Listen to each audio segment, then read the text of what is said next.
what it has been found till now, that in November last year he went to Kaithal, he went to Kartarpur through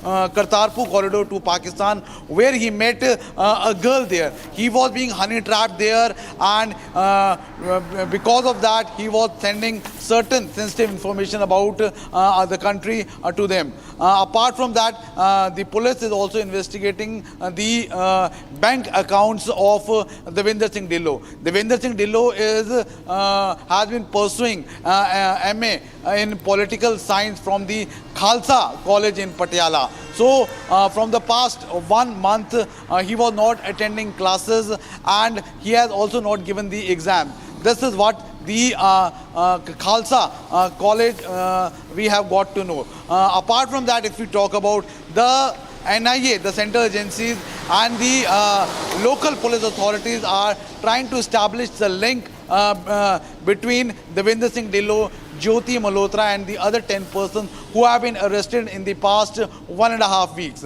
Apart from Devinder Singh Dhillon, there has been 2 more persons who have been arrested from Maler Kotla.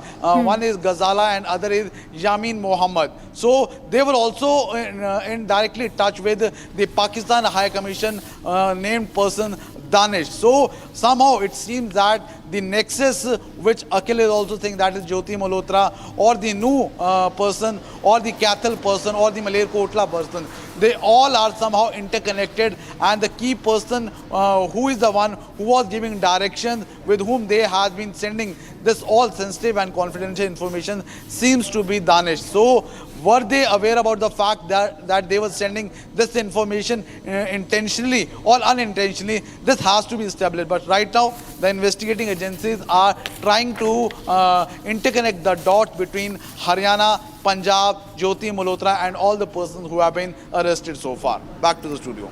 Right. So investigative agencies are now joining the dots and looking at this entire network of spies within India, right from YouTube influencers, travel bloggers to common man and businessmen as well. Thank you so much, Akhil and Lalit, for all those details. On to the other big story that we are tracking this hour. Foreign Secretary Vikram Misri will be briefing a parliamentary standing committee today on Operation Sindur and a subsequent ceasefire announcement and foreign policy developments involving Pakistan. So today's briefing by Misri will showcase India's firm and uncompromising stance against terrorism.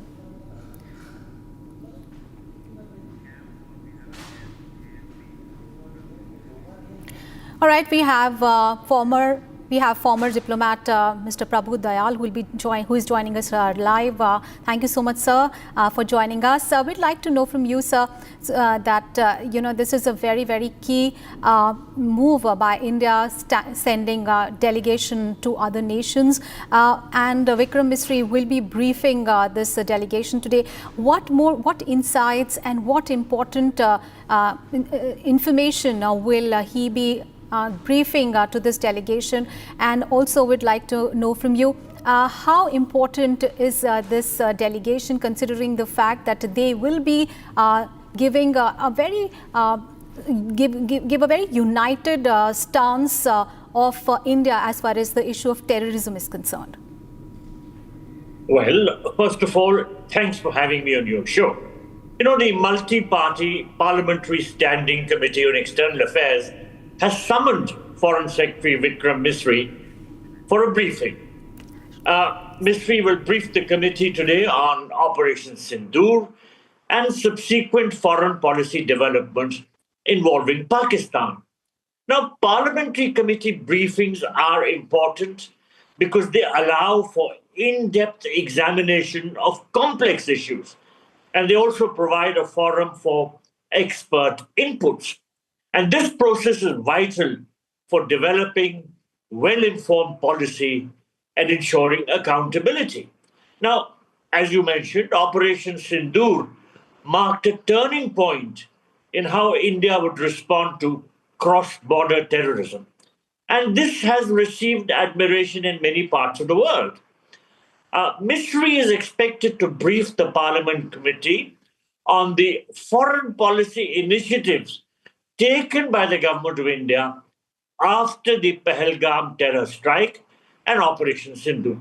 Now, he's expected to brief the panel about government's decision about sending 7 delegations to 32 countries in the European Union in the next 3 weeks for campaigning against Pakistan's sponsorship for cross-border terrorism, and also explaining to them why India was forced to take military action against the terror camps in Pakistan. Now, there are various other issues which could come up during the discussion. In fact, the members of the parliamentary committee could raise these issues. For example, US President Donald Trump tried to take credit for the ceasefire and claimed his role in mediation and said that he was using trade to bring both India and Pakistan on the table. So this issue could raise some questions. And India has explained that the initiative came from Pakistan because the Pakistanis really came on their knees and asked for a ceasefire. So India has really denied any kind of role by the United States in this regard. But nonetheless, this could be an issue which could be discussed. Also, of course, Mr. Misri could face questions on India's stand on all developments relating to the relationship with Pakistan, how we see things now emerging. And of course, he will point out how India's position has received support from various countries after our strike against the terror camps.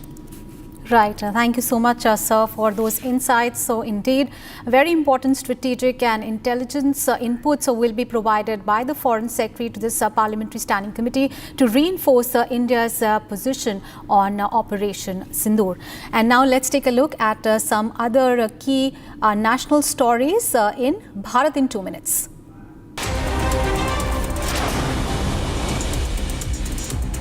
DCP Khilar Rishikesh Tyando stated that a case was filed in Cuttack's UPD's cyber police station. The individual who filed the complaint is a resident of Balasore. He received a link on Telegram for VIP trading and ended up transferring a large sum of money in November and December of 2024. Eventually, the scammer stopped communication. This is when the victim realized that something was wrong and he filed a complaint. The accused was caught with many checks, 12 ATM cards, 5 SIM cards and mobile phones. Further investigation is being conducted.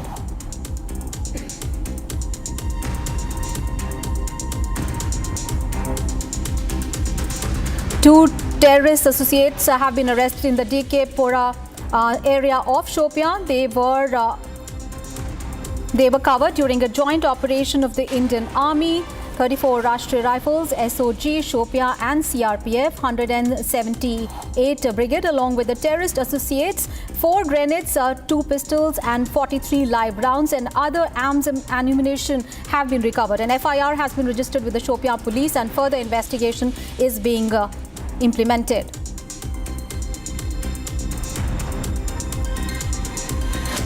And in the light of the Tiranga Yatra, BJP MP Dinesh Sharma said that this Yatra is a sign that the Hindu-Muslim distinction has come to an end. He expressed that Indians stand together as one and united India is ready to destroy terrorists. This India delivers a befitting reply to terrorists and eliminates them by entering their homes.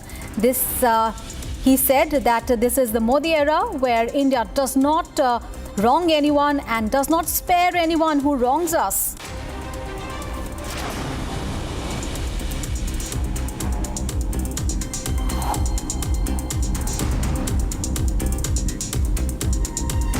During the Maoism eradication campaign, it was discovered that Maoists had planted cooker bombs at various locations with the intent of harming the security forces. The Maoists were recovered in the forests of a village Gormun in the Thana Manipur area. The campaign was executed by the joint team of District Force and F Company of the 65 Battalion CRPF under the leadership of Assistant Commander Sudhir Kumar. 2 IEDs of 5 kilograms were destroyed by the BDS team and solar plates, utensils as well as other materials have been recovered.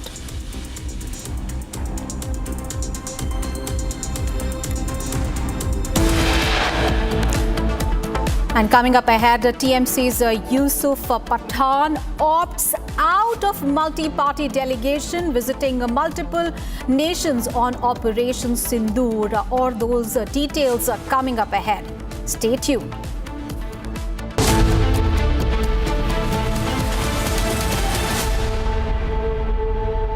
यार market कैसा ऊपर नीचे होता है। याद रख, career, investment और life में ऊपर नीचे होता रहता है यार। वो तो है। बस भाई डटे रहे, तभी तो अपने सपने पूरे कर सकता है। सही है। लाइफ और म्यूचुअल फंड्स में लॉन्ग टर्म सोचना सही है। सही है। हाँ।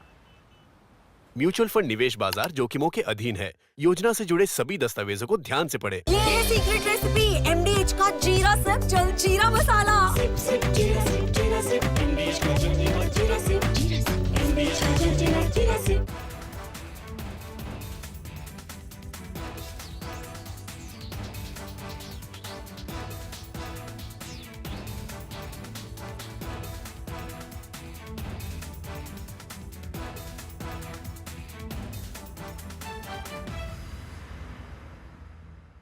Our editor-in-chief, Arnab Goswami, we would like him on for the lighting of the lamp, along with Mr. Gurumurthy sir, who also we would like to call on stage.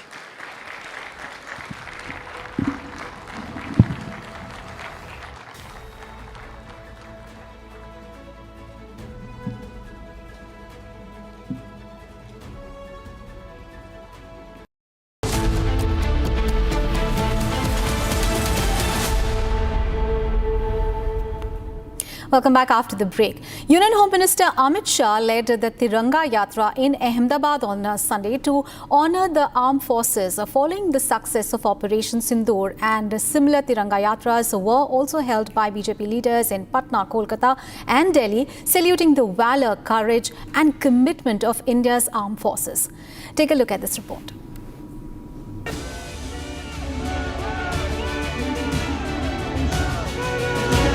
Union Home Minister Amit Shah took part in the Tiranga Yatra in Ahmedabad on Sunday to honour the armed forces after the successful execution of Operation Sindur.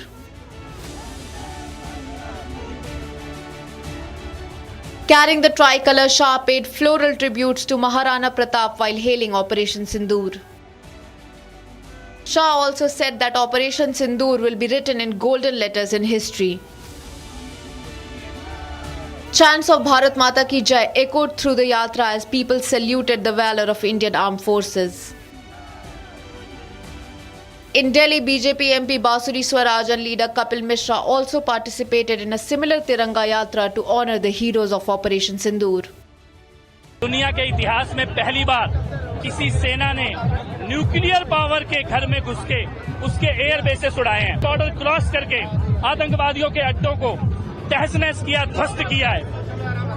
Bharat की सेना के पराक्रम को और प्रधानमंत्री जी के निर्णय लेने की शक्ति को नमन करने के लिए हजारों हजार तिरंगे ये यात्रा में आपको दिखाई दे रहे हैं। पूरे देश के कोने कोने में ये तिरंगा यात्राएं निकाली जा रही हैं। हर भारतीय, वो किसी भी राजनीतिक दल से हो, वो उस राजनीतिक विभिन्नता को छोड़कर भारत के लिए एकजुट है।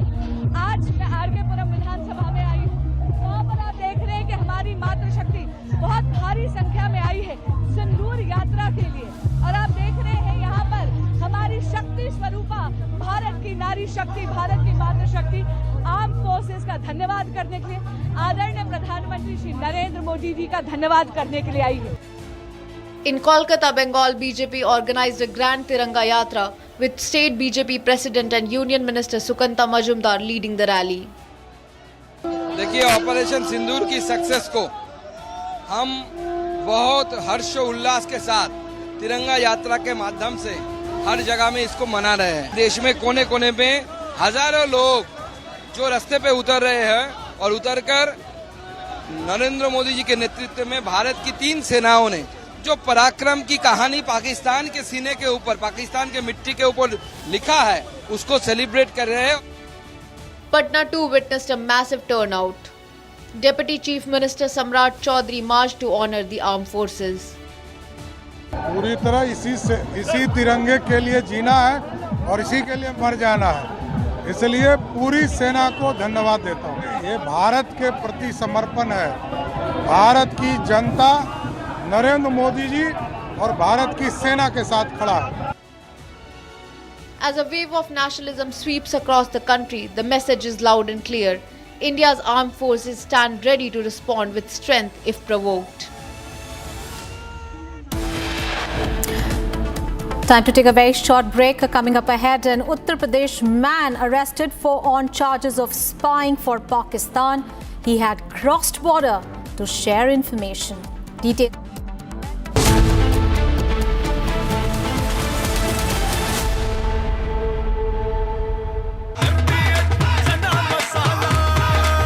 अब छोलिया हो या लोबिया, सफेद चने या काले चने, सब कुछ मजेदार बने।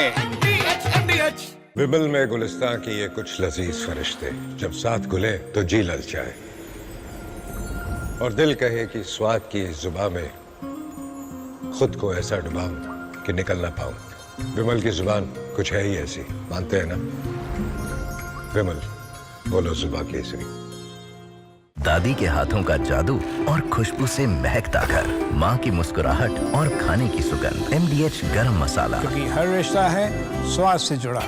मुगल साम्राज्य को किसने उखाड़ के फेंका, आप जानते हैं? जब मुगल साम्राज्य की जो आतंक है वो सीमा पार कर गया। मेरे ही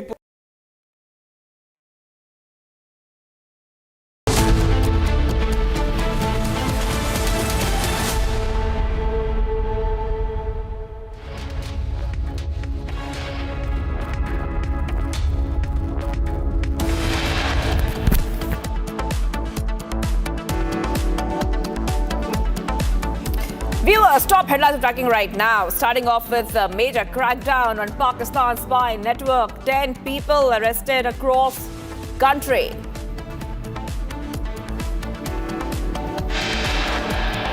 UP man arrested on charges of spying for Pakistan had crossed border to share information. Foreign Secretary Vikram Misri to brief a parliamentary standing committee today on Operation Sindur. Jaishankar set to embark on a 6-day visit to Netherlands, Denmark and Germany.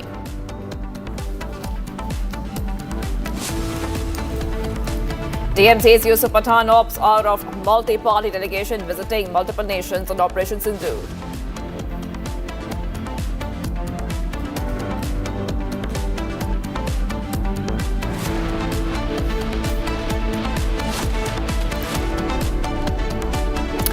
A very good morning, viewers. We're live and breaking. I'm Shivangi Shukla getting you the latest coming in. Big update. Tensions between Baluch Liberation Army and the Pakistani forces is only escalating further and further by the hour. The BLA has released a video dated March 11th.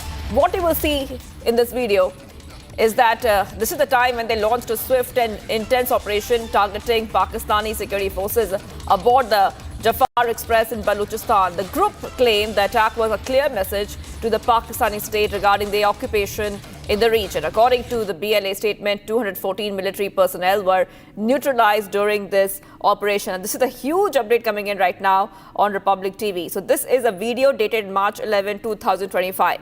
And they launched a swift and intense operation targeting Pakistani security forces on the Jafar Express.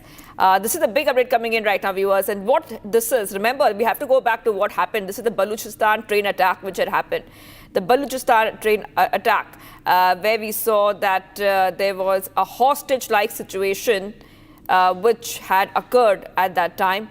And a lot of different versions have come out from this train hijack. But what we see right now is the March 11th video. March 11th is the same day when this hijack had happened.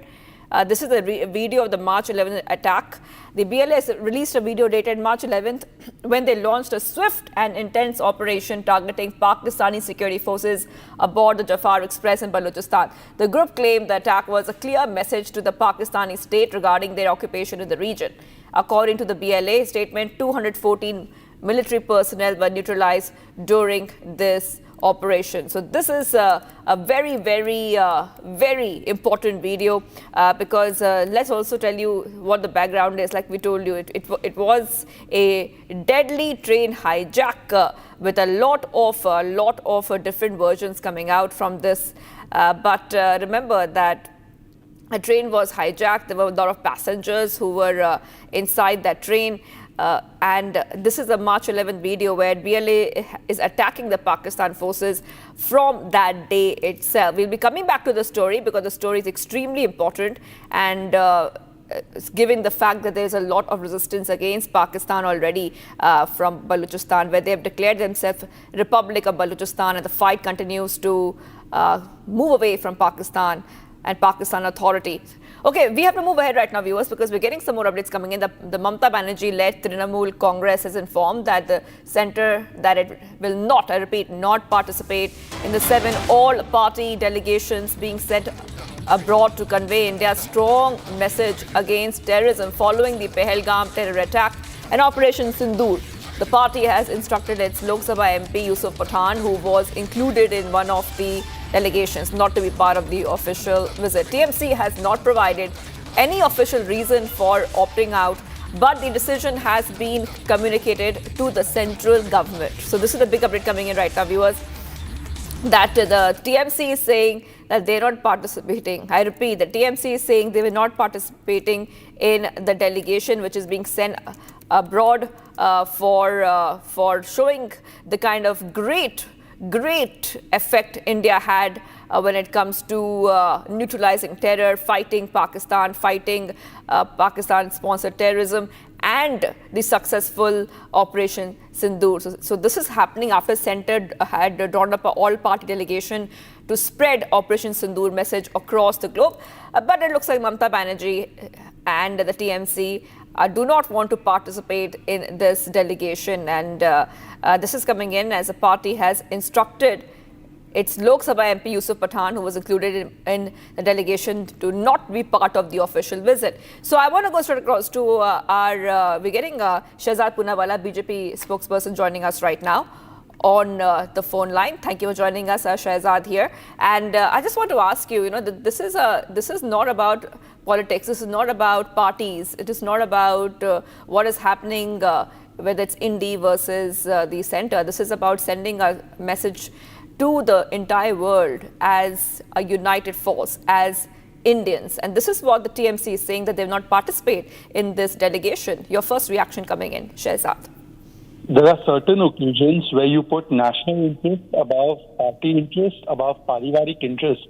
And this was one of the occasions where, to expose Pakistan, all party delegations are being sent. This shows that the government is clear that national interest, India first, comes first. But on the other hand, you have other political parties who actually want to put Darbari first. So they are upset that Shashi Tharoor or Salman Khurshid's name or Manish Tiwari's name is there, or they are withdrawing or saying that their MPs will not participate in this national exercise, like the TMC. So clearly it seems that certain parties want to put their own partisan interest, their vote bank interest, and perhaps one should also ask, the entire India alliance, particularly parties like TMC, have been going around giving input to Pakistan, doubting Operation Sindur, and now they don't want Pakistan to be exposed on the World Forum. Is that why they are withdrawing their MP? Right. Absolutely, Shehzad. Absolutely, Shehzad. And what does this also talk about and say about what is happening in terms of politicizing Operation Sindur? We have seen a lot of comments coming in also from the Congress and the Indy bloc on Operation Sindur, also mocking our forces. We have seen these kind of comments. What do you really have to say about this? Is this time it stops now? Pakistan ko batao bhagwan, Sena ka karo apman, become India alliance's pattern. And therefore, right from giving leadership to Pakistan to mocking the forces like Ajay Kenvi did, or somebody from Karnataka, the way he has said, or they have doubted the number of terrorists killed, to now trying to even undermine the diplomatic strike that we're doing on Pakistan. It seems that certain parties, they speak less like Indian political parties and more like DGISPR. And therefore, they are trying to do the work for DGISPR, strengthening the Pakistani narrative and continuing to undermine the Indian forces' manobal or our Indian attempts to expose Pakistan. It seems that this is the 2.5 front that General Bipin Rawat spoke of, the half front that sits in India, but just like one of these YouTubers tries to always give for Pakistan. All right. Yes. Okay. Okay, yes, Shahzad Poonawala, BJP national spokesperson, joining us there. And as TMC ops are of the all-party delegations, we're getting a reaction from the BJP on that story.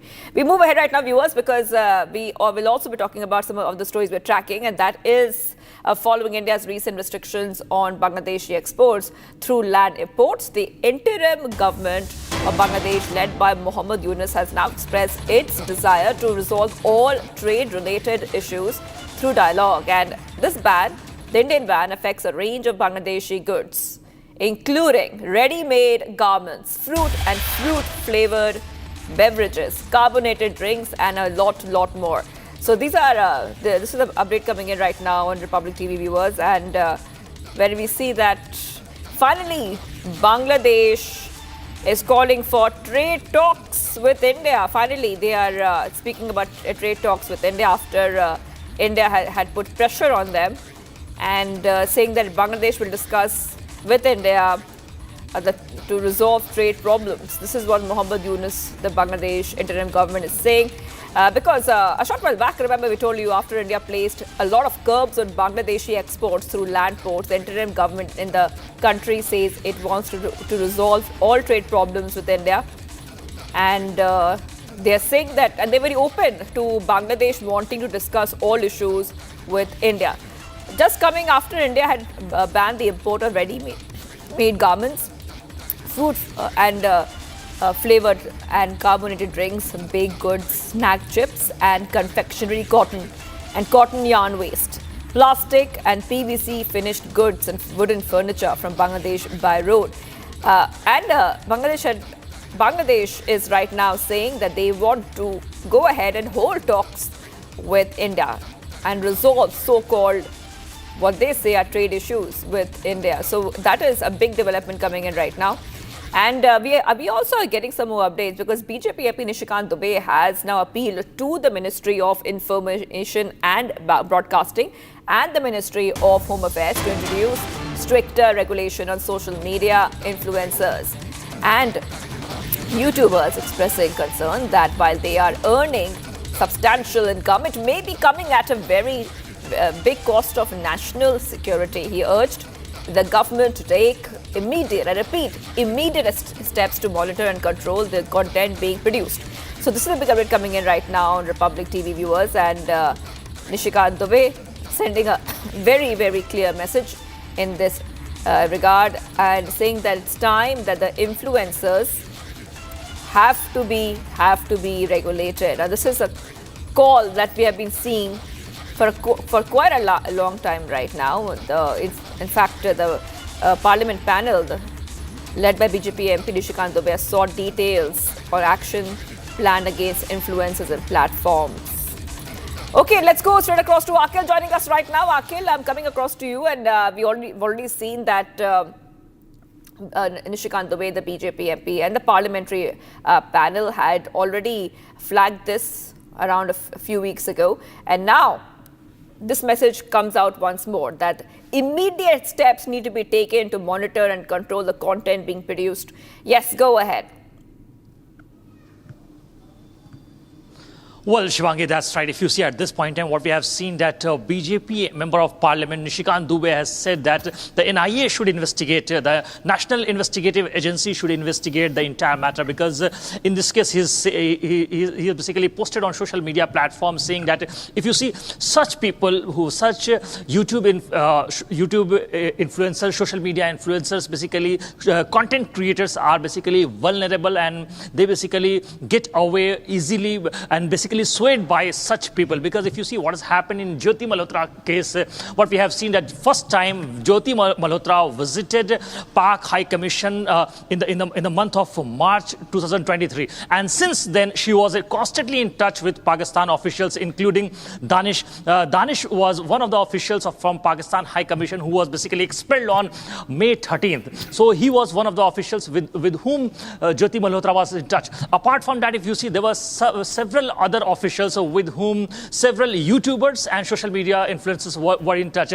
And at this point in time, if you see, the Hisar police, which is basically investigating this entire matter, Hisar police has also said this in a very clear tone that in this very case, what has happened, that Jyoti Malhotra, who basically visited Pakistan High Commission several times and then got in touch with several Pakistani officials, and then she requested for a visa, and then after that she visited Pakistan not once, not twice, but thrice. And after that, what has happened, then she came in contact with Ayman. Ayman basically made her, Jyoti Malhotra basically to meet two other Pakistani intelligence and security wing officials who have been identified as, one has been identified as Shahbaz and another person has been identified as Sahil. So at that point in time, when Jyoti Malhotra met both those officials, she didn't know their background, and later on she got trapped in this entire case. And after that, what has happened? I will come back to you. I'll come back to you. We are being joined right now. We're being joined right now by BJP MP Nishikant Dubey. Thank you for joining us, sir, here on Republic TV. And you have been seeking details from ministries overseeing information flow on the action that has been planned against such influencers. Some of them have been arrested. This is a huge update coming in. You have put pressure. If you could take our viewers through the latest from how you see things moving forward and what else is happening when it comes to getting information about these influencers across platforms. It is not pressure. Being committee chairman of IT, I know many more details. लेकिन जो इसमें सबसे important है कि like Republic, you are running a channel, you are guided by some rules. लेकिन जो ये YouTuber हैं, मीडिया इन्फ्लुएंसर हैं, इनको 21,000 करोड़ रुपया यूट्यूब ने पिछले 3 साल में दिया है.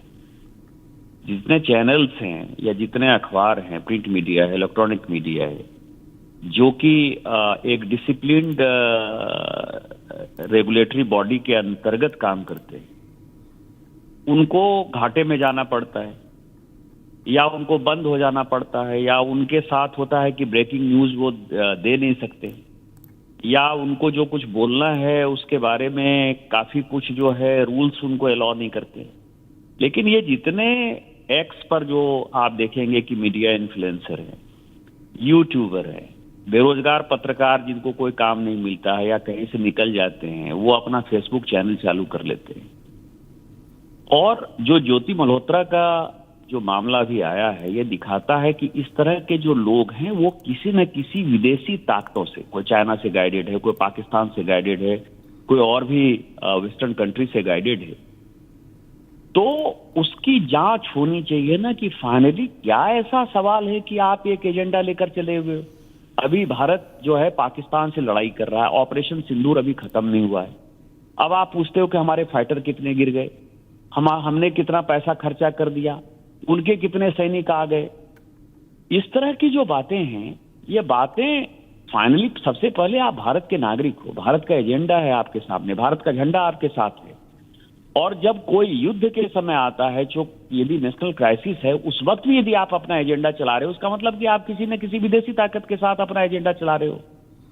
फिर एक पत्रकार ऐसे होते हैं जिनको रहने के लिए जो है मयूर बिहार से लेके पटपटगंज और गाजियाबाद तक घर नहीं मिलता है, लेकिन वो मकान ऐसे हैं जिनको जोरबाग में मकान है, जिनको गोल्फ लिंक से मकान है, कोई बड़े फार्म हाउसेस लिए हुए हैं. फाइनली कहां से लिए हुए भाई? ये सारी बातें जो है जब तक बैंक अकाउंट नहीं खंगालेंगे, जब तक उनके 3-4 साल का जो उनका ITR है वो नहीं खंगालेंगे, तो पता कैसे चलेगा? और पता चलेगा तो फिर पता चलेगा विज्ञापन किसने दिया, कौन से लोग उनके पीछे हैं. ये सारी बातें यदि पता चलेंगी तो इससे ज्योति मल्होत्रा जैसा घटनाक्रम जो है कभी फ्यूचर में नहीं हो पाए. इसके लिए मैंने ये बातें कही है, और ये बातें मैंने व्यक्तिगत तौर पर नहीं कही. हम फेक न्यूज का जो है एक बड़ा आप समझिए कि चला रहे हैं, विषय भी चला रहे हैं। हमने कई एक लोगों से बात भी की है और हमारी कमेटी भी लगातार बातचीत कर रही है। और ये मैंने आग्रह किया है भारत सरकार से कि इस आधार पर एक बार देखना चाहिए और शायद भारत सरकार इसका संज्ञान ले। Right, great point there, sir. Great point that you have made. That even the entire transactions, the financial transactions, have to be tracked of these so-called influencers and journalists and YouTubers. And like you have been going ahead, and you have also been tracking through the committees. This is the Parliamentary Standing Committee on Communication and Information Technology, headed by you. Would you also like to talk a little bit more about what other action which has been planned, other surveillance which has been planned across platforms? देखिए, सबसे important है कि हम कोई YouTube, x या social media जो है इसको कोई कंट्रोल करने की बात नहीं है। ये सब सेल्फ रेगुलेटरी बॉडी है, सब अपना जैसा करता है वैसा ही करता रहे। मैं केवल उनमें उन लोगों की बात कर रहा हूं जो कि भारत के खिलाफ एक एजेंडा चालू किए हुए। यह सरकार का सवाल नहीं है, पार्टी का सवाल नहीं है। आज यदि युद्ध का समय है, यदि हम पाकिस्तान के साथ कोई वॉर लड़ रहे हैं, चाहे वो सोशल मीडिया के माध्यम से हो, चाहे वो आर्म्स के माध्यम से हो, चाहे एयरफोर्स के माध्यम से हो या पानी के माध्यम, जैसे भी हो, डिप्लोमेटिक चैनल पर हो, लेकिन आप जो है दूसरे देश का एजेंडा यदि लागू कर रहे हैं, यदि पाकिस्तान कह रहा है कि हमने ये कर दिया, फैक्ट ये है कि पाकिस्तान झूठ बोल रहा है, आप उसके साथ हाथ में हाथ डालकर यदि कोई बात करिएगा तो हम उस यूट्यूबर के लिए, उस बेरोजगार पत्रकार के लिए, उस इन्फ्लुएंसर के खिलाफ हैं जो भारत के क्राइसिस के समय भी विदेशी ताकतों का साथ दे रहे हैं। और उन लोगों को चिन्हित करके उनके ऊपर जांच बैठानी चाहिए कि उनको कहां से पैसा आता है, कौन पैसा देता है, किस तरह का लाइफ स्टाइल वो जीते हैं और इस लाइफ स्टाइल को जीतने के लिए उनके पास कौन से साधन हैं। ये सब यदि पता चलेगा तो जो देश में रहकर, हम तो विदेशी ताकतों से लड़ ही सकते हैं, हमारी सेना इतनी मजबूत है, हम डिप्लोमेटिक मिशन पर इतने मजबूत है और भारत के प्रधानमंत्री इतने मजबूत है कि पूरा विश्व जो है उनकी तरफ देखता है। हम जो भारत के अंदर बैठे हुए इस तरह के लोग दुश्मन हैं जो अपने आप को बहुत ही होशियार समझते हैं, चालाक समझते हैं, ताकतवर समझते हैं, लेकिन वो गाइडेड हैं किसी न किसी विदेशी ताकत से, हम उनके ऊपर कार्रवाई की बात करते हैं और उनके ऊपर कार्रवाई करेंगे, करवाएंगे और भारत सरकार इसको निश्चित तौर पर अपने संज्ञान में लेकर ये सब एक्शन करेगी। इसमें मैं आपको फिर क्लैरिफाई कर दूं कि चाहे सोशल मीडिया का सवाल हो, प्लेटफॉर्म का सवाल हो, मेरा उन चीजों से कोई लेना देना नहीं है। वो जैसा चलते हैं, उनकी सेल्फ रेगुलेटरी बॉडी है, उसके लिए भारत में कानून बने हुए हैं, वो जैसा चल रहा है वैसा ही चलता रहे। Right. Yes, absolutely. Absolutely, Sir Nishikant Dubey, BJP MP there with us, and making that message very, very clear. The message is that the influencers, whether they are journalist influencers, whether independent influencers, YouTubers, whoever act against the national interest, they will be taken to task, they will be investigated. And Jyoti Malhotra's picture and information is right there. Jyoti Malhotra is the one who used social media apps to pass secrets to Pakistan. Finally, big action has been taken against her, where Jyoti Malhotra, a blogger and YouTuber, and Arman, they both have been arrested for passing on secrets, our national secrets, and spying on the behalf of Pakistan. So this is a big update we're tracking for you and a big message coming in right now. Okay, let's move ahead right now, viewers, because as an infectious nationalist fervor takes a country by storm, the army put up a demonstration of its advanced and indigenous air defense systems that secured the Indian airspace, defense sites, places of worship, and the civilian population in the face of Pakistani missile and drone attacks. The multi-layer air defense, including the Akash missile system and the L-70 air defense guns, took down enemy projectiles and drones well before they breached the Indian airspace.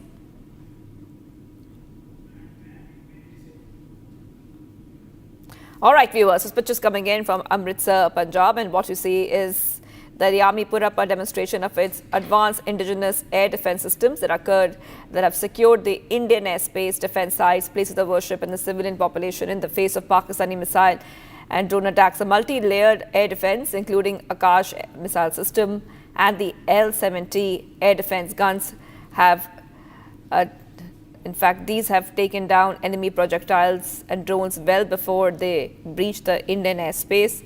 And this is once again one more big update in terms of how our defense system is just getting stronger and stronger by the day, and Indian Army defense is reaching new heights.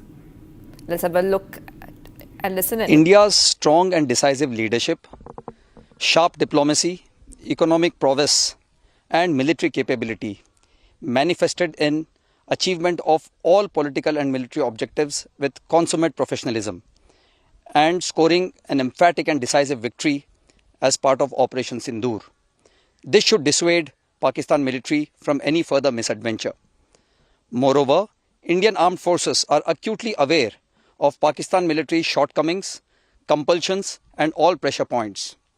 If Pak military tries any misadventure, it will do it to its complete peril, and our fully prepared and motivated armed forces with modern weapons and superior combat capability will give it an annihilating response next time.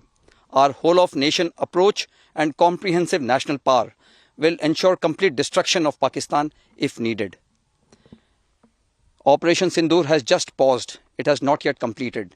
Its full force manifestation with deadly violence is still pending. And leaving you with the video posted by our Western Command. Take a look.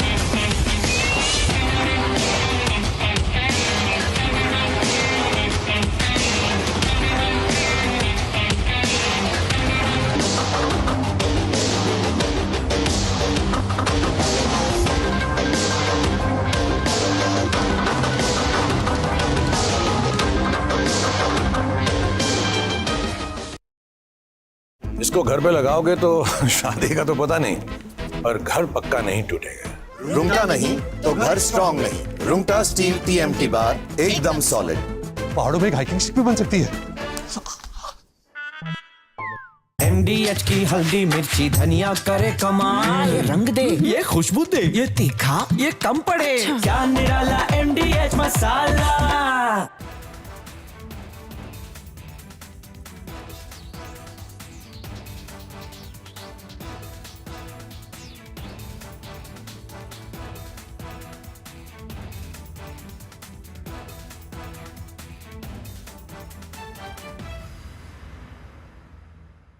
Namaskaram to all. I am delighted to be here, not just because my friend Arnab called me, but also.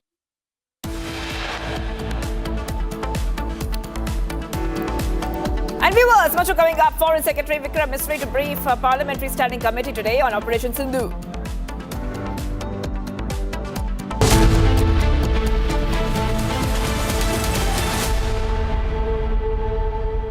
विमल में गुलिस्तां के ये कुछ लजीज फरिश्ते जब साथ घुले तो जी ललचाए और दिल कहे कि स्वाद की जुबान में खुद को ऐसे डुबाऊं कि निकल ना पाऊं। विमल की जुबान कुछ है ही ऐसी, मानते हैं?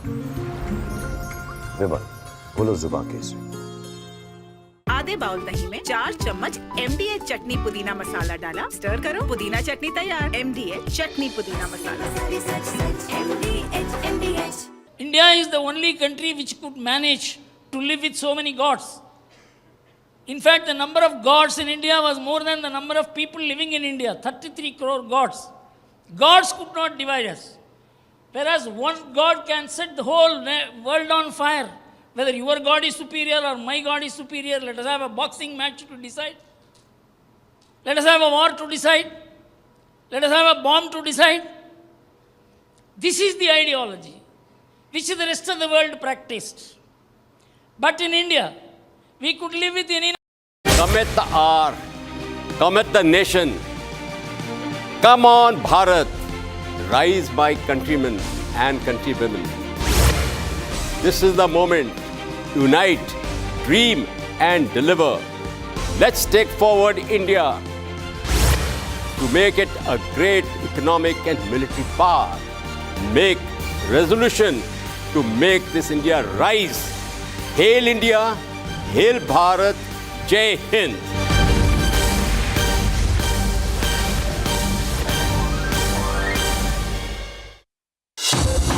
Summer is here. Is your home ready for the heat? Keep your roof cool and your home comfortable all summer with Roof Cool and Seal.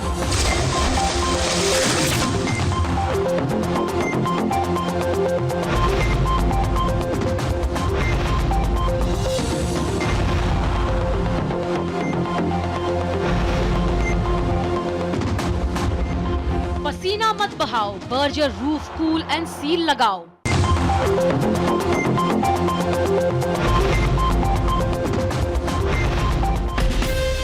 From Asia's largest news headquarters,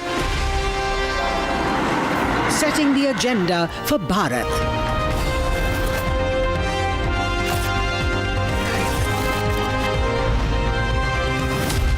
You're watching Republic.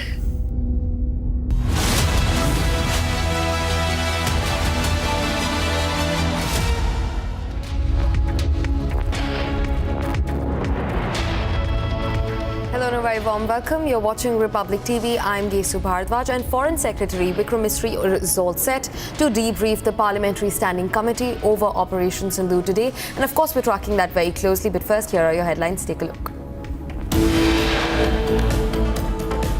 Major crackdown on Pakistan's spy network. 10 people arrested across the country.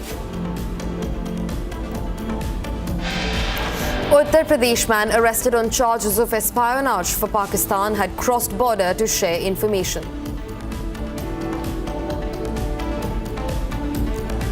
Foreign Secretary Vikram Misri to brief a Parliamentary Standing Committee today on Operation Sindur.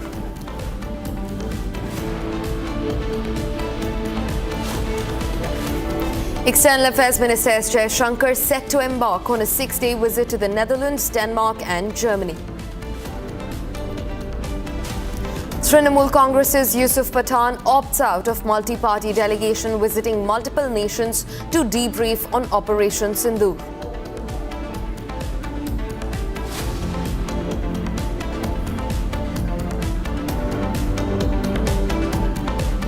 Viewers, quickly starting with some fresh breaking development. Now, a crackdown on YouTuber turned Pakistani spy Jyoti Malhotra has intensified. Jyoti Malhotra's Instagram account has now been suspended. Now, remember, viewers, she was caught for the first time by the authorities in connection with sending across crucial, sensitive information related to the national security apparatus across the border and sharing it not just with the Pakistani military but also the ISI. And now the crackdown on Pakistani spy Jyoti Malhotra has only intensified. Her Instagram account has been suspended. Now also remember, viewers, just days before the Pahalgam terror attack, she had also visited the Kashmir Valley. In fact, her old video has also surfaced where she's completely blamed the government for the happenings in Pahalgam. In fact, also joining me on the broadcast is my colleague to get us more information into the matter. Akhil, speak to us about the intensifying of the case against Jyoti Malhotra. Talk to us about the suspension of her Instagram account and subsequently what has led to this moment.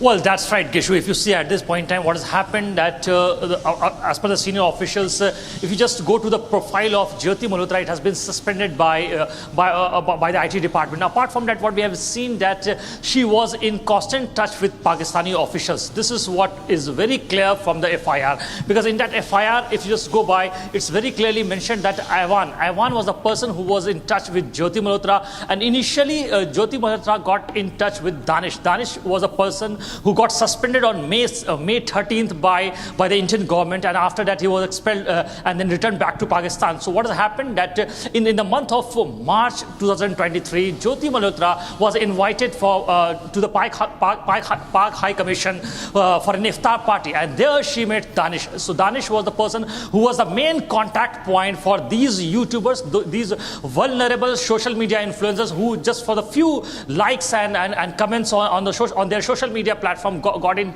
touch with these officials of the Pak High Commission. And after that, Danish basically got in touch with Aiwan, and Aiwan took Jyoti Malhotra and aided her visa and other logistical supports to Jyoti Malhotra. And after that, what has happened that in this very case, two persons enter into the frame, and one has been identified as Sahil, and second person has been identified as Shahbaz Rana. So these were the two persons, and if you just go by the Hisar police statement, in that Hisar police statement, SP of Hisar, Mr. Savan Kumar has made it very clear that they have found the leads, they have found the contacts in the phone of Jyoti Malhotra, which was saved as different name. Because if you see, Shahbaz's name was saved in Jyoti Malhotra's phone as Jat Randhawa. So it was completely misleading. So at this point in time, if you just go by the reports, the detail of the investigation which we are getting, the Hisar police in collaboration with the central agencies basically trying to connect the dots that how did she get the visa? What was those account details from which the money was being transferred to Jyoti Malhotra's account? Because I spoke few moments back to the Jyoti Malhotra's father, and he has confessed that initially he was saying that he had no idea that how she was getting money. And because if you see, Yeah, Akhil, right, scathing revelations right there. In fact, continue being with us. We're also getting in some more breaking developments into the matter. Now, after denying full knowledge about any information about his daughter Jyoti Malhotra's park visits, her father has now said he's made a U-turn on his statement, and he's in fact said that she did visit Islamabad. Listen to that statement.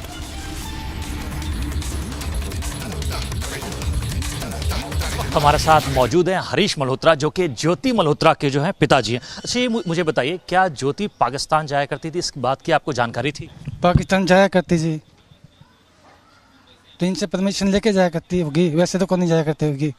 फिर ये क्यों है उल्टी सीधी बात कर रहे हैं? नहीं, कौन उल्टी सीधी बात कौन कर रहा है? पुलिस वाले जो उल्टी सीधी इसको पकड़ के ले गए हैं या कुछ भी कह रहे हैं, तो कुछ सबूत तो नहीं मिले, फिर क्यों पंगा कर रहे हैं?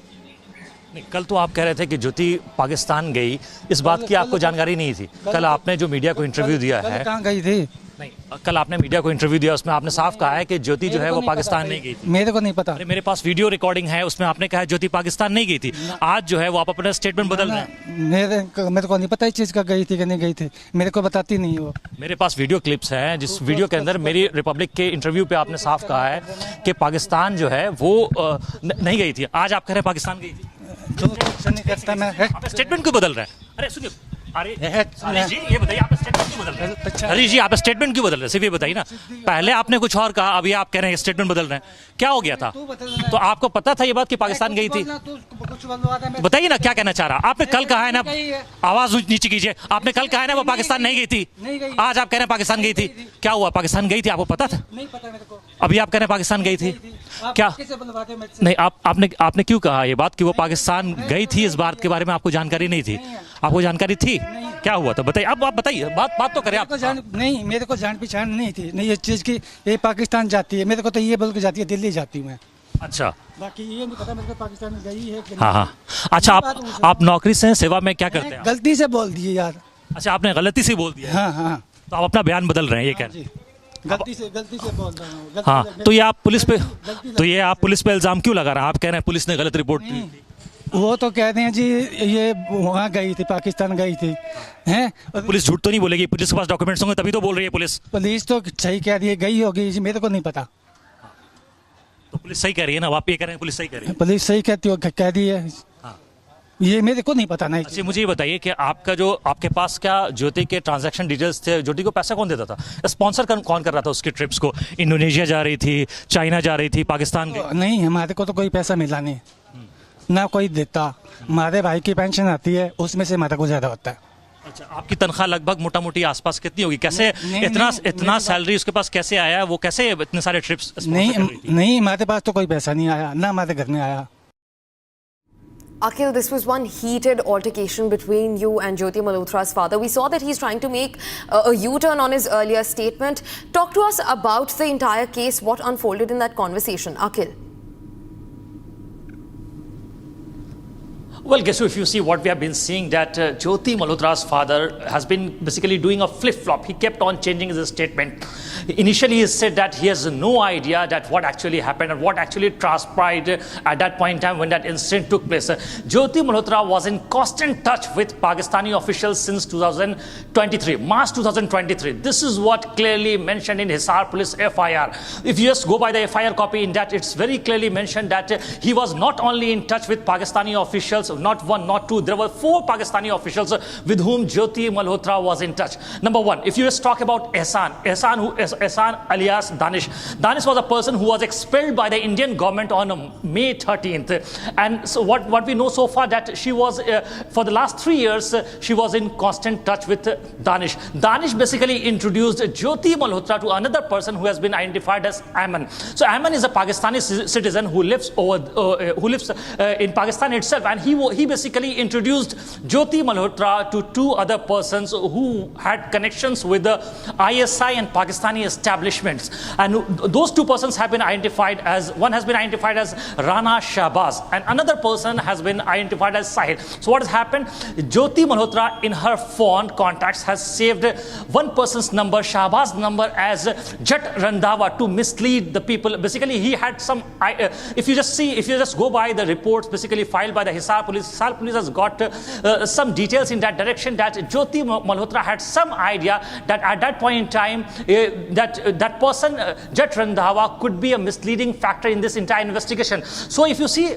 right now what's happening in this case, Hisar Police in collaboration with the central agencies trying to connect all those dots, that who were those people who were basically trying to sponsor those visits, because Jyoti Malhotra in the last 3 years have visited several countries which include Pakistan as well, not once, not twice, thrice. She visited Pakistan 3 times. Apart from that, she also visited Thailand. Apart from that, she also visited China. So there were several vlogs basically posted on social media platforms, including Snapchat, Instagram, and YouTube by Jyoti Malhotra, in which basically she has towed the line of Pakistan and anti-India. So this was basically seen as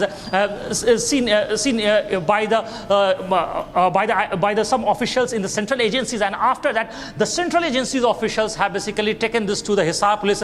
Now after that, what we have seen that the local police, Hisar Police, has basically moved in that direction, and they have reached to the very residence of Jyoti Malhotra, where I'm standing right now. This is the residence of Jyoti Malhotra, where I have just few hours back I have confronted Jyoti Malhotra's father, in which earlier what has happened, he has said that he has got no idea, he has got no connection with any Pakistani establishment. But if you see what has happened, that since 2023, Jyoti Malhotra was in constant touch with the senior officials from the Pak High Commission, which include Ayman, which include Danish, which include Rana Shahbaz, and which include Sahil as well. So these were the 4 officials with whom she was in touch. Back to you in the studio. Akhil, in fact, continue being with us. You know, the case runs very deep. This is not just limited to Hisar, but also it's moved to Odisha. The probe into the accused vlogger Jyoti Malhotra's Pakistan links has now expanded with a shocking twist. Odisha police is now zeroing on a Puri-based YouTuber, Priyanka Senapati. Her name has cropped up in the spying scandal. A special probe team has been formed to examine her possible connections, not just with Jyoti Malhotra, but also with cross-border linkings like Pakistani military and a mysterious visit to Kartarpur in Pakistan just months ago. All of this is now under intense scrutiny from the side of the Odisha police. Now, circling back to my colleague Akhil, who continues joining us. Akhil, the case runs deep. It's reached all the way till Odisha. The police is trying to zero down on Priyanka Senapati. We've seen visuals where Priyanka Senapati and Jyoti Malhotra have shared screens together. In fact, my colleague Lalit also joins us. Akhil, coming to you first, talk to us about the details of the case. Well, if you see, not only in Haryana's Kathal region, not only in Haryana's Hisar region, there were several other places which include Karana in UP as well. Yeah. And apart from that, in Orissa as well. So what we know so far, that there were 8 to 10 people who were involved in such kind of activities. Because if you just go by the main plant which we have been seeing for a very long time, that such kind of YouTubers, such kind of content creators who basically for the easy likes, for the easy comments and for the easy views basically get easily trapped by such agents. So what has happened in this very case, that these YouTubers, these social media influencers were basically invited at the Pak High Commission. And what has happened initially, they initially thought that they will just go for an iftar party at Pakistan Day in the month of March 2023. And after that, what has happened, that there were 6 and 7 other YouTubers who basically did not get swayed. But one person, Jyoti Malhotra, initially got swayed. And after that, to earn easy likes and views and comments on social media platforms basically. And after that, what has happened, that she got in touch with an official over there who has been identified as Ayman Aka alias Danish, who was basically recently on May 13th was expelled by the Indian government. So after that, what has happened, that Jyoti Malhotra met Ayman several times. This is what mentioned in the FIR copy which was filed by the Hisar police. And after that, basically Danish basically took her to several key officials into the Pakistani establishment, including ISI as well. So what has happened, that Danish introduced Jyoti Malhotra to other officials. And after that, what has happened, that if you see in this larger ring of the nexus which was being peddled by the ISI and the ISI operatives in India, in this picture what we have seen, that Sahil, another name come forward, and what we see, that that another name which has come forward is Rana, Shahbaz Rana. So what has happened, Jyoti Malhotra saved Shahbaz Rana's number as Jat Randhawa to conceal his identity, that she was in touch with some Pakistani establishment people or not. So these are the basically misleading functionality and details which was recovered by the Hisar police. And right now, if you see, I have spoken to the senior officials in the Hisar police department. They are saying that all those details have been sent for forensic analysis. So once the forensic report will come out, then only things will be clearer, that who were those persons who were basically sponsoring the tour and travel of Jyoti Malhotra at that point in time. Akhil, continue being with us. Also joining us on the broadcast is Lalit, asking both of you to be with us. We're also being joined by Madhusudhan Mishra from Odisha itself. Mishra, speak to us about what are the key details that you're picking up about Priyanka Senapati's case. You know, a new name that has surfaced in the case that completely goes on to tell that this entire network of spying runs deep. Actually, by the direction of Haryana police, Puri police last 17th तारीख से वो investigation कर रहा है.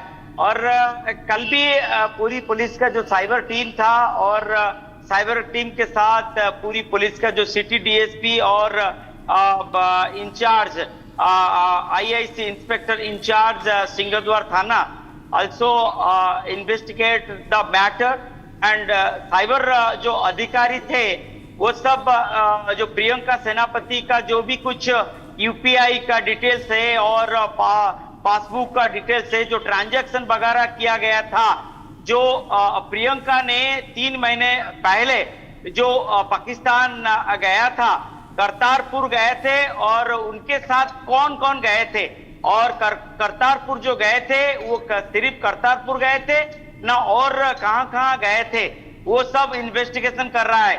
और सबसे बड़ी बात है, करतारपुर जब गए थे उनका जो वीसा वगैरह किया गया था, वो कौन उनको हेल्प वगैरह किया था, और उसके बाद करतारपुर और पाकिस्तान जो गए थे फाइनेंस वगैरह किससे किया गया था, और वहां जब वो जो यूट्यूबर सब गए थे वो कहां गए थे, और पूरा डिटेल्स छानबीन कर रहा है पूरी पुलिस.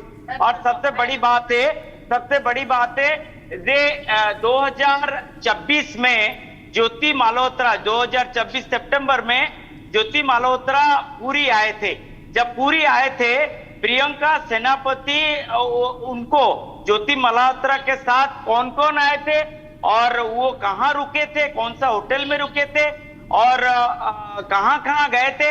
जो फोटोग्राफ्स आ रहा है ज्योति मल्होत्रा के साथ प्रियंका का, वो पुरी में भी बहुत सारा फोटोग्राफ आ रहा है, पुरी का समुद्र के सामने फोटोग्राफ्स आ रहा है, पूरी सी बीच में फोटोग्राफ आ रहा है और यहाँ पे कोई ड्रोन की हेल्प लेके कुछ फोटोग्राफ लिए क्या श्रीमंदिर का और पूरी सी बीच का, क्योंकि आगे सबसे बड़ा फेस्टिवल है, रथ यात्रा है, तो इसके ऊपर भी छानबीन कर रहा है पूरी police.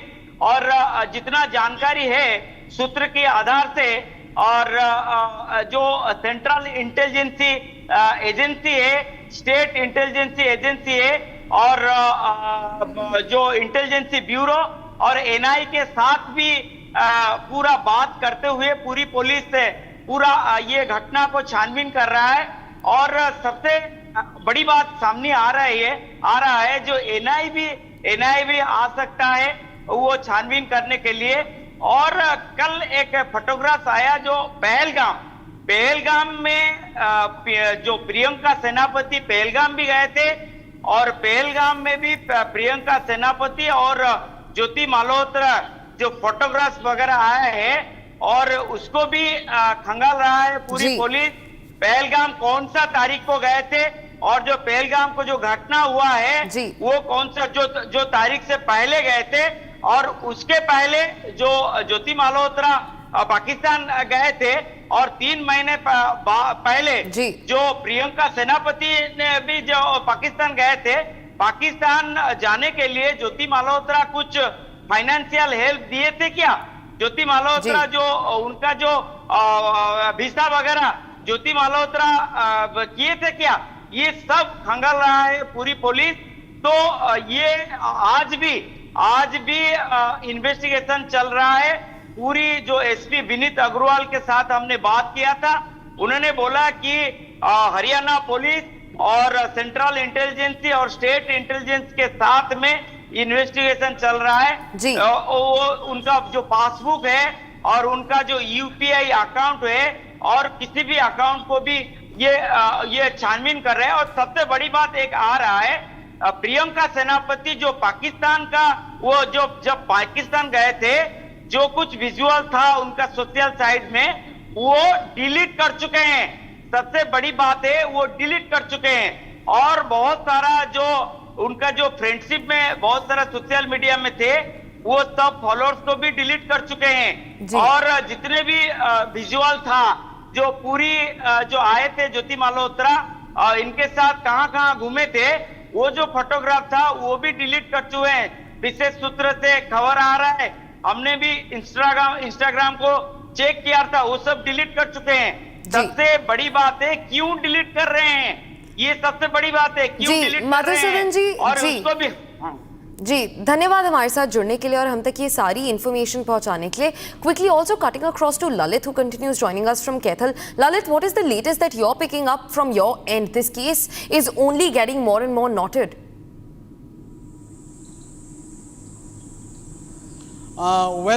If we talk about the Cathal 20-year-old college student, yesterday the NIA has done the interrogation for almost 2.5 to 3 years.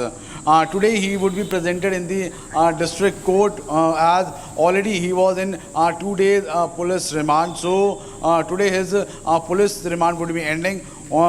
Once again he would be produced in the district court. But apart from that, if we talk about police and these intelligences are trying to establish the links, whether he has intentionally sent the sensitive and the confidential information regarding our country and the military areas in Patiala to the enemy country Pakistan. So all these links are being interconnected, but yet what we are getting to know from the reliable sources that he was being lured by the females. If we saw his social media accounts, what the police till now has looked after.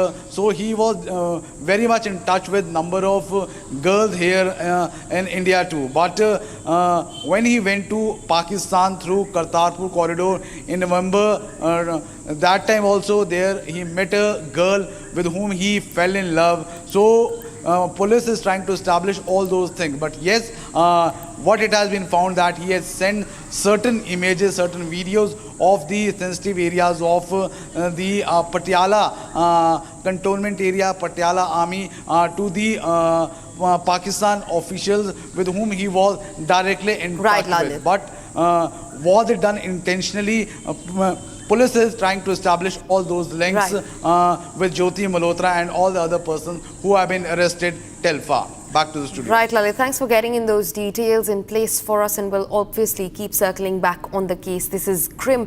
Viewers, for now, it's time to shift focus and get you a check of news that's coming from across the country. This is Bharat in 5 minutes for you. Take a look.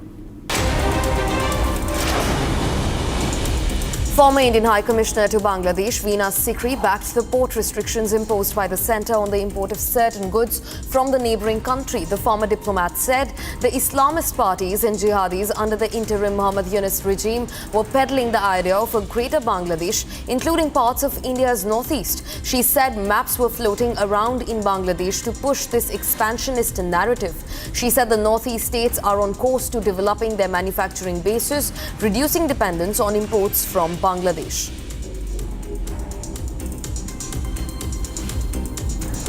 Sikkim Chief Minister Prem Singh Tamang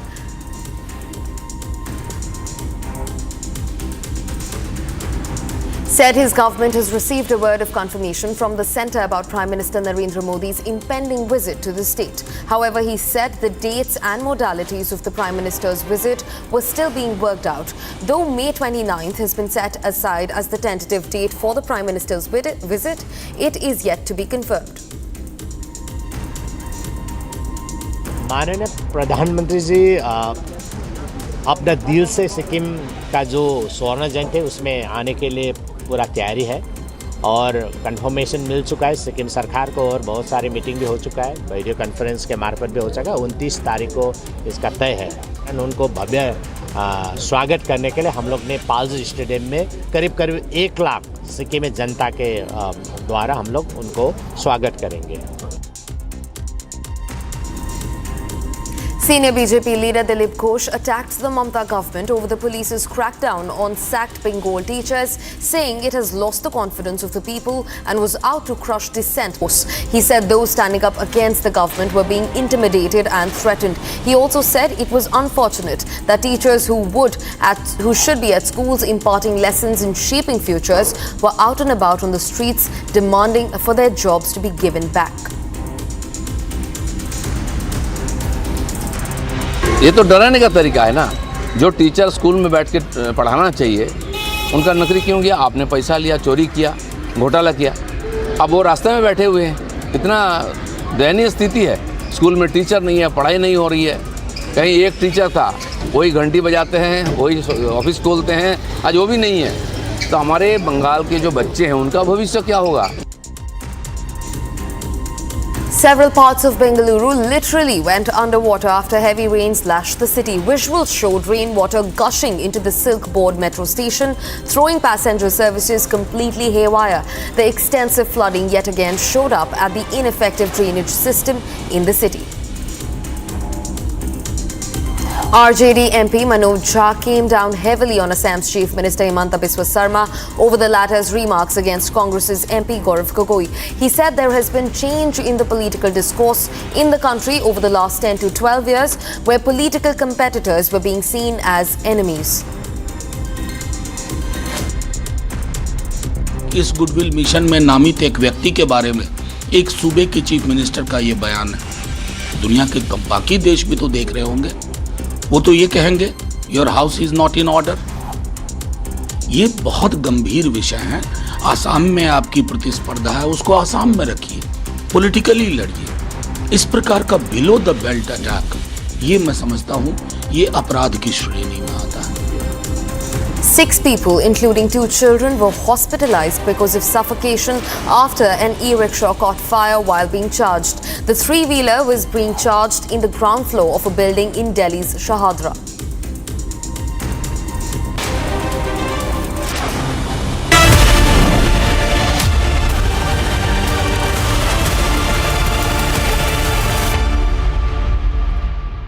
विमल में गुलिस्तां की ये कुछ लजीज फरिश्ते जब साथ घुले तो जी ललचाए और दिल कहे कि स्वाद की इस जुबान में खुद को ऐसा डुबाऊं कि निकल ना पाऊं। विमल की जुबान कुछ है ही ऐसी, मानते हैं ना? विमल, बोलो जुबान केसरी। MDH की देगी मिर्च, देगी मिर्च का तड़का, अंग अंग फड़का। MDH की देगी मिर्च।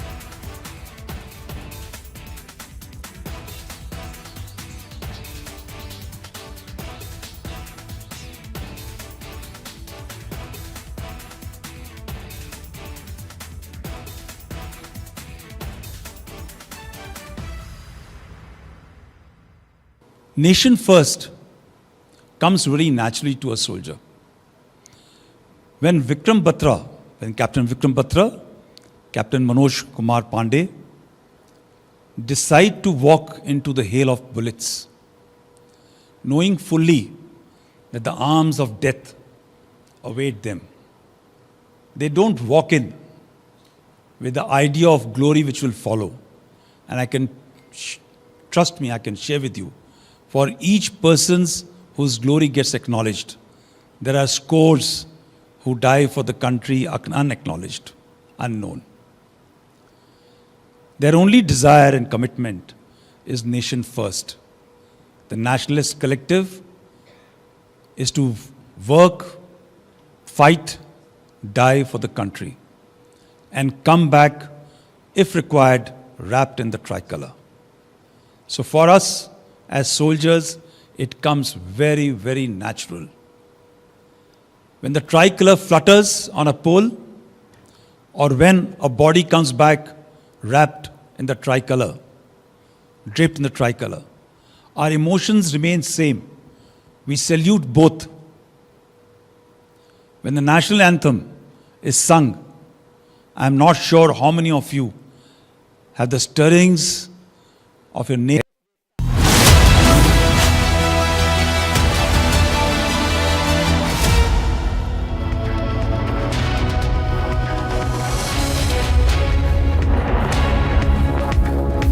Very good morning, ladies and gentlemen. Thank you for staying with Republic TV. You're watching Live and Breaking this Monday with me, Oyana Mitra.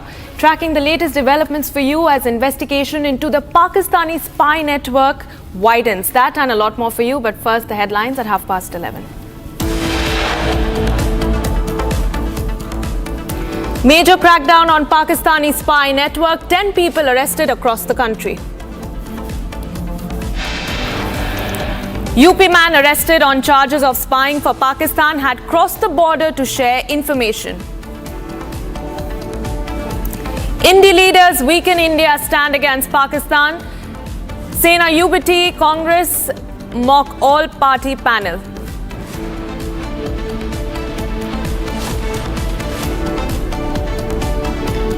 TMC's Yusuf Pathan opts out of multi-party delegation visiting multiple nations on Operation Sindur. Foreign Secretary Vikram Misri to brief Parliamentary Standing Committee today on Operation Sindur.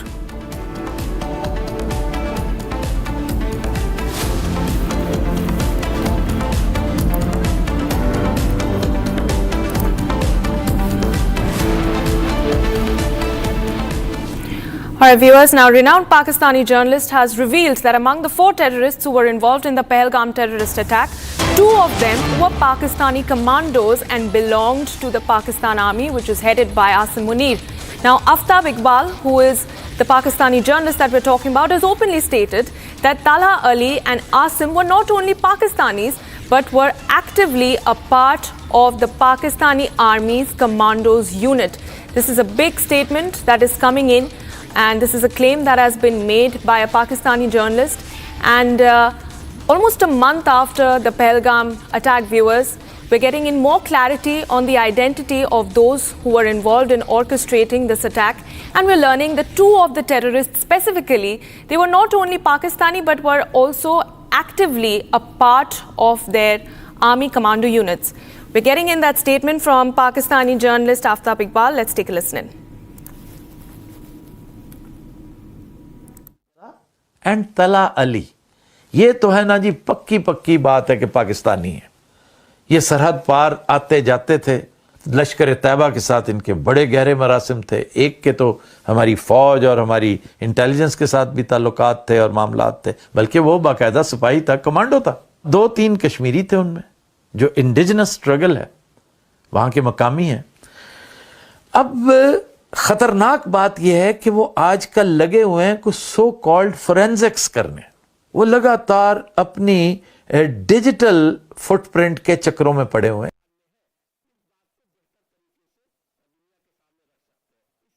Hashim Musa Gursimran Singh, my colleague, joins me for more information on this. Gursimran, this is the first big input in the last few weeks that we have gotten. The identity of the terrorists who were involved in the Pahalgam attack are now being established at a more clearer level. And of course, the role of the Pakistani army in orchestrating the Pahalgam terror attack cannot be denied any further. Gursimran.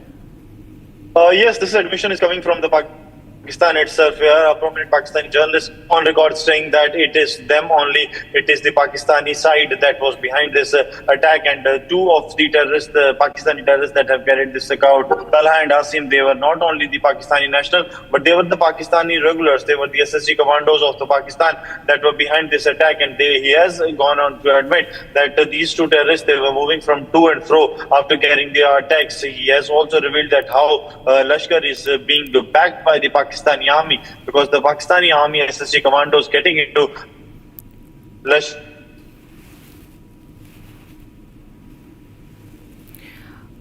All right, we're facing some technical issues over there, viewers, but yes, those were the details that were being brought to you by my colleague Gursimran. And the first big input in the last many weeks, which makes the identity of the terrorists who were involved in the Pahalgam attack more clearer.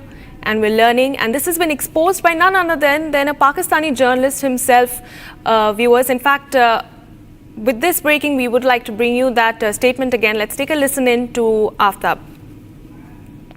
Hashim Musa and तला अली, ये तो है ना जी पक्की बात है कि पाकिस्तानी है। ये सरहद पार आते जाते थे, लश्कर तैयबा के साथ इनके बड़े गहरे मरासिम थे। एक के तो हमारी फ़ौज और हमारी इंटेलिजेंस के साथ भी ताल्लुकात थे और मामलात थे, बल्कि वो बाकायदा सिपाही था, कमांडो था। 2-3 कश्मीरी थे उनमें, जो इंडिजिनस स्ट्रगल है, वहाँ के मकामी हैं। अब ख़तरनाक बात यह है कि वो आजकल लगे हुए हैं कुछ सो कॉल्ड फोरेंसिक्स करने। वो लगातार अपनी डिजिटल फुटप्रिंट के चक्रों में पड़े हुए हैं। All right, shifting focus to more breaking news coming in. Posing as an Air Force officer to dupe women, a man in Pune has now been arrested after military intelligence alerted the police about his fake identity. The accused, who has been named as Gaurav Kumar, is now in police custody and being interrogated. And more details coming in. He faked his identity as an Indian Air Force officer to impress and mislead women. And the Pune police has now booked him under section 168 of the BNS. That is the latest piece of breaking news that we are tracking in from Pune, where a man who was posing as an Indian Air Force officer has now been arrested and he has been booked under section 168. Sandeep, my colleague, joins me from Mumbai. He has more details. Sandeep, over to you. Yes, as far as this case is concerned, over the intelligence input of military intelligence, Pune police was in fact alerted regarding this person who is Gaurav Kumar, and in fact he is originally from Aligarh, Uttar Pradesh, and it is being said in that he was working as a receptionist at Staybird Hotel out there in Pune. After the input was shared to the Karadi police, he was in custody, and in fact after the search at his residence, it was found that he had badges, uniforms, as well as combat shoes. So definitely, after the seizures, he has been in fact arrested. It is being said that he used to pose as an Indian Army officer to attract women and in fact to target women. So definitely there are linkages that have in fact found out there in the investigation. Police. Yes. All right, Sandeep, thank you for those details. Viewers, that was the latest piece of breaking news that we were getting in from Pune. Now we'll track some more breaking news that we are getting in. The BCCI has dropped a bombshell that India will not participate in any upcoming Asian Cricket Council events, including the Men's Asia Cup and Women's Emerging Teams Asia Cup. Now this comes amid escalating tensions with Pakistan, with the BCCI taking a firm stand against participating in a tournament that is chaired by Pakistan's Interior Minister and current PCB chief Mohsin Naqvi. Now BCCI sources have also told that have also told us that participating in any ACC event under a Pakistani minister's leadership goes against national sentiments. Ankit, my colleague, joins us from the sports desk. He's live from the newsroom. Ankit, this is the BCCI's latest diplomatic strike against Pakistan. Tell us more. What are the details that you're picking up? कुछ भी सुनाई. So yes, the entire Asia Cup, as we understand, is in jeopardy now that BCCI has decided to opt out of the tournament, and also now that BCCI opts out of the tournament, it's going to be very tough for ACC president, who in this case is PCB chairman as well, Mohsin Naqvi, who also happens to be the Federal Interior Minister of Pakistan.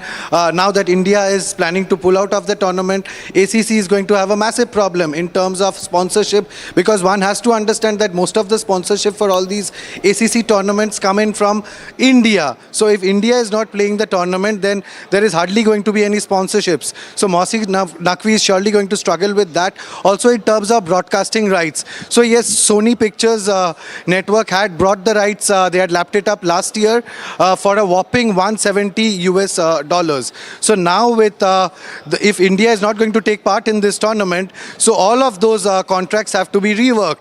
And in that case, probably Pakistan is going to end up getting nothing. So Pakistan as a country is also reeling financially. And now if the Asia Cup does not take place, because if the Asia Cup takes place, 15% of the broadcasting rights will go to all the teams. So Pakistan will also not get that. So obviously Pakistan is in a big problem right now as we see. And this surely has a decision has been taken. This sort of a decision has been taken to isolate Pakistan from the cricketing world. That is what we understand as of now.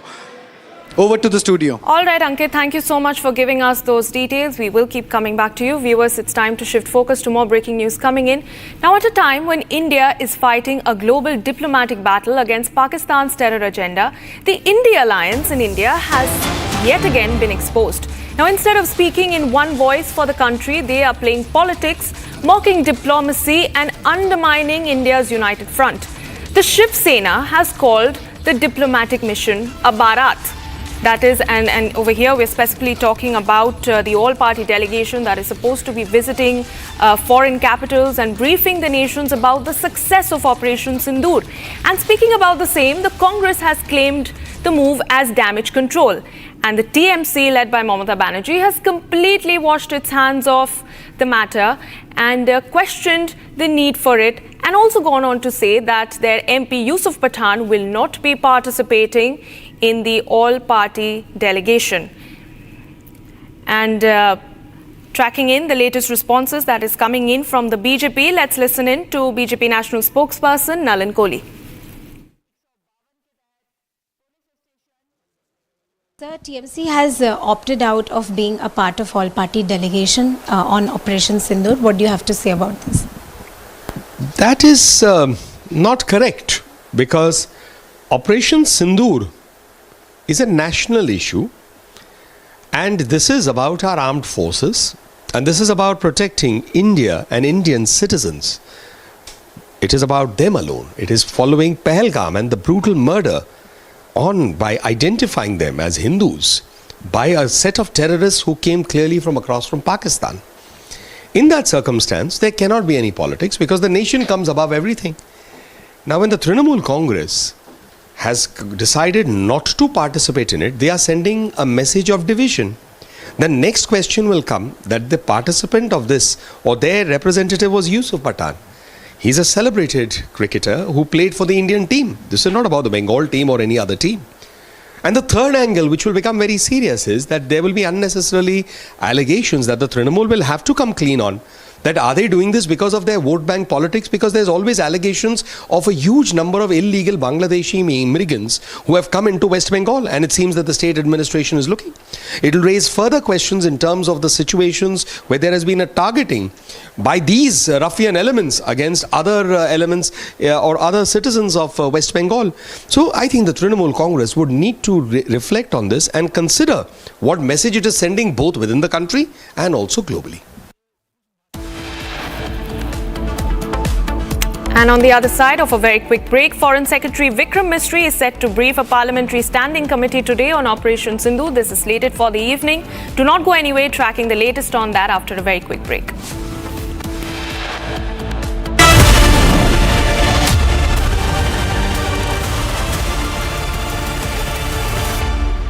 दादी के हाथों का जादू और खुशबू से महकता घर, माँ की मुस्कुराहट और खाने की सुगंध, MDH गरम मसाला, क्योंकि हर रिश्ता है स्वाद से जुड़ा। First of all, let me begin by congratulating each one of you for the thumping victory of Operation Sindur. Fills me with so much of pride to belong to the family of olive greens. Well, change is the only constant. And as we begin with the Nation First Nationalist Collective, this is the wind of change that is now blowing.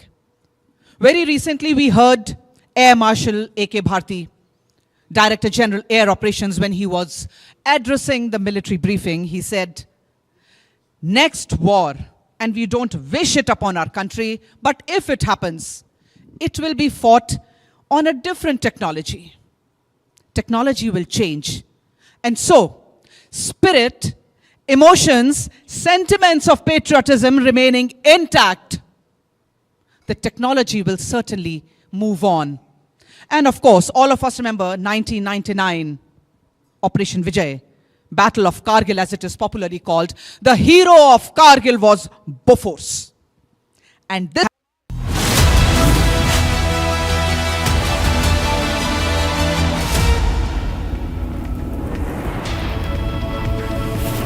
All right, welcome back. Now, viewers, the chorus of Nation First and Forces First is echoing across the nation. And now the Indian Army has put up a demonstration of its advanced and indigenous air defense systems that have secured the Indian airspace, defense sites, places of worship and the civilian population in the face of Pakistani missile and drone attacks. Now this multi-layered air defense, including the Akash missile system and the L-70 air defense guns, took down enemy projectiles and drones well before they breached the Indian airspace.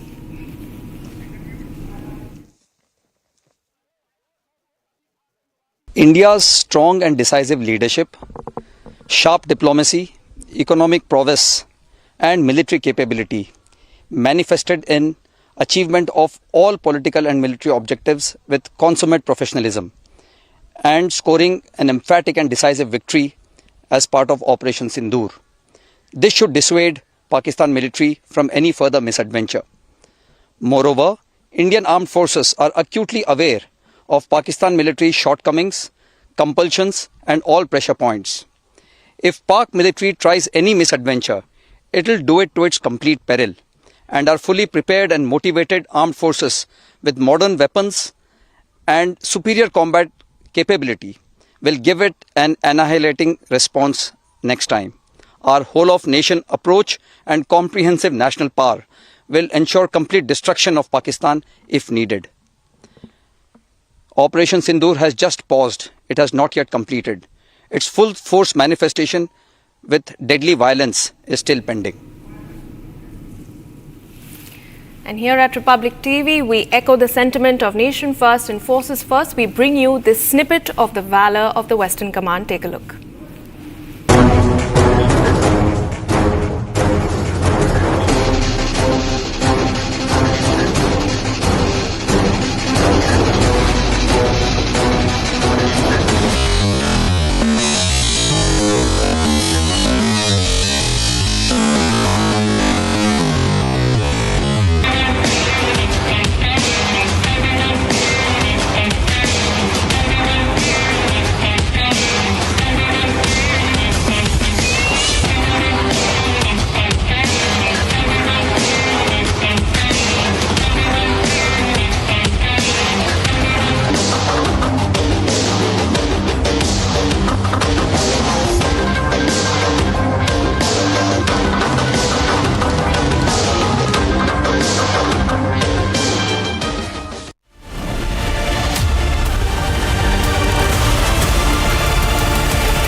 विमल में गुलिस्तां के ये कुछ लजीज फरिश्ते जब साथ घुलें तो जी ललचाए और दिल कहे कि स्वाद की जुबान में खुद को ऐसे डुबाऊं कि निकल ना पाऊं। विमल की जुबान कुछ है ही ऐसी, मानते हैं? विमल, बोलो जुबान कैसी?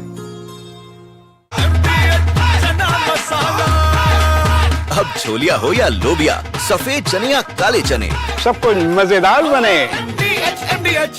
Why I was impressed with the term nationalistic. You know what happened? I was very young, as everybody knows, only about 35 when I was made project director by Kalam. So by mistake, somebody came. I was a young man and told, meet my boss, I told Dr. Kalam. Somebody was there, I told him, Kalam, my boss, because he got upset. He said, Prahlad, don't call me boss. Sir, what else? No, who is your boss? I didn't know the answer. He says, Akash is your boss. You are working for Akash? Akash is your boss, not me. And I...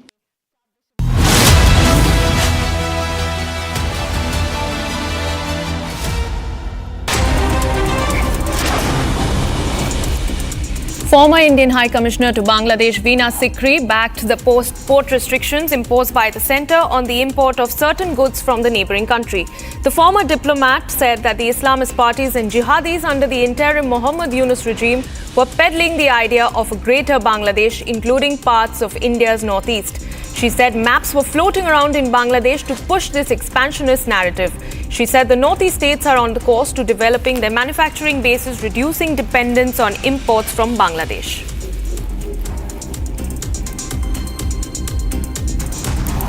Sikkim Chief Minister Prem Singh Tamang said that his government has received a word of confirmation from the centre about Prime Minister Narendra Modi's impending visit to the state. However, he said that the dates and modalities of the Prime Minister's visit were still being worked out. Though May 29th has been set as the tentative date for the Prime Minister's visit, it was yet to be confirmed.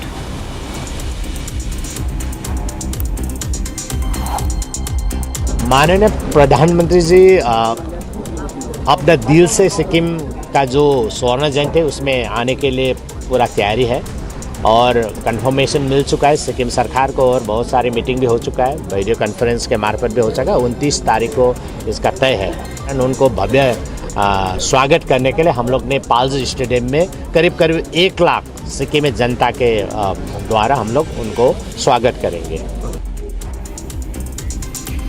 Senior BJP leader Dilip Ghosh attacked the Mamata government over the police crackdown on sacked Bengal teachers, saying that it has lost the confidence of the people and was out to crush dissent by brute force.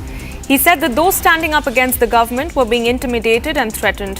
He said it was unfortunate that teachers who should at schools impart lessons and be shaping futures were out on the streets demanding their jobs back. ये तो डराने का तरीका है ना। जो teacher school में बैठ के पढ़ाना चाहिए उनका नौकरी क्यों गया? आपने पैसा लिया, चोरी किया, घोटाला किया, अब वो रास्ते में बैठे हुए हैं। इतना दयनीय स्थिति है। स्कूल में टीचर नहीं है, पढ़ाई नहीं हो रही है। कहीं एक टीचर था, वही घंटी बजाते हैं, वही ऑफिस खोलते हैं, आज वो भी नहीं है। तो हमारे बंगाल के जो बच्चे हैं उनका भविष्य क्या होगा? Several parts of Bengaluru went underwater after heavy rains lashed the city. Visuals showed rainwater gushing into the Silkboard metro station, throwing passenger services haywire. The extensive flooding yet again showed up the ineffective drainage system in the city.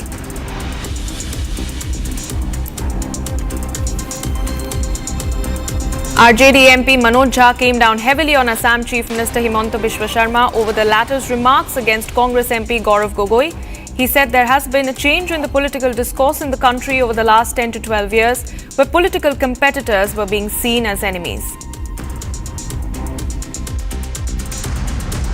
इस goodwill mission में नामित एक व्यक्ति के बारे में एक सूबे के चीफ मिनिस्टर का ये बयान है। दुनिया के बाकी देश भी तो देख रहे होंगे, वो तो ये कहेंगे your house is not in order. ये बहुत गंभीर विषय है। आसाम में आपकी प्रतिस्पर्धा है, उसको आसाम में रखिए, पॉलिटिकली लड़िए। इस प्रकार का बिलो द बेल्ट अटैक, ये मैं समझता हूं ये अपराध की श्रेणी में आता है। 6 people, including 2 children, were hospitalized because of suffocation after an e-rickshaw caught fire while being charged. The 3-wheeler was being charged in the ground floor of a building in Delhi's Shadara.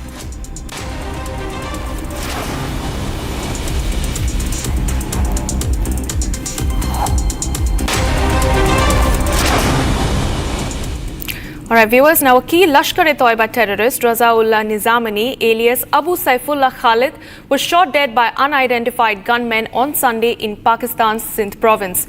Nizamani was the commander of the Lashkar-e-Toiba and was the brain behind the 2006 attack on the RSS headquarters and several other major attacks in India.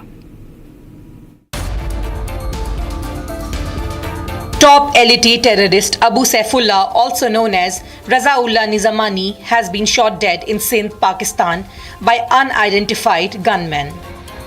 Razaullah Khalid alias Abu Saifullah Khalid has been killed by the unknown gunman in the Matli area of Sindh province. It was yesterday when he was going out. He was fired upon by the unknown assailants, and when he was taken to hospital, he was declared brought dead on arrival. Those who have carried out multiple terror attacks, especially the terror attacks that have taken place in the Nagpur, that was the RSS headquarters, in which 3 terrorists were killed, but unfortunately a civilian lost his life. And also in the CRPF camp that attack took place in the Uttar Pradesh, that also he was behind that very attack. He was operating from the Nepal. He has been in Jammu and Kashmir, has carried out multiple terror acts himself as a terrorist, and then went back to the Pakistan.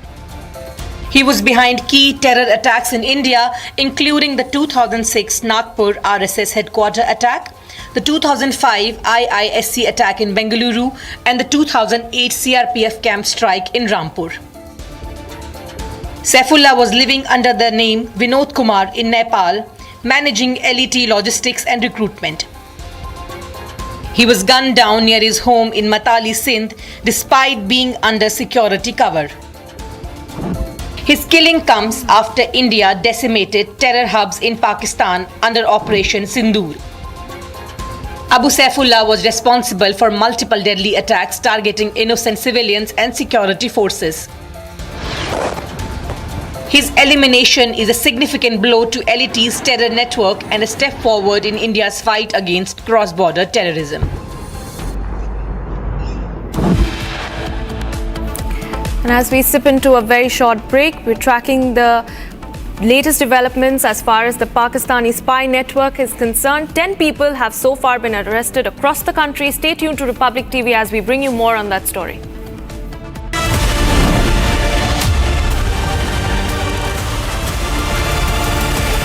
MDH की हल्दी मिर्ची धनिया करे कमाल, ये रंग दे, ये खुशबू दे, ये तीखा, ये कम पड़े, क्या निराला MDH masala.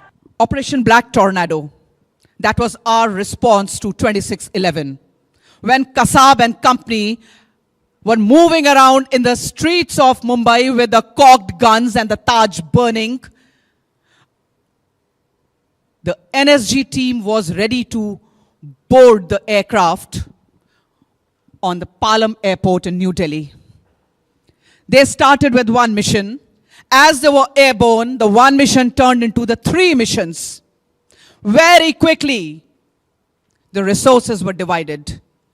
Ammunition, radio sets, you name the equipments they were carrying, the specialized equipment, everything was broken into 3. 3 teams created with depleted manpower resources. There was no clamor for promotion. There was no clamor for leadership role. There was no clamor for who gets what. It was only mission first, nation first. Mid-year, 3 strategies were made. Shabad House had a heliborne op. Trident had a ground op. The NSG men with their masks came. Join the collectivist compact that we are signing. Join the nationalist collective that we are starting. Become part of a movement that will go down in history as the greatest movement launched by the people of any country. Come on, be a proud Indian. Don't be an Indian because you live in India. Be an Indian like me, that India lives in us. I thank you and I welcome you to join this movement.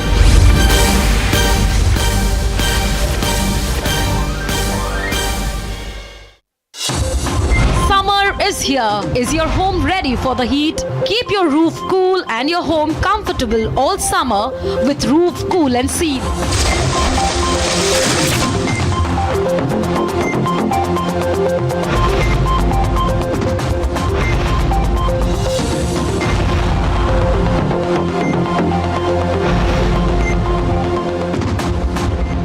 पसीना मत बहाओ, Berger roof cool and seal लगाओ।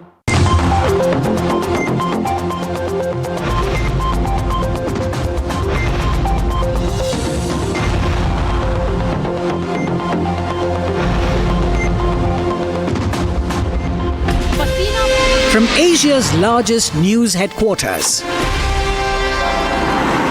setting the agenda for Bharat.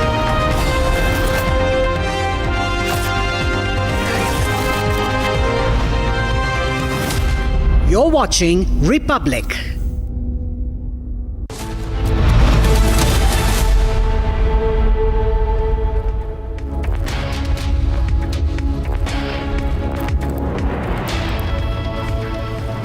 Hello and thank you for tuning into Republic TV. I'm Deepak Suresh Kumar. It's 12 and we are live and breaking, and our focus remains on enemies within, because 8 to 10 YouTubers have been arrested on charges of espionage, spying for Pakistan, giving them crucial details about our military, about our defense equipment and much more.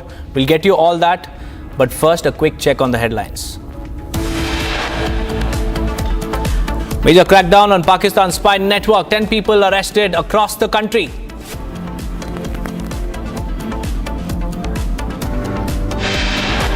UP man arrested on charges of spying for Pakistan, had crossed border to share information.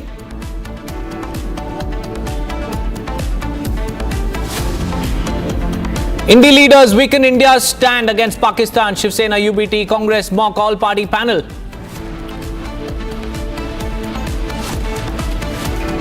TMC's Yusuf Pathan opts out of multi-party delegation visiting multiple nations on Operation Sindur.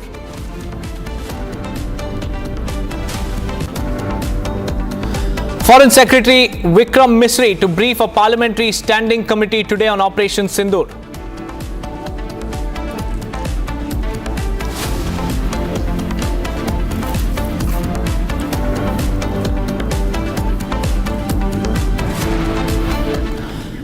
Viewers, with each passing day, more and more individuals are being arrested over charges of spying for Pakistan. In the latest, the crackdown on Jyoti Malhotra has widened.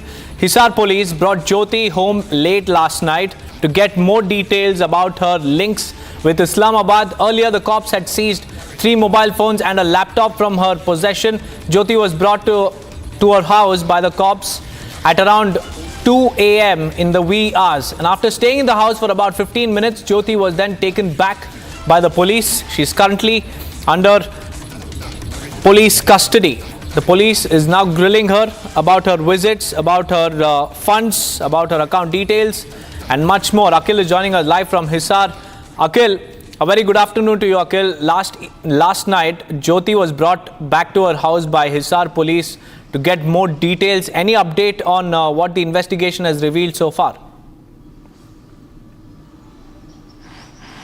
Well, Deepak, if you see what has happened last night, the Hisar police has taken Jyoti, who is in the police custody of Hisar police for the last 3 days. And if you see earlier what we have seen, that the court has granted 5 days of police custody to the local police for questioning Jyoti Malhotra in connection with the case. And last night at around 2 a.m., Jyoti was taken over here at her residence, where she was basically visited her room, and from there the police team has collected some evidence. Because earlier, if you see, when that incident took place, the police team arrived over there at her residence, and they have basically seized the 4 cell phones from Jyoti's possession, and who those basically SIMs were, on which numbers basically those SIMs were active.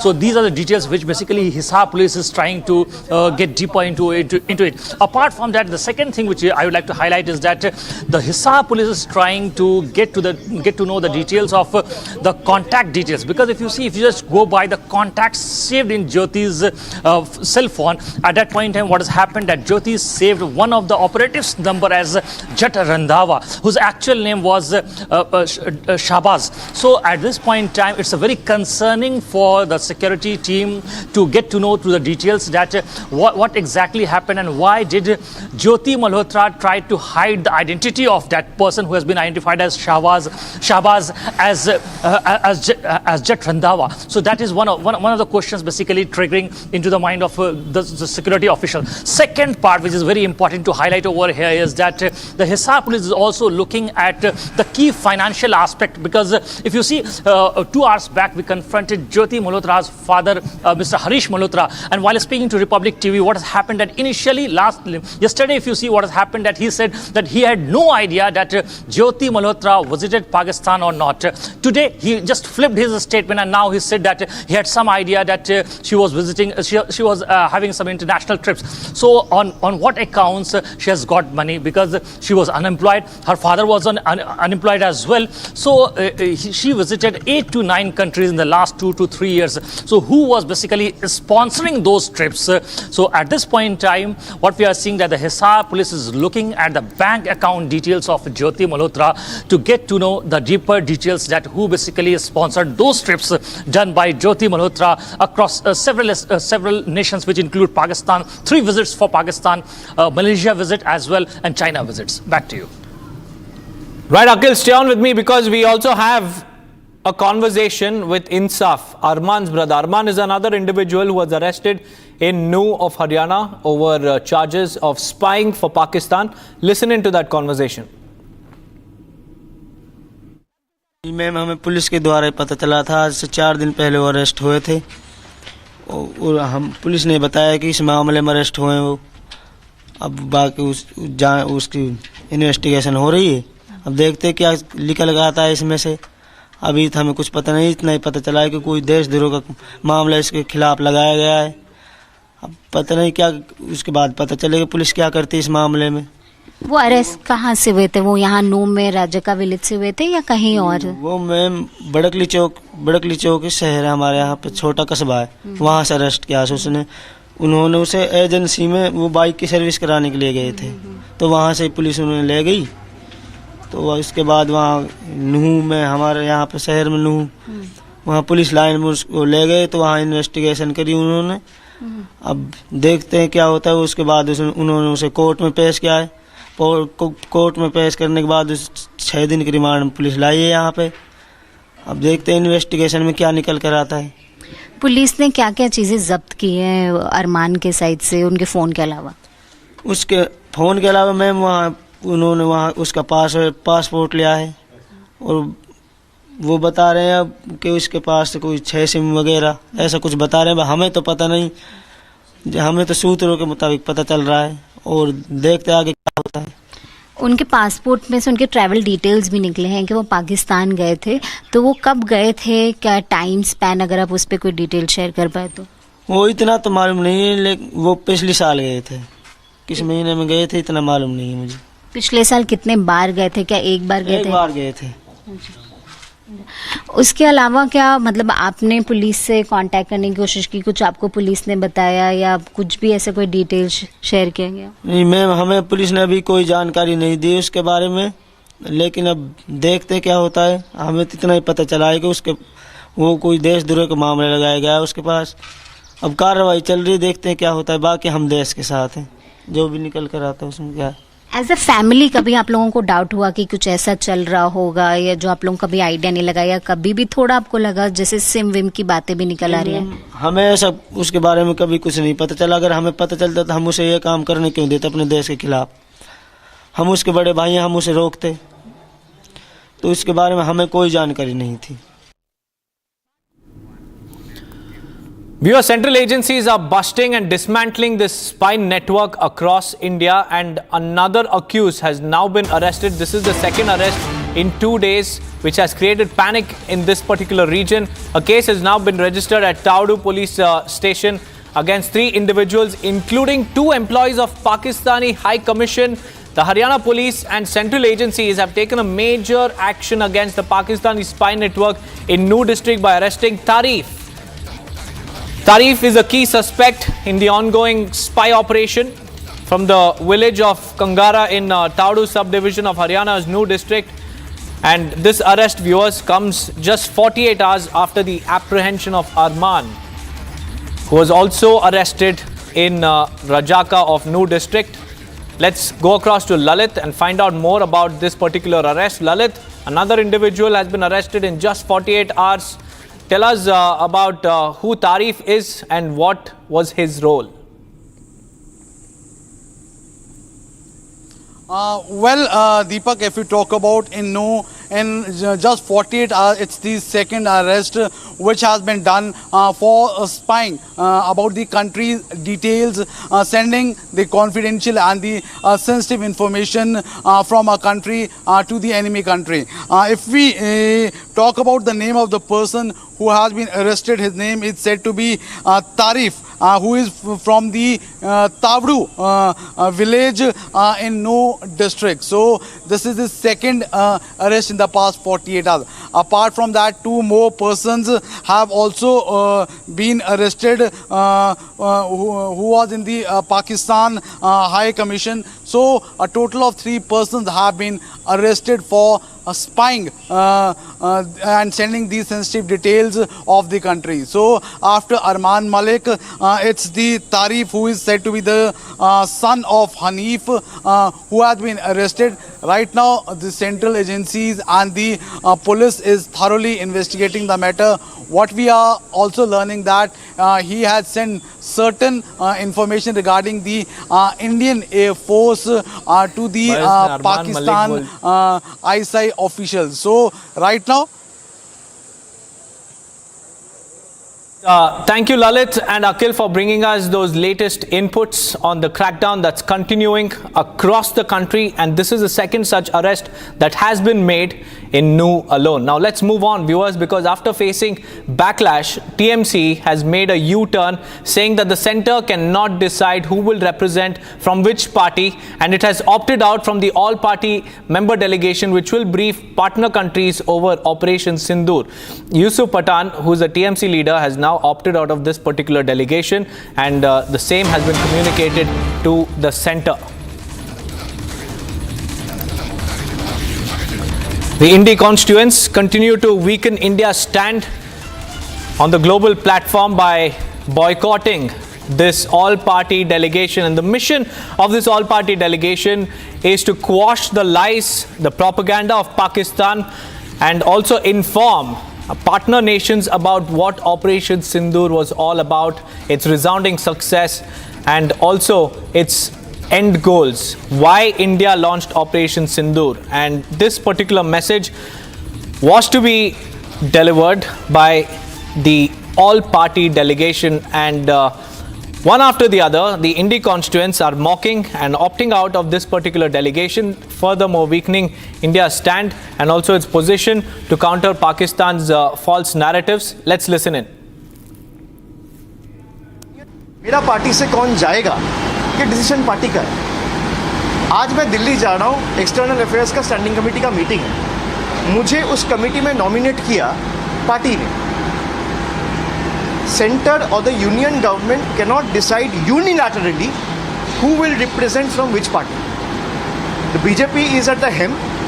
They are responsible for running the country. They are running the union government. They can decide on their part कि BJP से कौन जाएगा। अब मान लीजिए कांग्रेस से कौन जाएगा, तृणमूल से कौन जाएगा, डीएमके से कौन जाएगा, आम आदमी पार्टी से कौन जाएगा, समाजवादी पार्टी से कौन जाएगा, ये बीजेपी तय नहीं कर सकते। This has to be decided by the respective party leadership.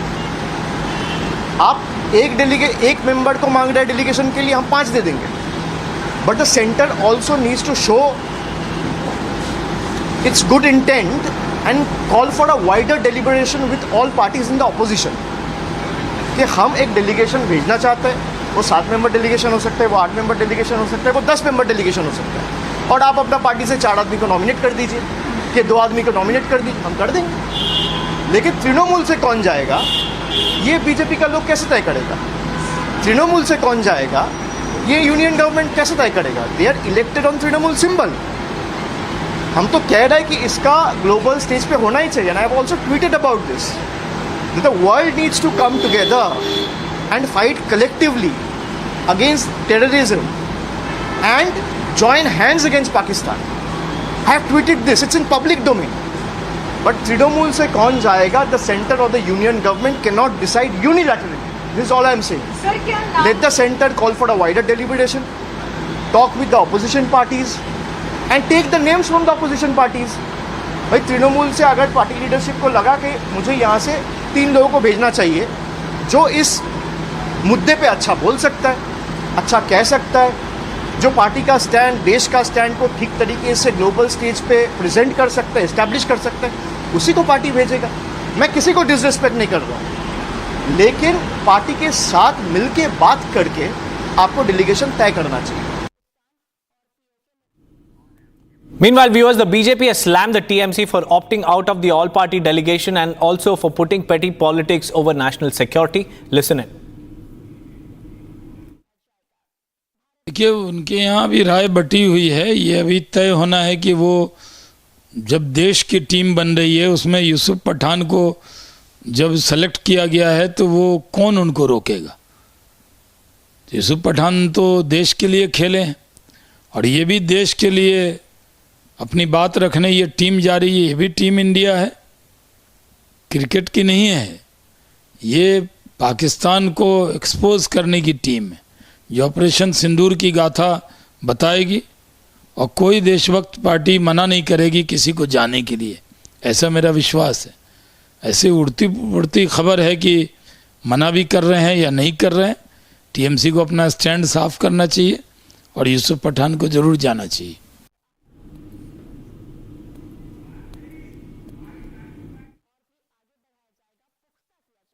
Sir, TMC has opted out of being a part of all-party delegation on Operation Sindur. What do you have to say about this?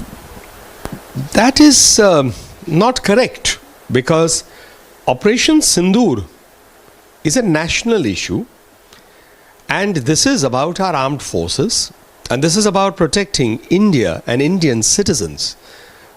It is about them alone. It is following Pahalgam and the brutal murder by identifying them as Hindus by a set of terrorists who came clearly from across from Pakistan. In that circumstance, there cannot be any politics because the nation comes above everything. Now, when the Trinamool Congress has decided not to participate in it, they are sending a message of division. The next question will come that the participant of this or their representative was Yusuf Pathan. He's a celebrated cricketer who played for the Indian team. This is not about the Bengal team or any other team. And the third angle, which will become very serious, is that there will be unnecessarily allegations that the Trinamool will have to come clean on. That are they doing this because of their vote bank politics? Because there's always allegations of a huge number of illegal Bangladeshi immigrants who have come into West Bengal, and it seems that the state administration is looking. It will raise further questions in terms of the situations where there has been a targeting by these ruffian elements against other elements or other citizens of West Bengal. So I think the Trinamool Congress would need to reflect on this and consider what message it is sending both within the country and also globally.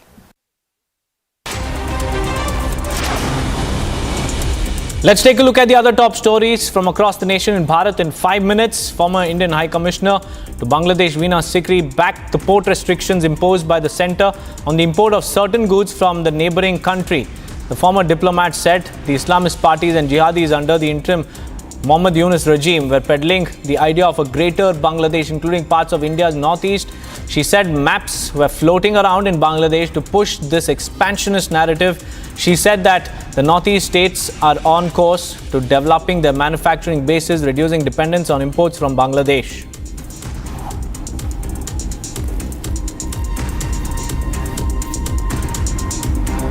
Sikkim Chief Minister Prem Singh Tamang said his government has received a word of confirmation from the centre about Prime Minister Narendra Modi's impending visit to the state. However, he said the dates and modalities of the Prime Minister's visit were still being worked out.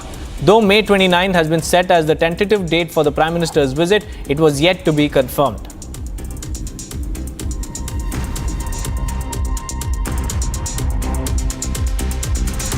माननीय प्रधानमंत्री जी अपना दिल से सिक्किम का जो स्वर्ण जयंती है उसमें आने के लिए पूरा तैयारी है और कंफर्मेशन मिल चुका है सिक्किम सरकार को और बहुत सारी मीटिंग भी हो चुका है, वीडियो कॉन्फ्रेंस के मार्फत भी हो चुका है। 29 तारीख को इसका तय है और उनको भव्य स्वागत करने के लिए हम लोग ने पाल्स स्टेडियम में करीब 1 लाख सिक्किम में जनता के द्वारा हम लोग उनको स्वागत करेंगे। Senior BJP leader Dilip Ghosh attacked Mamata Banerjee government over the police crackdown on sacked Bengal teachers, saying it has lost the confidence of the people and was out to crush dissent by brute force. He said those standing up against the government were being intimidated and threatened. He also added that it was unfortunate that teachers who should be at schools imparting lessons and shaping futures were out on the streets demanding their jobs back.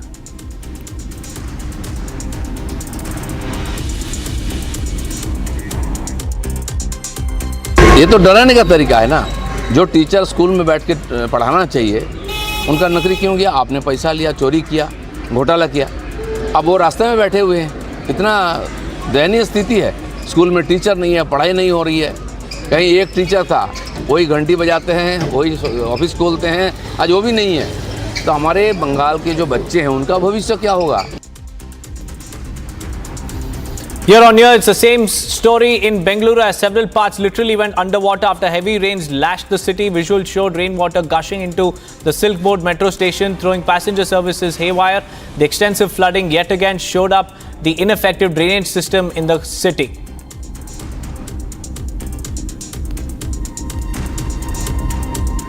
RJD MP Manoj Jha came down heavily on Assam Chief Minister Himanta Biswa Sarma over the latter's remarks against Congress MP Gaurav Gogoi. He said there has been change in the political discourse in the country over the last 10 to 12 years, where political competitors were being seen as enemies.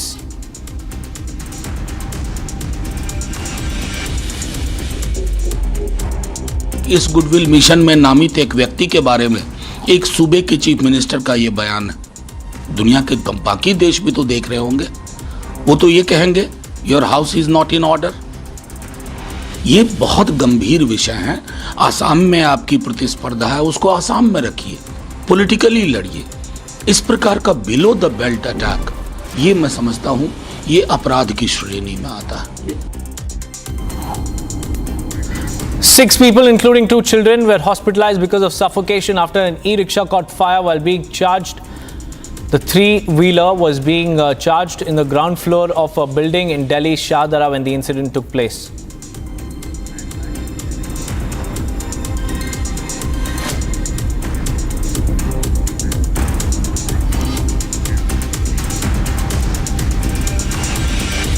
Viewers, tensions between the BLA and Pakistani forces only escalating because the BLA has now released a video dated March 11, 2025 when they launched a swift and intense operation targeting Pakistani security forces aboard the Jafar Express in Balochistan. And this is a chilling video of a high-profile attack on Pakistani security forces aboard the Jafar Express in March, and the video dated March 11th shows the ruthless efficiency of the operation, which the BLA claims is a direct message to Pakistan over its ongoing occupation of the region. And according to BLA's official statement, the swift and intense assault has resulted in the neutralization of 214 Pakistani military personnel, which marks a significant escalation in the ongoing conflict, with the BLA now signaling their continued resistance against what they describe as Pakistan-occupied Balochistan.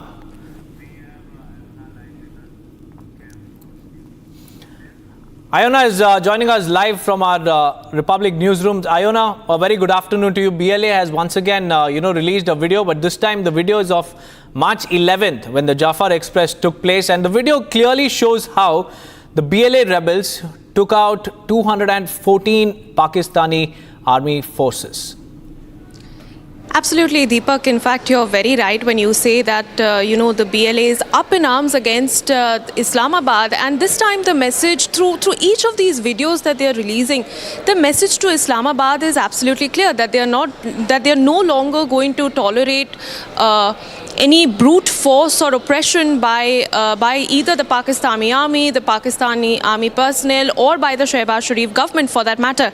In fact, just to bring you some data, the BLA army has claimed responsibility for at least 71 coordinated attacks at over 51 locations across Balochistan in the last few months. Now, be it the Jafar Express attack or Operation Bolan, in which 14 military personnel were blown to bits, or be it the Turbat attack, in which 22 Pakistani military personnel were killed, the Baloch Liberation Army's mission is clear, Deepak, that they will seek freedom and that their resistance movement against Pakistan will continue unabated. But meanwhile, the challenge for Islamabad also lies, to recognize what is happening at their western borders, to recognize and identify the crisis that they are going through, and to realize, to put it very simply, that the Baloch Liberation Army is not going to stop anytime soon. Their offensive is only going to escalate, and that,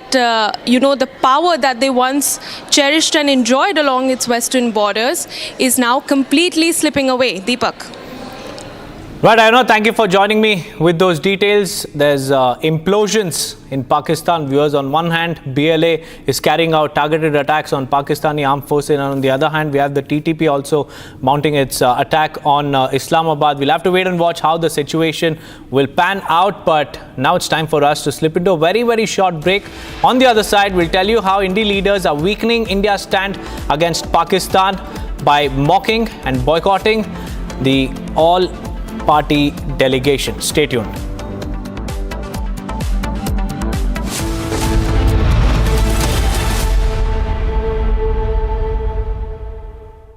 Amity University has one of India's largest merit scholarship programs for brilliant students.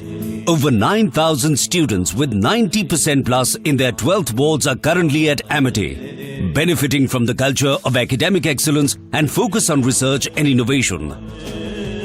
To be with like-minded students who want to be successful, apply at amity.edu/scholarships. MDH की हल्दी मिर्ची धनिया करे कमाल, ये रंग दे, ये खुशबू दे, ये तीखा, ये कम पड़े, क्या निराला MDH masala.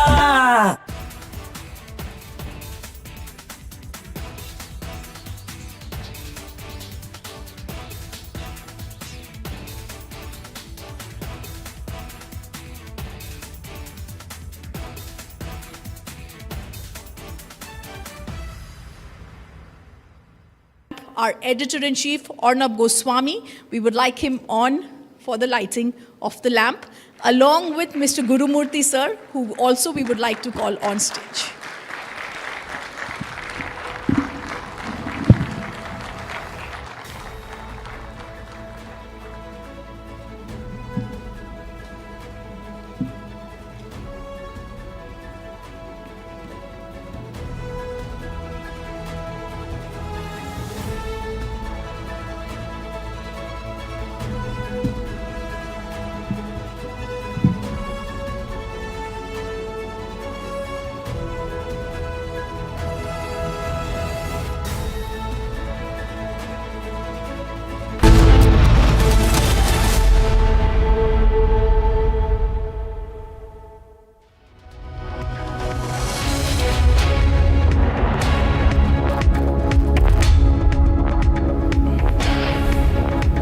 Welcome back, ladies and gentlemen. You're watching Live and Breaking with me, Krutat Patnaik, at 12:30 p.m. this Monday afternoon. The top story remains that the leader of opposition and the External Affairs Ministry are caught in a war of words over the interpretation of Dr. Jaishankar's statement regarding getting Pakistan a heads up, or whether there was any. Now, Rahul Gandhi is alleging that India has lost many fighter jets and he wants a number. What is this all about? I'll get you all the details in just a moment, but as always, let's start this Live and Breaking bulletin with the headlines. Major crackdown on Pakistan spy network, 10 people arrested across the country.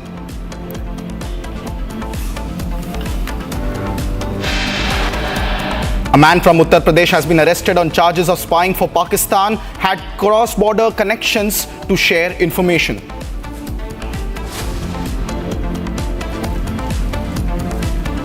Indie leaders weaken India's stand against Pakistan. Now Shiv Sena, UBT and Congress mock the all-party panel.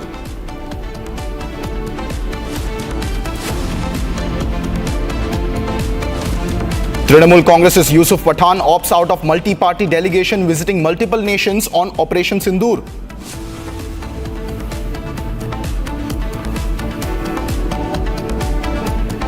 Foreign Secretary Vikram Misri to brief a parliamentary standing committee today on the Operation Sindur.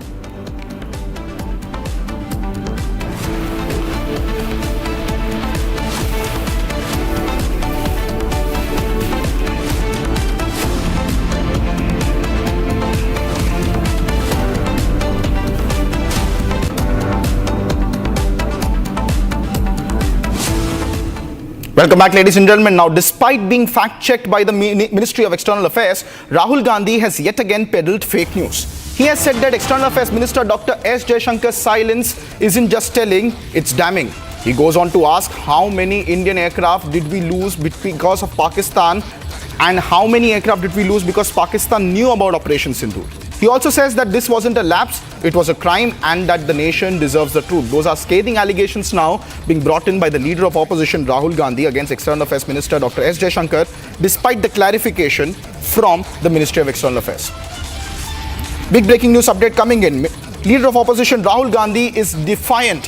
He continues to say that Pakistan had some sort of an awareness about Operation Sindur. This is despite Ministry of External Affairs clarification yesterday, in which they said that there was no such update or a heads up given to Pakistan, and the manner in which Dr. Jaishankar spoke was being misinterpreted by the leader of opposition. However, Rahul is continuing to leverage his claim and is now even pressing on the government to say and release information about how many Indian jets did we lose because Pakistan had some sort of a heads up, according to leader of opposition Rahul Gandhi. That's the big breaking news update coming in. Yesterday also we saw the Ministry of External Affairs coming out and clarifying that there was no certain heads up given. In fact, it was amply made clear also in the DGMO briefing, in which Lieutenant General Ghai had also said that there was no such thing that was told to Pakistan. In fact, it was only after Operation Sindur was carried out that the Pakistani side was aware, or got to know about rather, that the Operation Sindur has been carried out on various air bases which were targeted in retaliation to Pakistan's escalation first. However, leader of opposition Rahul Gandhi is now continuing to peddle the fake news,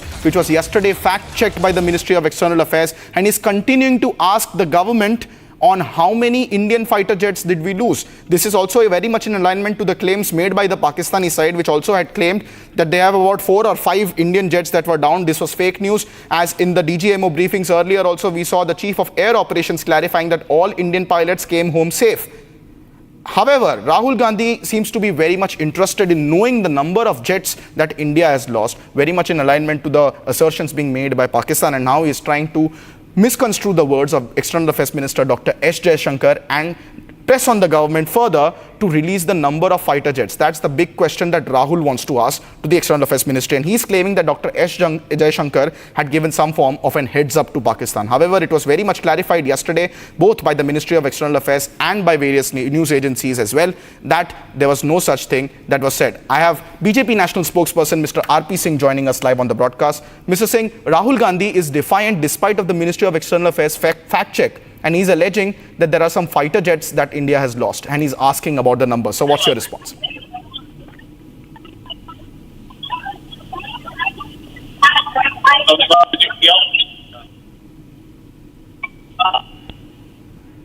I think I have a bad connection there with Mr. R.P. Singh. I'll try to fix that line, ladies and gentlemen. However, the controversy continues to emerge as Rahul Gandhi has been once again caught in one of the biggest controversies regarding peddling a very similar line to Pakistan, making assertions that India has lost some form of fighter jets. And he is now again repeating the words of Dr. S. Jaishankar in a misconstrued fashion, and he's trying to twist the words and say that perhaps the External Affairs Minister had given some sort of an heads up to Pakistan ahead of Operation Sindur, something that was very vehemently rebuked and fact-checked yesterday by the Ministry of External Affairs. However, Rahul Gandhi continues to remain defiant. This is also at a time where his party is also caught up in a controversy about an all-party delegation headed to various nation states and their capitals to clarify India's position vis-a-vis counter-terrorism and taking on Pakistan's terrorism head-on under the new anti-terrorism national defense doctrine that was enunciated by the Prime Minister earlier last week. However, the leader of opposition seems to be more concerned about the number of fighter jets that India has lost in Operation Sindur, and under this now he's drawing a severe criticism of the External Affairs Minister, trying to portray as if the EAM had given some form of a heads up to Pakistan ahead of Operation Sindur, something that MEA has vehemently denied and has said that the words of the External Affairs Minister have been misconstrued in this particular fashion. This happened yesterday as well, ladies and gentlemen, following which the Ministry of External Affairs had issued a clear-cut clarification saying that there is no element of doubt that should exist on this. Let's listen into the allegations that were made by the Congress yesterday also. This is senior Congress leader Pawan Kheda repeating the same assertions made by Rahul Gandhi. Listen in.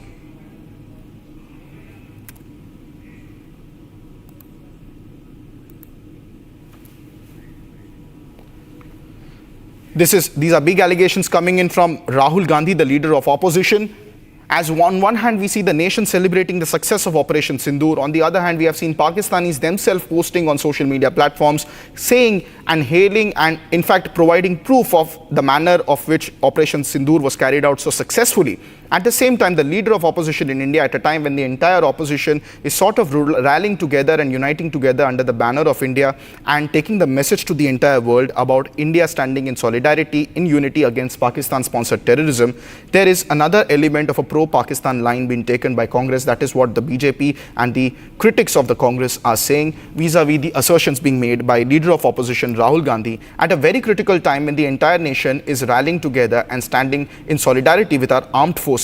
This is despite of multiple clarifications issued by the DGMO in their press briefing, as we had seen earlier, Lieutenant General Ghai, who had also said that there was no heads up given to Pakistan and all the escalation matrix was already drawn out by the three forces and it was acted on in accordance to the Pakistan's escalation. At the same time, there was also clarification issued by the Ministry of External Affairs yesterday in which they very clearly clarified that Dr. Jaishankar's words are being misconstrued and are being warped around for political mileage. However, Congress is continuing its attack on External Affairs Minister Dr. S. Jaishankar, and in this case in particularly, for a second straight day, the topmost leader of the Congress party, Rahul Gandhi, who is the leader of opposition, has once again repeated the same assertions despite the MEA issuing a clarification.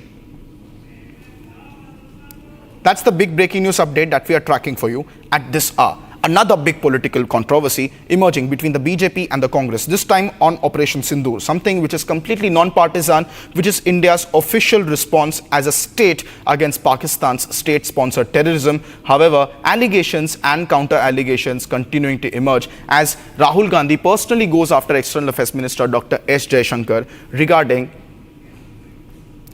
the entire case. Listen into what the Congress party is saying on this entire situation. देश के हर नागरिक ने, विश्व के हर नागरिक ने देखा आपने क्या बोला कि हमने पाकिस्तान को बता दिया था कि हम सिर्फ आतंकी ठिकानों पर हमला करने जा रहे हैं। अब बताइए, मुखबिरी नहीं है तो क्या है? और मुखबिरी का इतिहास लंबा है, अभी उस पर भी आऊंगा मैं।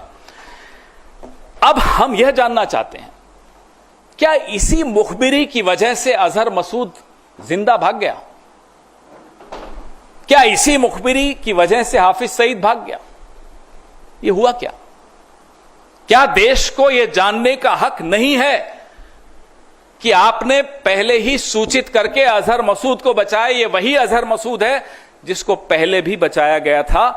कंधार में जब IC 814 को हम छुड़वाने गए थे, तब इसी अजहर मसूद को हम जाकर उनको सुपुर्द करके आए थे। ये दूसरी बार बचाने की साजिश क्यों हो रही है? क्यों बचाया गया अजहर मसूद को? कारण बताइए। ये जो बयान है विदेश मंत्री का बहुत संवेदनशील है। आतंकी ठिकाने, इस बयान के बाद पाकिस्तान ने उन ठिकानों का क्या किया होगा, खाली किए होंगे, नहीं किए होंगे, ये तो अजहर मसूद जिंदा है उसी से मालूम पड़ जाता है। और कितने आतंकी जिंदा बच के भाग गए होंगे, ये चिंता और ये सवाल हम सबके मन में है। We are right in being concerned and being worried about the future, the safety of our country. If we have forewarned Pakistan, then obviously most of the terrorists like Azhar Masood, like Hafiz Saeed would have escaped. Why did we allow that? That's a question, that's a concern which every single Indian faces today. And the minister and the prime minister must open their mouth and come out clean.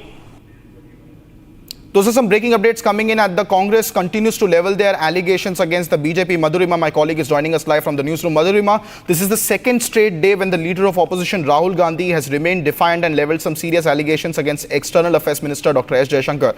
What is this fascination by understanding the number of jets that India may or may not have lost in Operation Sindur?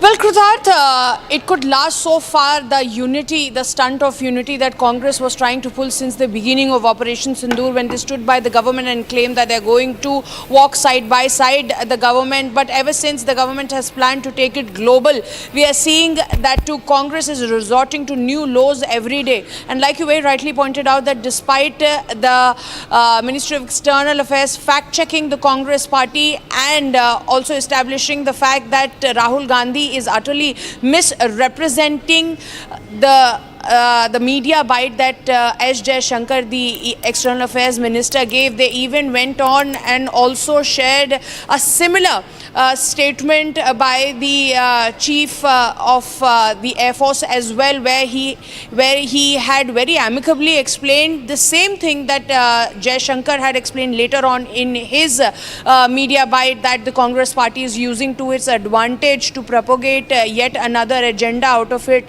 Also, we just heard Pawan Khera, like I said, that the Congress party is resorting to new laws, where we know that India during Operation Sindur killed around 100 terrorists and even brother of Masood Azhar and those who were the mastermind of Pulwama attack.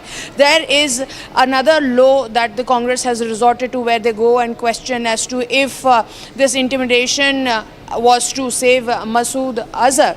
We'll have to wait and watch as to see how the government reacts to it. But yet another bizarre comment by the Congress at the time when national unity is needed.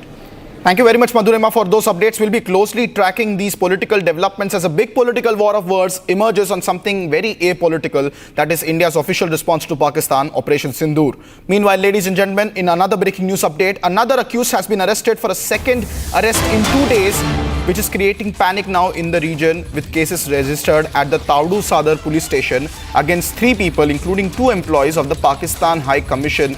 The Haryana police and the central agencies have also taken major action against the Pakistani spy network. That's the second big arrest coming in the last 2 days on the Pakistani spy network in the new district now, by arresting one Tarif, son of Hanif, from the village Kangadka in Taudu subdivision. This arrest comes 2 days after the arrest of Arman from village Rajaka on charges of espionage. That's the big breaking news update coming in now. Another person arrested in the Pakistan spy nexus. मिला है कि देवेंद्र है वो दानिश के संपर्क में रहा हो? नहीं, जो अभी तक हमारे पास PIOs आए हैं उसमें Danish is not one of them. उसमें कोई संपर्क में नहीं है अभी तक की, लाइक आई सेड, क्योंकि ऑनगोइंग इन्वेस्टिगेशन है, बट अभी तक नहीं है। अच्छा मैम, मेरा आखिरी सवाल, मैम क्या इस पूरे मामले में लोकल पुलिस के अलावा क्या सेंट्रल एजेंसीज या NIA है वो भी लगातार पूछताछ कर रही है? जी, वो लोग भी इसमें पूछताछ के लिए आए थे। वो अपना they're doing their parallel inquiries, but they are also keeping tabs on की इन्वेस्टिगेशन में क्या क्या आ रहा है। मैम, क्या देवेंद्र के साथ कोई कैथल या आसपास का कोई और लोग भी संपर्क में थे जिसके साथ वो तमाम चीज़ें शेयर कर रहा था, या सिर्फ वो अकेला था? अभी तक इन्वेस्टिगेशन में वही आया है, but like I said it is an ongoing investigation, तो आगे हो सकता है कुछ और भी खुलासा हो। तो ये थे हमारे साथ कैथल के SP। सीधे तौर पर उनका यही कहना है कि वहाँ पर वो पाकिस्तान में 4 लोगों के संपर्क में था। तमाम तरह से जो इन्वेस्टिगेशन है वो की जा रही है और तमाम जो बिंदु हैं उनको जोड़ने का प्रयास है वो किया जा रहा है। वीडियो जर्नलिस्ट कृष्णा के साथ Lalit Sharma, Republic TV, Kaithal. That's our reporter Lalit reporting from Kaithal live as the focus now emerges on the big social media influencer nexus. A second straight arrest for 2 continuous days in the new district of Haryana.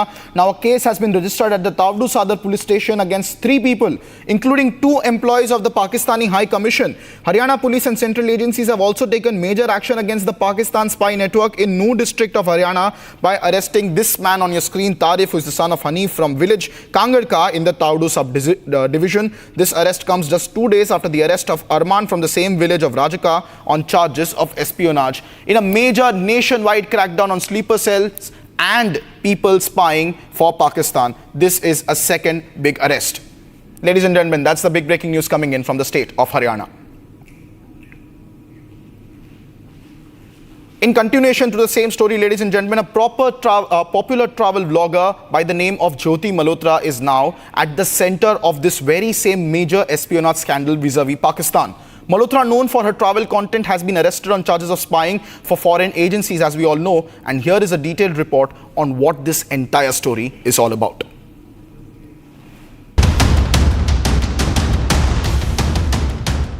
Jyoti Malhotra, a popular YouTuber, has been taken into custody by Indian intelligence agencies under suspicion of espionage. Malhotra is accused of transmitting sensitive national security information to foreign intelligence agencies. The 29-year-old influencer, who has garnered a significant online following, was arrested from Hisar. Authorities allege that her work went beyond just creating lifestyle content to the extent that she was interacting with foreign entities, especially Pakistani officials. The Hisar police have in fact informed that Malhotra was likely being prepared as a long-term asset by the Pakistanis. They confirmed that she visited Pahalgam in January 2025, 3 months before the attack, and Pakistan in March 2025. During the conflict, she was in touch with the PIOs. ठीक है, तो जो personal non Greta जिसको declare कर दिया गया, तो during the conflict वो she was in touch, but she did not have any direct access as such with any very important direct access नहीं था उसके पास किसी मिलिट्री या डिफेंस के इन्फॉर्मेशन को लेकर जो हम इस स्टेज पे कहीं कि उसने उसको दिया है. But definitely she was in touch with the PIOs और यहाँ के जो कुछ और भी जो अभी उसके हमने लैपटॉप और मोबाइल जो है वो हम उसको अभी सीज करने की कोशिश कर रहे हैं कहाँ पे है. वंस वी सीज इट और उसका हम फोरेंसिक एनालिसिस करेंगे तो उससे भी काफ़ी सारी चीज़ें क्लियर होंगी कि क्या क्या इन्फॉर्मेशन उन्होंने एक्सचेंज किया है. She attended an iftar party at the Pakistan High Commission. कभी कोई आ रहा है कभी कोई आ रहा है तो हर जगह मतलब आज की खातिरदारी दानिश जी साहब मैं तो हिल गई. दानिश जी की बेगम वाइफ है मेरी. हाँ जी. She was captured with Maryam Nawaz Sharif. ਕਾਲ ਜੀ ਸਤਿ ਸ਼੍ਰੀ ਅਕਾਲ. ਕਿਵੇਂ ਹੋ ਜੀ ਮੈਮ? ਮੈਂ ਬਿਲਕੁਲ ਠੀਕ, ਤੁਸੀਂ ਕੈਸੇ ਹੋ? ਮੈਂ ਬਹੁਤ ਵਧੀਆ. ਤੇ ਸਰ ਨੂੰ ਮੈਂ ਉਸ ਦਿਨ ਮਿਲੀ ਸੀ, ਬਹੁਤ ਚੰਗਾ ਲੱਗਿਆ ਜਿਹੜੇ ਤੁਸੀਂ ਇੱਥੇ ਅਰੇਂਜਮੈਂਟ ਕੀਤੇ ਹੋਏ ਹੈ ਸਾਡੇ ਲਈ ਉਹ ਕਾਬਿਲੇ ਤਾਰੀਫ ਹੈ. She was spotted with Pakistani diplomats. अब यहाँ से जाने का समय हो गया है और दानिश जी को स्पेशल शुक्रिया. इन्होंने देखो सबको अटेंड कर रहे हैं, खाना भी नहीं खाया और रोज़ा है इनका. खाना खाइए आप आराम से, बहुत अच्छा लगा जी. चलिए बहुत शुक्रिया. The optics could not be more clear. Malhotra's case has invited a series of arrests across states, cases of those who are the enemies within. And the probe into the Pakistan spy network is only widening.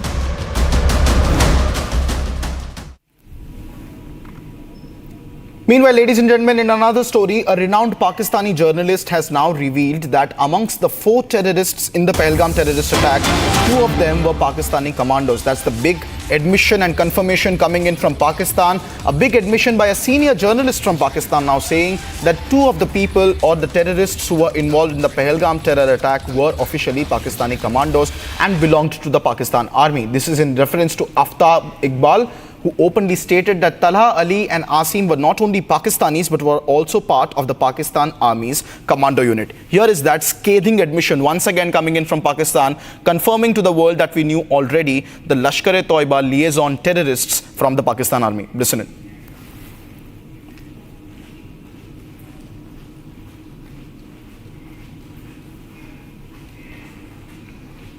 Hashim Musa and Talha Ali, ये तो है ना जी पक्की पक्की बात है कि पाकिस्तानी है.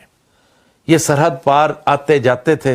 लश्कर तैयबा के साथ इनके बड़े गहरे मरासिम थे. एक के तो हमारी फ़ौज और हमारी इंटेलिजेंस के साथ भी ताल्लुकात थे और मामलात थे, बल्कि वो बाकायदा सिपाही था, कमांडो था. 2-3 कश्मीरी थे उनमें, जो इंडिजिनस स्ट्रगल है, वहाँ के मकामी हैं. अब ख़तरनाक बात यह है कि वो आजकल लगे हुए हैं कुछ सो कॉल्ड फोरेंसिक्स करने. वो लगातार अपनी डिजिटल फुटप्रिंट के चक्रों में पड़े हुए हैं. हाशिम मूसा एंड तला अली, ये तो है ना जी पक्की पक्की बात है कि पाकिस्तानी है। ये सरहद पार आते जाते थे, लश्कर तैयबा के साथ इनके बड़े गहरे मरासिम थे। एक के तो हमारी फ़ौज और हमारी इंटेलिजेंस के साथ भी ताल्लुकात थे और मामलात थे, बल्कि वो बाकायदा सिपाही था, कमांडो था। 2-3 कश्मीरी थे उनमें, जो इंडिजिनस स्ट्रगल है, वहाँ के मकामी हैं। अब ख़तरनाक बात यह है कि वो आजकल लगे हुए हैं कुछ सो कॉल्ड फोरेंसिक्स करने। वो लगातार अपनी डिजिटल फुटप्रिंट के चक्रों में पड़े हुए हैं। सबूत मांगने वाले दल को जो सबूत मांग रहे हैं, जो सबूत मांगते थे, ये हजारों तिरंगे उनको जवाब दे रहे हैं। ये देश की सेनाओं के पराक्रम को, बहावलपुर पे हमले को, लाहौर पे, सरगोदा पे, रावलपिंडी पे हमले को, प्रिसीजन के साथ हमले को, नरेंद्र मोदी जी की दृढ़ राजनीतिक इच्छा शक्ति को, इन दोनों की सफलता को सेलिब्रेट करने की तिरंगा यात्रा है। ये तिरंगा देश के वीरों के पराक्रम को सेलिब्रेट करने के लिए है। खिलाड़ी हो चाहे फौजी भाई हो, हर एक नागरिक ने इसमें हिस्सा लिया है और ये तिरंगा यात्रा हमारे कहते हैं हिंदुस्तान की एकता का एक प्रतीक है। और जो पाकिस्तान, जो आतंकवादियों ने हमारे मुल्क में जिस तरह की कायराना हरकत की है, उसको एक मुंह तोड़ जवाब देने के लिए कार्यक्रम हमने किया है। जोधपुर में तिरंगा यात्रा के नाम से, तिरंगा रैली के नाम से आयोजित हुई है, जब सर्व समाज के आह्वान पर लोग अपने सारे भेद विभेद भुला करके, सभी तरह की राजनीतिक दूरियों को पाट करके अपने सैनिकों का सम्मान करने के लिए एकत्रित हुए हैं। ये देश के, प्रदेश के लोगों का, जोधपुर के लोगों का जोश इस बात का परिचय है कि देश की सेना ने निश्चित रूप से आम नागरिक के सम्मान और स्वाभिमान को बढ़ाया है। देश के नेतृत्व को और देश की सेना को हृदय पूर्वक आभार, अभिनंदन। देखिए, ऑपरेशन सिंदूर की सक्सेस को हम बहुत हर्षोल्लास के साथ तिरंगा यात्रा के माध्यम से हर जगह में इसको मना रहे हैं। आज आदरणीय गृह मंत्री जी अपने क्षेत्र गांधीनगर में खुद पैदल चले तिरंगा झंडा हाथ में लेकर। ऐसे ही माहौल पूरे देश में है। देश में कोने कोने में हजारों। ये तो डराने का तरीका है ना। जो टीचर स्कूल में बैठ के पढ़ाना चाहिए, उनका नौकरी क्यों गया? आपने पैसा लिया, चोरी किया, घोटाला किया, अब वो रास्ते में बैठे हुए हैं। इतना दयनीय स्थिति है। स्कूल में टीचर नहीं है, पढ़ाई नहीं हो रही है। कहीं एक टीचर था, वही घंटी बजाते हैं, वही ऑफिस खोलते हैं, आज वो भी नहीं है। तो हमारे बंगाल के जो बच्चे हैं, उनका भविष्य क्या होगा? भारतीय सेनाओं के शौर्य का अभिनंदन। तिरंगा यात्रा के माध्यम से जिस ढंग से भारतीय सेनाओं ने शौर्य का प्रदर्शन करते हुए ऑपरेशन सिंदूर को सफल बनाने का काम किया है, पाकिस्तान के आतंकवाद। Coming up next on Live and Breaking, Foreign Secretary Vikram Misri to brief a parliamentary standing committee today on Operation Sindur. Will this be enough to satisfy the opposition's queries? Bringing you all the details on Live and Breaking in just a moment. Stay tuned to Republic TV as we come right back after this short break.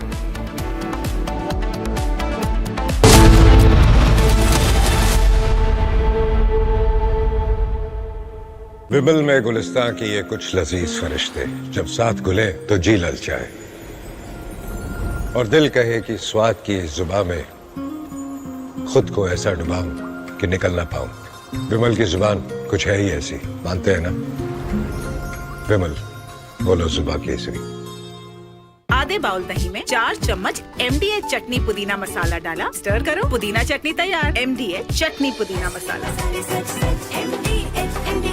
Mughal साम्राज्य को किसने उखाड़ के फेंका, आप जानते हैं?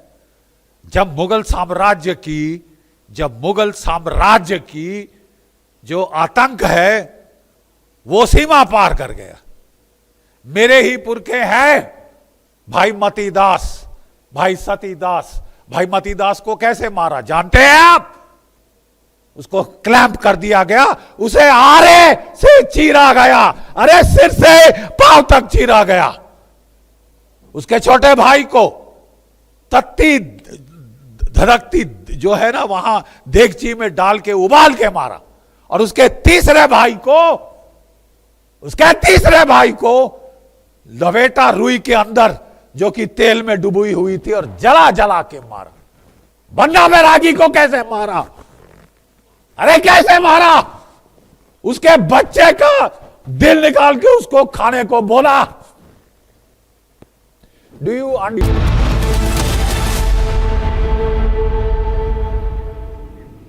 Welcome back, ladies and gentlemen. As an infectious nationalistic fervor takes on the entire country by a storm, the army has put up a demonstration of its advanced indigenous air defense system that secured the Indian airspace and defense sites, places of worships and the civilian population in the face of Pakistani missile and drone attacks during Operation Sindur. The multi-layered air defense system, including the Akash missile system and the L-70 air defense guns, took enemy projectiles and drones well before they breached the Indian airspace. And this is that display of the might of India's own version of an Iron Dome, which protected Indians from all Pakistani projectiles which were launched towards us during Operation Sindur as Pakistan escalated the entire situation. We also have a big reaction coming in from Major General Kartik C. Sheshadri, who also tells us more about the details of India's ultimate air defense prowess. Listen in. India's strong and decisive leadership, sharp diplomacy, economic prowess and military capability manifested in achievement of all political and military objectives with consummate professionalism and scoring an emphatic and decisive victory as part of Operation Sindur. This should dissuade Pakistan military from any further misadventure. Moreover, Indian armed forces are acutely aware of Pakistan military shortcomings, compulsions and all pressure points. If Pak military tries any misadventure, it will do it to its complete peril, and our fully prepared and motivated armed forces with modern weapons and superior combat capability will give it an annihilating response next time. Our whole of nation approach and comprehensive national power will ensure complete destruction of Pakistan if needed. Operation Sindur has just paused. It has not yet completed. Its full force manifestation with deadly violence is still pending.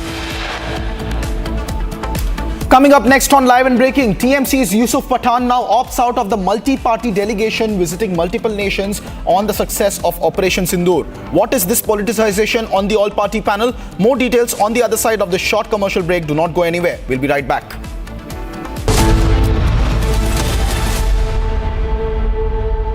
Amity University has one of India's largest merit scholarship programs for brilliant students.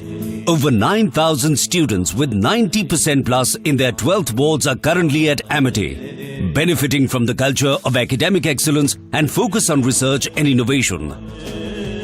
To be with like-minded students who want to be successful, apply at amity.edu/scholarships. अब छोलिया हो या लोबिया, सफेद चने या काले चने, सब कुछ मजेदार बने। MDH।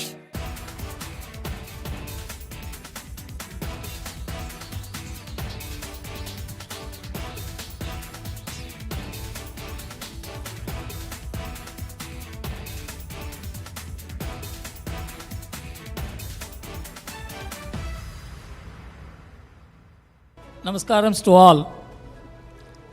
I am delighted to be here, not just because my friend Arnab called me, but also because it's a very different media, a very different atmosphere, a very different inclination about the nation, which, as someone who has been associated with the media for almost 50 years, has not witnessed in recent times. The Indian Express with which was associated was setting the agenda of India because it was committed to the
दादी के हाथों का जादू और खुशबू से महकता घर, माँ की मुस्कुराहट और खाने की सुगंध। MDH गरम मसाला, क्योंकि हर रिश्ता है स्वाद से जुड़ा।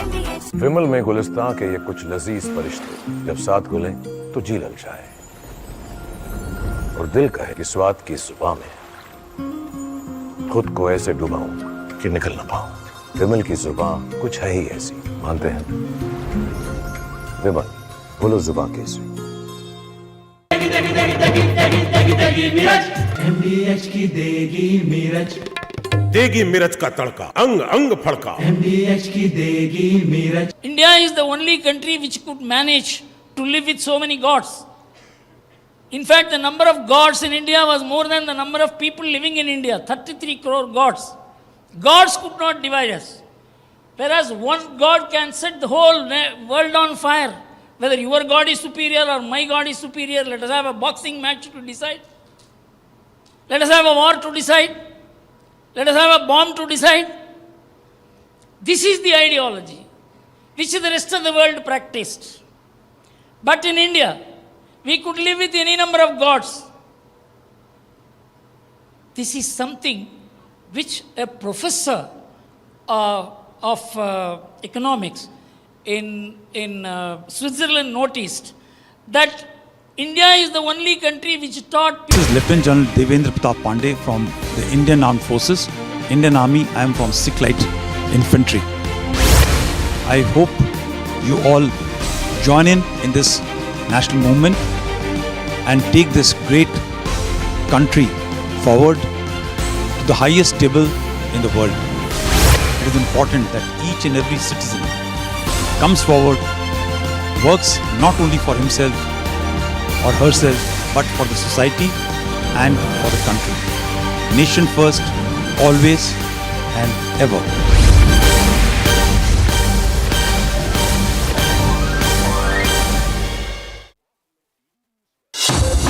Summer is here. Is your home ready for the heat? Keep your roof cool and your home comfortable all summer with Roof Cool and Seal.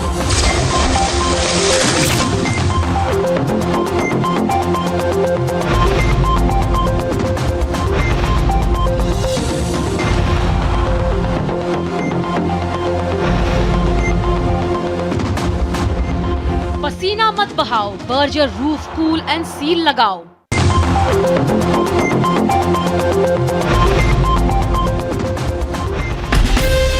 From Asia's largest news headquarters, setting the agenda for Bharat.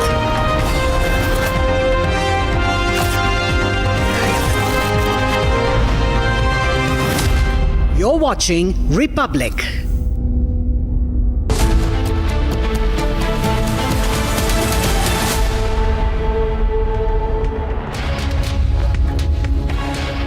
Viewers, a very good afternoon. We are live and breaking. I'm Shivangi Shukla getting you the latest coming in. And remember, viewers, it's a big crackdown on the spy network where we see influencers and YouTubers have been arrested on espionage charges. That is right. Big update coming in right now. And the investigation is continuing in this case. First, the headlines, and then I'll tell you all the details coming right in. Now we see the top updates coming in. Despite MEA fact check, Rahul Gandhi continues anti-India tirade, reiterates Pakistan for won't claim. देश के हर नागरिक ने, विश्व के हर नागरिक ने देखा आपने क्या बोला कि हमने पाकिस्तान को बता दिया था कि हम सिर्फ आतंकी ठिकानों पर हमला करने जा रहे हैं। Congress pushes a Pakistan narrative. Asked, did Modi government save Masood Azhar?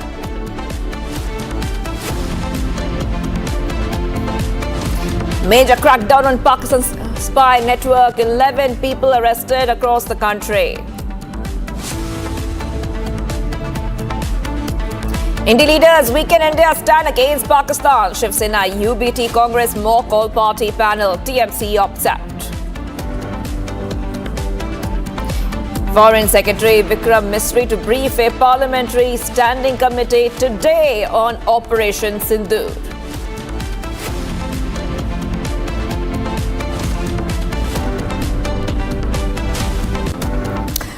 Viewers, let's go straight across to the big breaking updates coming in. We've spoken to SP Kettle Arnab Modi, who has now confirmed that Devendra Singh, one of the accused of Pakistan's spy nexus, was in touch with Pakistan intel operatives. And the police also confirmed that the accused traveled to Pakistan multiple times.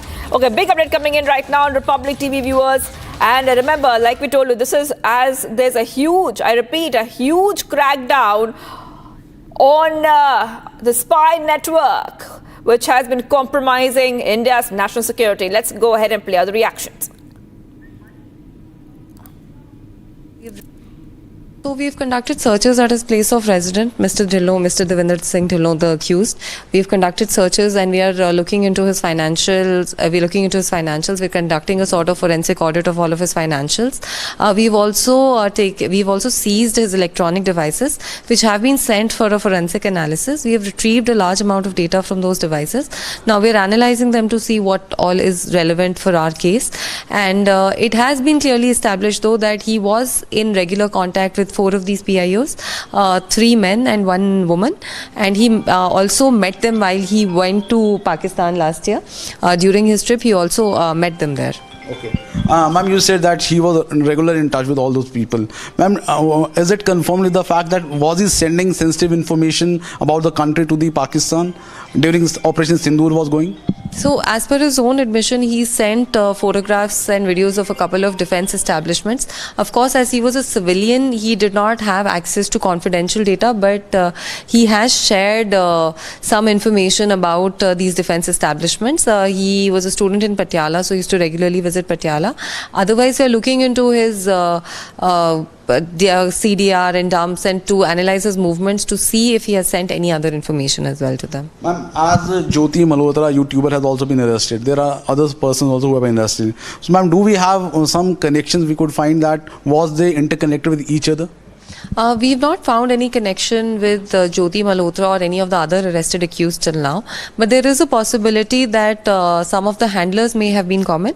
As the investigation is ongoing, we're looking into all aspects. Okay. And my last question is, ma'am, do you think, are the NIA or these central agencies also investigating this whole matter? Yes, the central agencies are also looking into this matter. Okay. All right, let's go straight to my colleague who's joining us right now. We have with us Lalit from Kettle. And Lalit, you spoke there with the police, the SP Kettle, Arnab Modi, who said, and I want to just repeat this once more, that there's a possibility, I repeat, there's a possibility that the Pakistan handlers could be common among these influencers. If you could take our viewers through what the investigation is looking like right now as we speak. Well, Shivangi, if we talk about the investigation, it has been clearly admitted by Devendra Singh Dhillon, the person who has been arrested for espionage and for sending the secret and confidential information. It has been found and established that he was directly in touch with 4 PIOs when he went to Pakistan through the Kartarpur corridor in November for 10 days. Getting you some more updates coming in right now, viewers. We're getting some updates in terms of what is happening. Another Pakistani spy arrested from Haryana's new second arrest in 2 whole days. Earlier, Arnab was arrested for allegedly sharing information about the Indian Army and other military activities with a staff member of the Pakistan High Commission in Delhi. Okay, so big update coming in. Another accused has been arrested. Now, we have the list for you, viewers. It's a major crackdown. I repeat, it's a major crackdown on the Pakistan spy network, where almost 10 people have been arrested in espionage plot. And the more names are coming in, Lalit, more names are coming in. One more Pakistani spy arrested from Haryana's Nu. If you could take our viewers through the latest coming in, Lalit, who is this latest spy who has been arrested? Shivangi, in the last 48 hours, there has been one more arrest after Arman.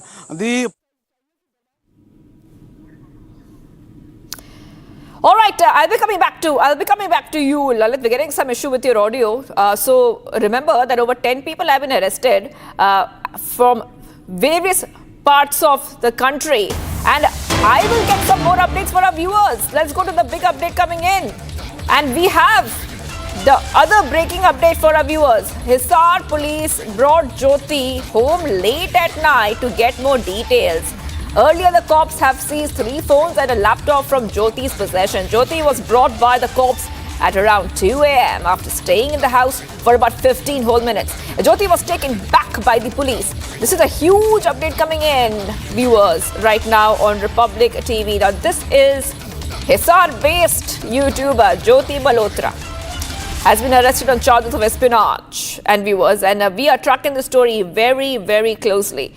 The latest update in the story is that Hisar police brought Jyoti home late at night to get more details. Earlier, the cops had seized 3 phones, laptop from Jyoti's possession.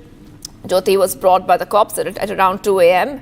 And I want to go straight across to my colleague who's joining us right now because we are getting more and more twists. We have Akil, and Akil is in Hisar. Okay, Akil, if you could take our viewers to latest coming, the probe into Jyoti Malhotra's Pakistan links are getting quite intense, and the questioning is happening too. What happened when the police brought Jyoti home late at night to get more details? What was the investigation and questioning looking like? Akil. That's right, Shivangi. See, what has happened when the Hisar police team has arrested Jyoti from her residence.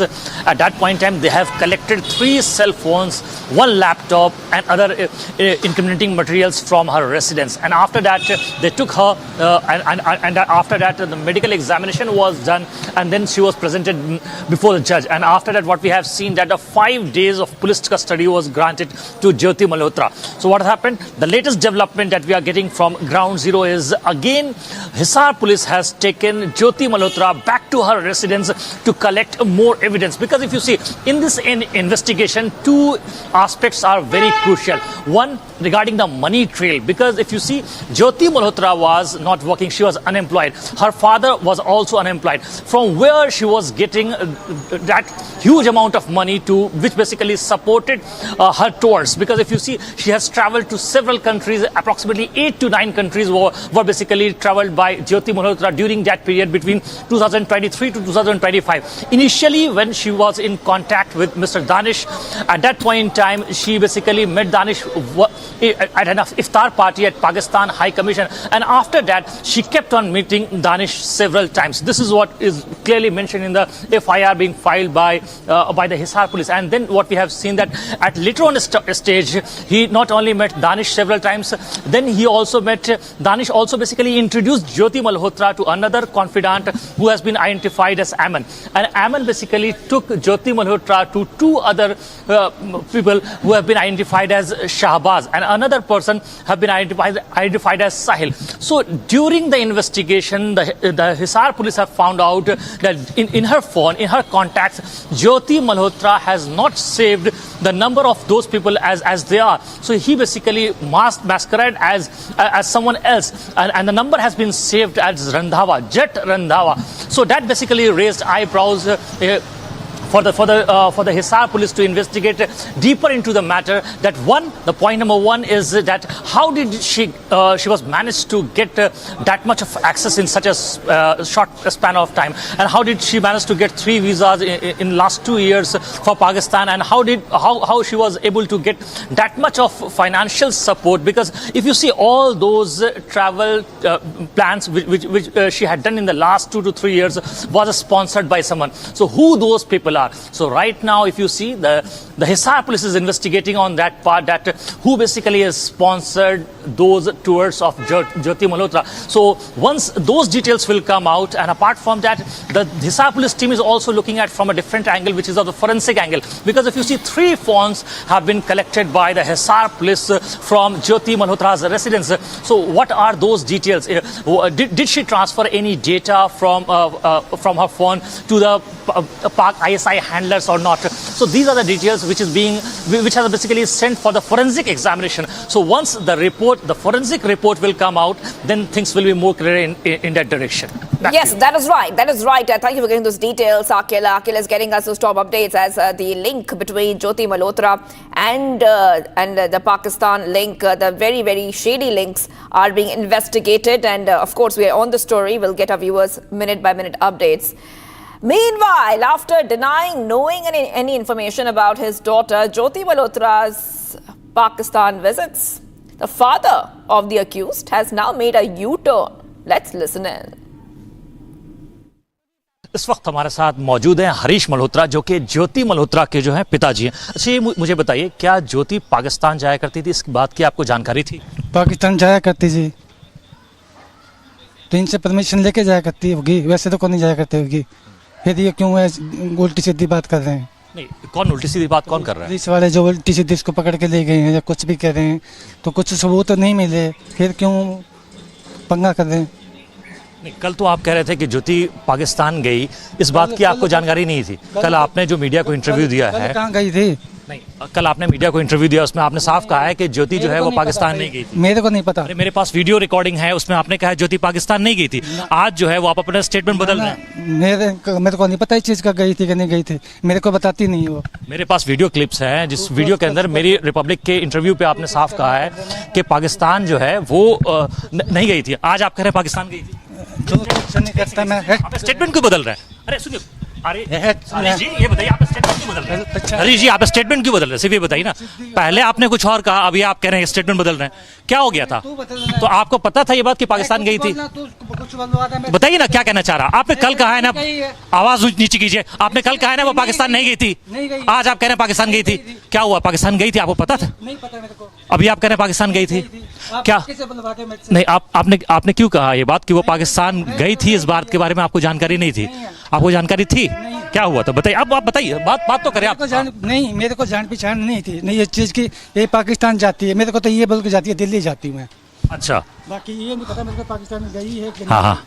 अच्छा, आप नौकरी से सेवा में क्या करते हैं? गलती से बोल दिए यार। अच्छा, आपने गलती से बोल दिया? हाँ हाँ। तो आप अपना बयान बदल रहे हैं, ये कह रहे हैं? गलती से बोल रहा हूँ। हाँ, तो ये आप पुलिस पे इल्जाम क्यों लगा रहे हैं? आप कह रहे हैं पुलिस ने गलत रिपोर्ट दी। वो तो कह रहे हैं जी ये वहाँ गई थी, पाकिस्तान गई थी, हैं? पुलिस झूठ तो नहीं बोलेगी? पुलिस के पास डॉक्यूमेंट्स होंगे तभी तो बोल रही है पुलिस। पुलिस तो सही कह रही है, गई होगी, मेरे को नहीं पता। तो पुलिस सही कह रही है ना, आप ये कह रहे हैं पुलिस सही कह रही है? पुलिस सही कहती हो, कह रही है, ये मेरे को नहीं पता। नहीं। अच्छा, मुझे ये बताइए कि आपके पास क्या ज्योति के ट्रांजैक्शन डिटेल्स थे? ज्योति को पैसा कौन देता था? स्पॉन्सर कौन कर रहा था उसकी ट्रिप्स को? इंडोनेशिया जा रही थी, चाइना जा रही थी, पाकिस्तान गई? नहीं, हमारे को तो कोई पैसा मिला नहीं, ना कोई देता। हमारे भाई की पेंशन आती है, उसमें से हमारा गुजारा होता है। अच्छा, आपकी तनख्वाह लगभग मोटा मोटी आसपास कितनी होगी? कैसे इतना सैलरी उसके पास कैसे आया? वो कैसे इतने सारे ट्रिप्स? नहीं, हमारे पास तो कोई पैसा नहीं आया, ना हमारे घर में आया। So you heard Jyoti Malhotra's father doing a big U-turn. A popular travel vlogger by the name of Jyoti Malhotra is now at the center of a major espionage scandal. Malhotra, known for her travel content, has been arrested on charges of spying for foreign agencies. Here's a report. Take a look.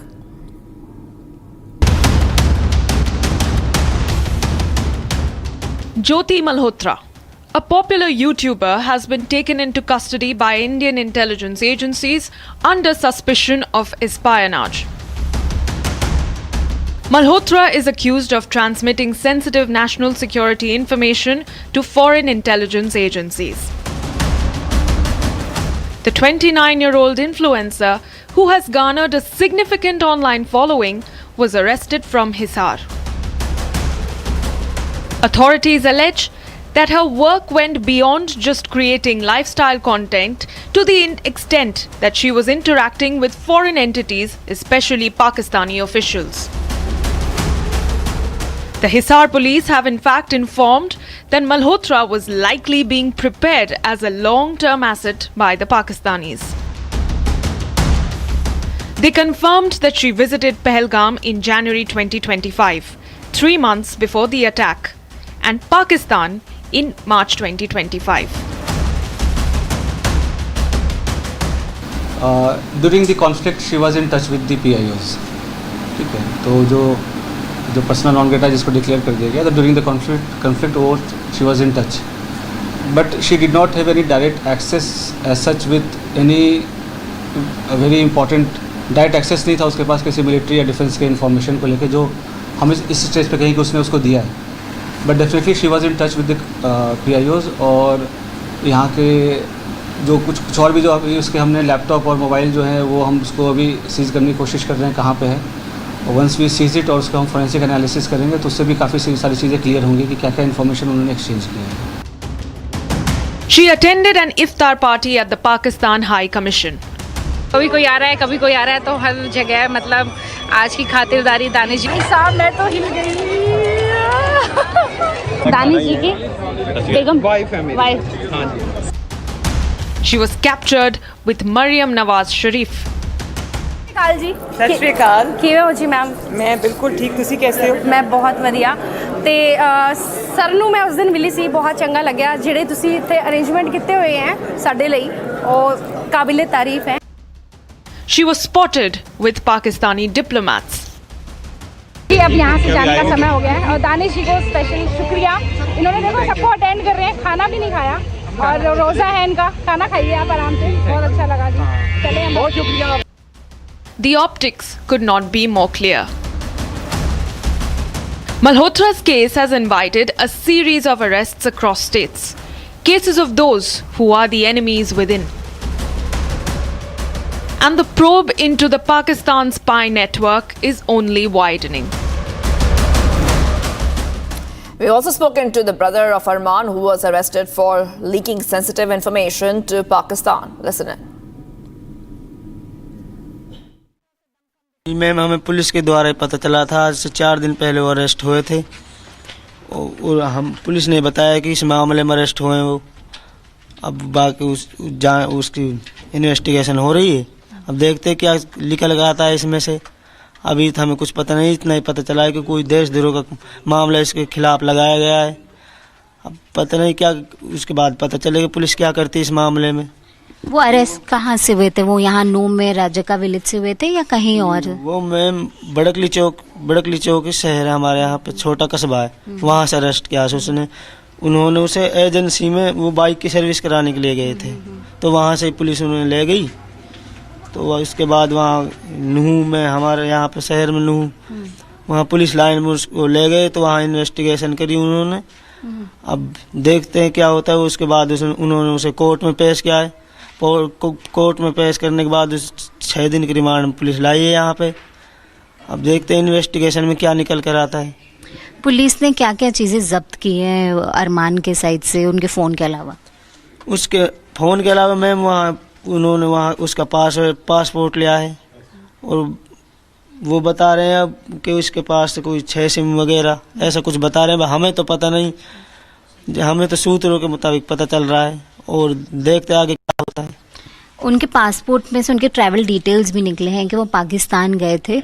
तो वो कब गए थे, क्या time span, अगर आप उस पर कोई डिटेल शेयर कर पाए तो? वो इतना तो मालूम नहीं है, लेकिन वो पिछले साल गए थे. किस महीने में गए थे इतना मालूम नहीं है मुझे. पिछले साल कितने बार गए थे? क्या एक बार गए थे? एक बार गए थे. उसके अलावा क्या मतलब आपने पुलिस से कांटेक्ट करने की कोशिश की? कुछ आपको पुलिस ने बताया या कुछ भी ऐसे कोई डिटेल्स शेयर किया गया? नहीं मैम, हमें पुलिस ने अभी कोई जानकारी नहीं दी उसके बारे में. लेकिन अब देखते क्या होता है. हमें तो इतना ही पता चला है कि उसके वो कोई देशद्रोह का मामला लगाया गया है उसके पास. अब कार्रवाई चल रही, देखते हैं क्या होता है. बाकी हम देश के साथ हैं, जो भी निकल कर आता है उसमें क्या है. एज अ फैमिली कभी आप लोगों को डाउट हुआ कि कुछ ऐसा चल रहा होगा या जो आप लोगों को कभी आइडिया नहीं लगा, या कभी भी थोड़ा आपको लगा जैसे सिम विम की बातें भी निकल आ रही है? हमें ऐसा उसके बारे में कभी कुछ नहीं पता चला. अगर हमें पता चलता तो हम उसे ये काम करने क्यों देते अपने देश के खिलाफ. हम उसके बड़े भाई हैं, हम उसे रोकते. तो उसके बारे में हमें कोई जानकारी नहीं थी. And viewers, it's time for us to go ahead and see what else is happening across the nation in our next segment, Bharat in 5 minutes. Let's get started.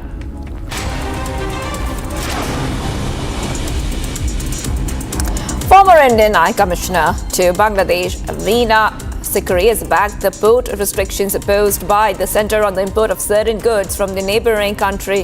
A former diplomat said the Islamist parties and jihadis under the interim Mohammad Yunus regime were peddling the idea of a greater Bangladesh, including parts of India's northeast. She said that maps were floating around in Bangladesh to push this narrative. She said the northeast states are on course to develop their manufacturing bases, reducing dependence on imports from Bangladesh. ये जो भारत ने ये step लिया है ये बहुत दिनों के बाद, क्योंकि बांग्लादेश शुरू से जब से मोहम्मद यूनुस का रेजीम आया है, ये एक लीगल गवर्नमेंट भी नहीं है, फिर भी उन्होंने ये कोशिश की है कि सारे जो तमाम bilateral trade benefits, free trade जो हो रहा था बांग्लादेश के साथ पिछले 15 सालों से, वो उस पर रोक लगाने की कोशिश की है। और उन्होंने ये भी कहा है कि हम अपने गुड्स हम डायरेक्ट ट्रेड में बेनिफिट करेंगे और हमारे जो एक्सपोर्ट जा रहे हैं उनको हम ये रोक लगाएंगे, वो रोक, बहुत उन्होंने रिस्ट्रिक्शन लगाई। Sikkim Chief Minister Prem Singh Tamanga said his government has received a word of confirmation from the centre about Prime Minister Modi's impending visit to the state. However, he said that dates and modalities of the PM's visit were still being worked out, though May 29th has been set as a tentative date for the PM's visit. It was yet to be confirmed. माननीय प्रधानमंत्री जी अपना दिल से सिक्किम का जो स्वर्ण जयंती है उसमें आने के लिए पूरा तैयारी है और कंफर्मेशन मिल चुका है सिक्किम सरकार को और बहुत सारी मीटिंग भी हो चुका है, वीडियो कॉन्फ्रेंस के मार्फत भी हो चुका है। 29 तारीख को इसका तय है। उनको भव्य स्वागत करने के लिए हम लोग ने पाल्स स्टेडियम में करीब 1 लाख सिक्किम में जनता के द्वारा हम लोग उनको स्वागत करेंगे। Senior BJP leader Dilip Ghosh attacked the Mamata government over the police crackdown on sacked Bengal teachers, saying it has lost the confidence of the people and was out to crush dissent by brute force. He said those are standing up against the government were being intimidated and threatened. He said it was unfortunate that teachers who should at schools be imparting lessons and shaping futures were instead out on the streets demanding their jobs back. ये तो डराने का तरीका है ना। जो teacher school में बैठ के पढ़ाना चाहिए उनका नौकरी क्यों गया? आपने पैसा लिया, चोरी किया, घोटाला किया, अब वो रास्ते में बैठे हुए हैं। इतना दयनीय स्थिति है। स्कूल में टीचर नहीं है, पढ़ाई नहीं हो रही है। कहीं एक टीचर था, वही घंटी बजाते हैं, वही ऑफिस खोलते हैं, आज वो भी नहीं है। तो हमारे बंगाल के जो बच्चे हैं उनका भविष्य क्या होगा? Several parts of Bengaluru literally went underwater after heavy rains lashed the city. Visuals show rainwater gushing into the Silkboard metro station, throwing passenger services haywire. Extensive flooding yet again showed up the ineffective drainage system in the city. RJD MP Manoj Jha came down heavily on Assam CM Himanta Biswa Sarma over the latter's remarks against Congress MP Gaurav Gogoi. He says there has been a change in the political discourse in the country over the last 10 to 12 years, where political competitors were being seen as enemies. इस goodwill mission में नामित एक व्यक्ति के बारे में एक सूबे के चीफ मिनिस्टर का ये बयान है।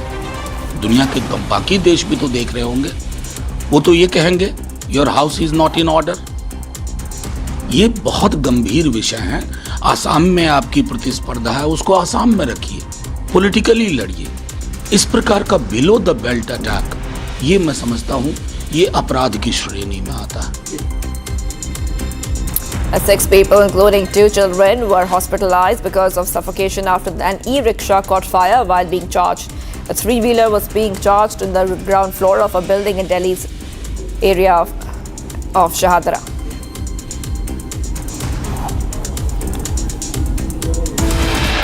Coming right up, viewers, we will be right back.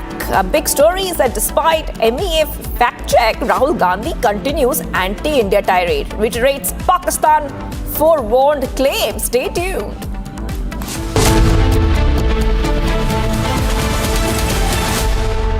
Amity University has one of India's largest merit scholarship programs for brilliant students.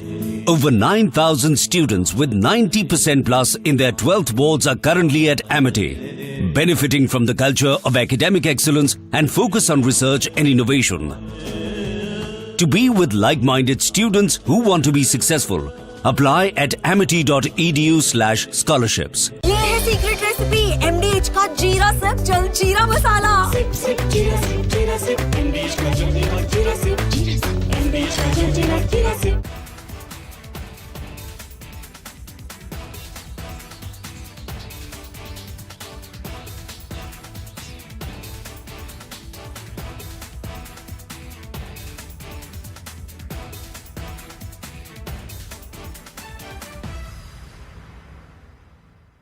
17 बार पृथ्वीराज ने मोहम्मद गौरी को हरा के भेजा था। और जब 17वीं बार मोहम्मद गौरी की फौजें भाग रही थी, ठीक है, तो उसके सिपाहियों ने बोला, उसके राजपूतों ने बोला, हुक्म खत्म कर दे इनको। तो क्या बोला पृथ्वीराज? अरे भागते को कौन मारता है, जाने 10 सालों को। अगले साल वो फिर आए और आप जानते हैं कि क्या हुआ पृथ्वीराज के साथ, आप सब जानते हैं। We have to come out of this Prithviraj syndrome. We are soft hearted people. I mean, I am equally to blame. जब ये हमारा तमाशा हुआ पहलगाम का और ये पिटे, तो पाकिस्तान की सेनेट में एक रिटायर्ड मेजर, बुड्ढा, सफेद दाढ़ी, ठीक है, वो कह रहा था, मेरे मौला हमने क्या गुनाह किया है, हे मौला हमने क्या, हमें माफ कर दे, हमें पाकिस्तान को बचा ले। सच्ची 1 मिनट मेरा भी दिल पसीज गया कि शायद छोड़ देना चाहिए इनको, शायद इनको छोड़ देना चाहिए, काफी पिट चुके। उनका एयर मार्शल नूर खान कह रहा था, we can't do anything.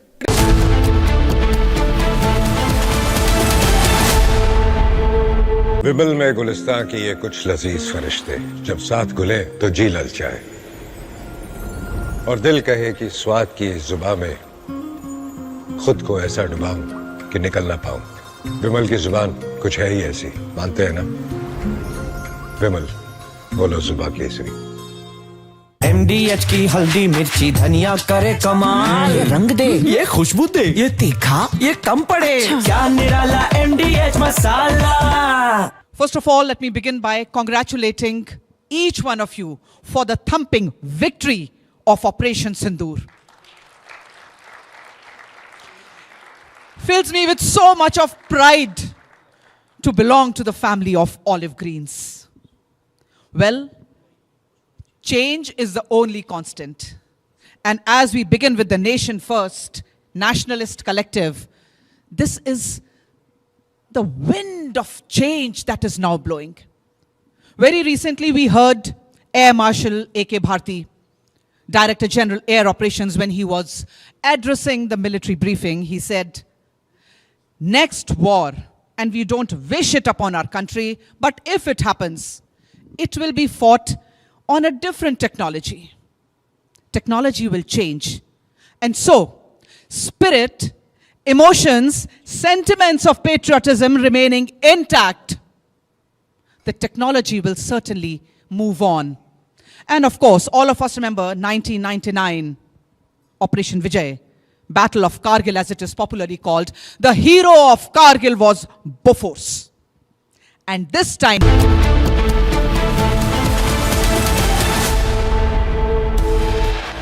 before the strikes went in, our surveillance, electronic warfare, early warning and air defense assets were suitably deployed. Knowing that Pak Army does not have any legitimate targets, we anticipated that he will target Indian military installations, civilian targets, including religious places. Of these, Golden Temple appeared to be the most prominent. We also Army confirms Indian air defense intercepted Pakistani missiles targeting Golden Temple. Despite Ministry of External Affairs' fact check, Rahul Gandhi continues anti-India tirade, reiterates Pakistan forewarned claim.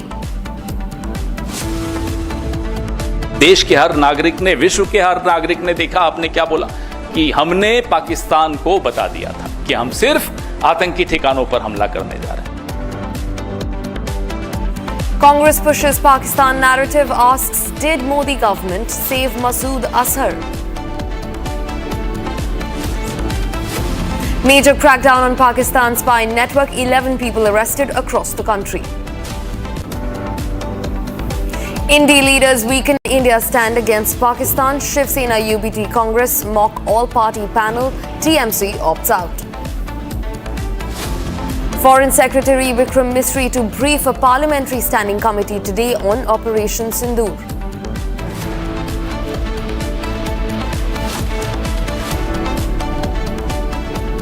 Viewers, quickly cutting across to an eye-opening breaking development that we're getting in. Major General Kartik C. Sheshadri, the General Officer Commanding of the 15th Infantry Division, has revealed that Pakistan attempted to target the Holy Golden Temple in Amritsar with drones and missiles on the intervening night of 7th to 8th of May in retaliation against India's strikes on 9 terror sites across Pakistan and Pakistan-occupied Kashmir.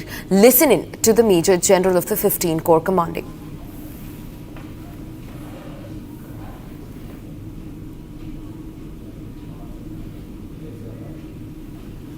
Before the strikes went in, our surveillance, electronic warfare, early warning and air defense assets were suitably deployed. Knowing that Pak army does not have any legitimate targets, we anticipated that he will target Indian military installations, civilian targets, including religious places. Of these, Golden Temple appeared to be the most prominent. We also Meanwhile, viewers, shifting focus to another breaking development. Tensions between the Baloch Liberation Army and the Pakistani military is only escalating. The BLA has in fact released a video which is dated 11th of March 2025 when the BLA launched a swift and intense operation targeting Pakistani security forces aboard the Jafar Express in Balochistan. How can one forget the visuals on your screens? The Jafar Express going into plumes of smoke after the BLA charged at the Jafar Express, which was carrying personnel of the military forces of Pakistan. The group also claimed the attack was a clear message to the Pakistani state regarding their occupation in the Baloch region. According to a BLA statement, at least 214 military personnel were neutralized during the operation launched by the Baloch Liberation Army. In fact, joining me on the broadcast is my colleague Krutharth from the newsroom. Krutharth, speak to us about the recent, tensions that are escalating between the BLA and the Pakistani forces. In fact, the new video confirms what we already knew. The BLA took down about 200 Pakistani military personnel. Indeed, Gesu, and this is the first official confirmation in terms of video evidence that the BLA has officially provided about the March 11 Jafar Express hijacking that was undertaken by the BLA or the Baloch Liberation Army. And this was something that the Pakistani forces have vehemently denied vis-a-vis the numbers. They have only claimed that the numbers were far more lesser, and they have alleged that perhaps women and children and civilians were part of the targeting. However, the BLA has very clearly stated that it is 214 military personnel of the Pakistan Army, which is a massive embarrassment if the number indeed turns out to be extremely accurate, which so far, as the evidence is concerned, it is the BLA which has released all the relevant evidence in regard. They have in fact termed this entire operation that was taken out in Bolan province as Operation Dara-e Bolan 2.0. Yeah. That's the official name given by the BLA to this operation. And according to their media wing, the Hakal, they have now for the first time ever released some very important heavy armed fighter visuals that you see on your screen at the moment, executing meticulously planned ambushes and completing explosions and intense gunfire that they engaged in with the Pakistani forces. However, the Pakistanis have claimed that it took them nearly 48 hours to neutralize all the BLA operatives who carried out this terrorist attack, as the Pakistani side would like to call it. The BLA has said that it was an attack targeted towards the Pakistani army in which 214 of their military personnel were dead. Now, in the interim, as the tensions have been high between India and Pakistan over Operation Sindur, the BLA has also been chipping off a lot of casualties from the Pakistani army, and this now comes as a major taunt to the Pakistani army, as once again reminding them about the entire mishap that was the hijacking of the Jafar Express, which led to almost 200 Pakistani soldiers losing their life as per the estimates given by the BLA. Back to the studio. Right, Krutha, thanks for getting in those key details in place for our viewers. Viewers, shifting focus, we're getting in more breaking development. Now the entire operation, the crackdown on Pakistani spies in India, is happening in coordination with central probe agencies. In fact, a national investigation agency team has also interrogated Jyoti Malhotra. The Pak spy nexus, at least 11 people from across the country, including Odisha and Uttar Pradesh and also Haryana and Bihar, have been arrested, and the entire operation is being taken forward. It's being carried out in coordination with central probe agencies. agencies. In fact, in the latest that we're picking up, the National Investigation Agency has also interrogated Jyoti Malhotra. Now, viewers, remember, 11 of these people completely under scanner of the central probe agencies, including the National Investigation Agency, for providing sensitive national security information pertaining to the national security apparatus of India to across the border to not just the Pakistani military but also the ISI. Now, Jyoti Malhotra has been questioned, is being interrogated by the National Investigation Agency. That's the latest that we're learning.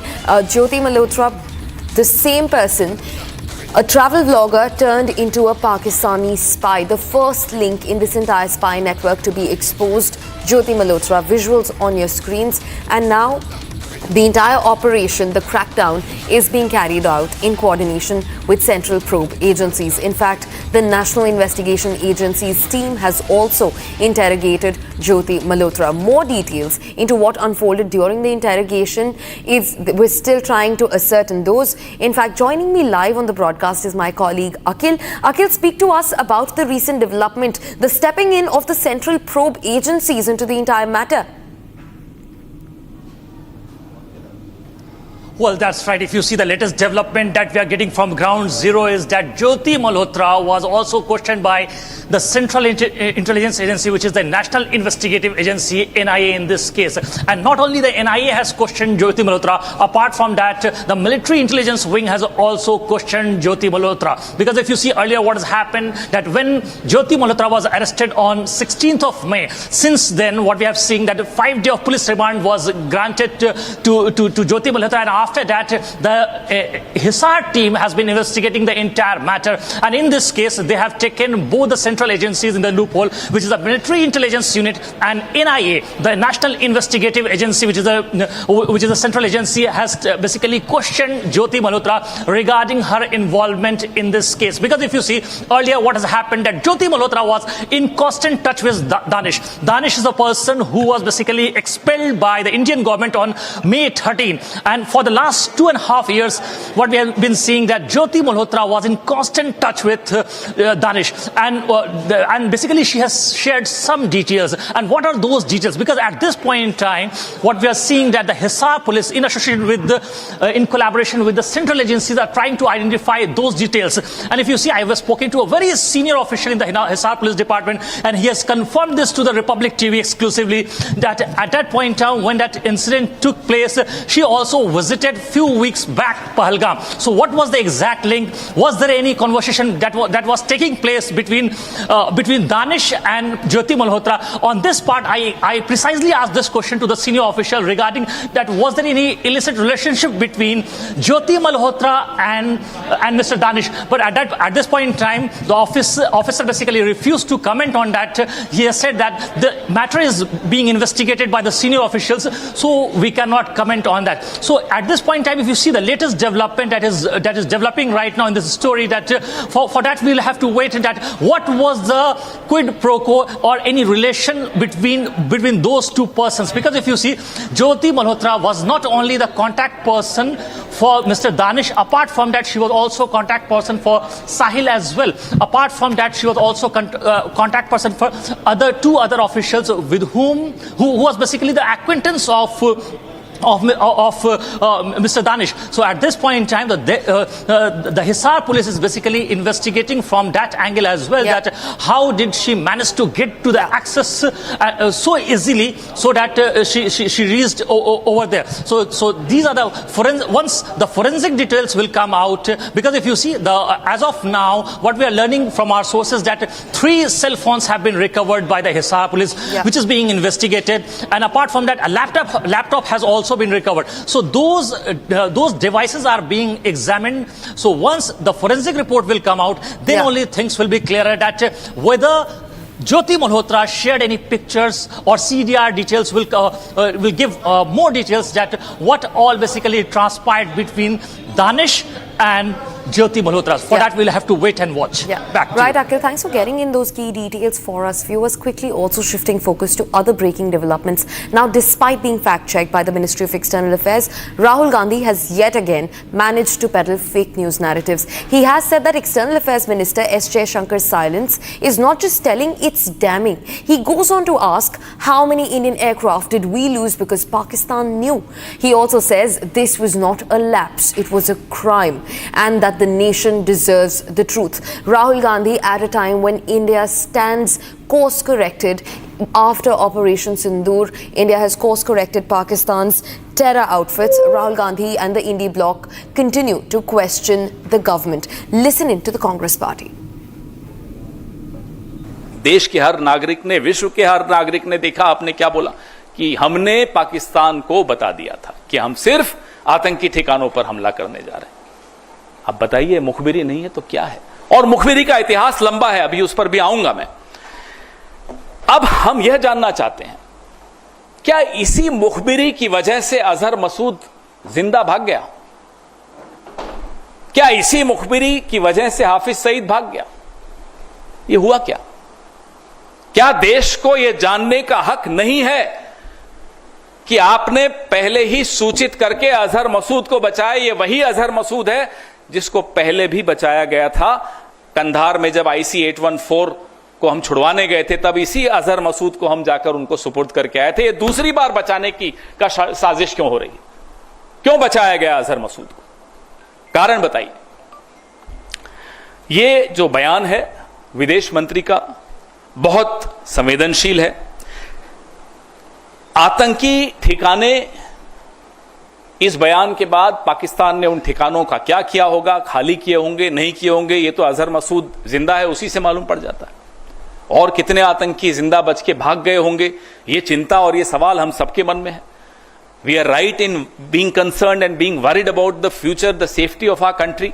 If we have forewarned Pakistan, then obviously most of the terrorists like Azhar Masood, like Hafiz Saeed would have escaped. Why did we allow that? That's a question, that's a concern which every single Indian faces today. And the minister and the prime minister must open their mouth and come out clean. Viewers, things cannot get more bizarre and they cannot turn into a downward spiral like this ever again. The Congress party has now accused the Indian government of shielding Masood Azhar. That comes after India's crackdown on at least 9 terror camps in not just Pakistan but also Pakistan-occupied Kashmir, where on one hand India is trying to gather all its points and narratives and place it on a global stage, where the Western media is trying to put both the perpetrators, the Pakistanis, and also the sufferers on the same stage. India is trying to gather evidences and put it forth. The global media, Congress continues to question the Indian government's resolve against terrorism. In fact, listen into the BJP's scathing reply to what the Congress has said. Rahul Gandhi और Congress party fake news की factory है, fake news की जननी है। और ये कोई पहली बार नहीं है कि कांग्रेस पार्टी इस प्रकार के झूठ फैला रही है जिसका उपयोग पाकिस्तान कर सके। इससे पहले भी कांग्रेस पार्टी ने जो फेकरी और फेक न्यूज़ राहुल गांधी ने सर्जिकल स्ट्राइक पर फैलाया, भारत की सेना को झूठा बताते हुए, उसका भी पाकिस्तान ने इस्तेमाल किया। बालाकोट पे फैलाया, उसका भी इस्तेमाल किया। पुलवामा पे फैलाया, उसका भी इस्तेमाल किया। 370 पर तो राहुल गांधी उन्हीं के पाकिस्तान के डॉसियर में छप गए। और ये वो पार्टी है जिसने पाकिस्तान से भीख मांगी। मणिशंकर अय्यर वहाँ पर गए सोनिया गांधी जी के कहने पर, और उन्होंने कहा मोदी को हटाने के लिए मदद कीजिए। तो कांग्रेस पार्टी तो हमेशा से कुछ उसके अंश है जो पाकिस्तानी DG ISPR की तरह बोलते हैं। Viewers, and make no mistake, Congress is not the only party that's trying to completely false the narrative. In fact, after facing backlash, the Trinamool Congress has now taken a U-turn, saying that the centre cannot decide who will represent which party. The TMC has opted out of the all-party member delegation who will brief partner countries over Operation Sindur. In fact, TMC's Yusuf has backed down from being a part of that delegation. Listen in to what the Trinamool Congress has to say, and remember, they have not provided a valid reason, and their only reason that comes right now after so much delay is that the centre cannot decide who will represent from which party. मेरा party से कौन जाएगा ये decision party का है। आज मैं दिल्ली जा रहा हूँ, एक्सटर्नल अफेयर्स का स्टैंडिंग कमेटी का मीटिंग है, मुझे उस कमेटी में नॉमिनेट किया पार्टी ने। Center or the union government cannot decide unilaterally who will represent from which party. The BJP is at the helm.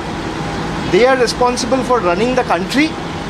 They are running the union government. They can decide on their part कि BJP से कौन जाएगा। अब मान लीजिए कांग्रेस से कौन जाएगा, तृणमूल से कौन जाएगा, डीएमके से कौन जाएगा, आम आदमी पार्टी से कौन जाएगा, समाजवादी पार्टी से कौन जाएगा, ये बीजेपी तय नहीं कर सकते। This has to be decided by the respective party leadership. आप एक मेंबर को मांग रहे हैं डेलीगेशन के लिए, हम 5 दे देंगे, but the center also needs to show its good intent and call for a wider deliberation with all parties in the opposition. कि हम एक डेलीगेशन भेजना चाहते हैं, वो 7 मेंबर डेलीगेशन हो सकता है, वो 8 मेंबर डेलीगेशन हो सकता है, वो 10 मेंबर डेलीगेशन हो सकता है, और आप अपना पार्टी से 4 आदमी को नॉमिनेट कर दीजिए कि 2 आदमी को नॉमिनेट कर दीजिए, हम कर देंगे। लेकिन तृणमूल से कौन जाएगा ये बीजेपी का लोग कैसे तय करेगा? तृणमूल से कौन जाएगा ये यूनियन गवर्नमेंट कैसे तय करेगा? They are elected on Trinamool symbol.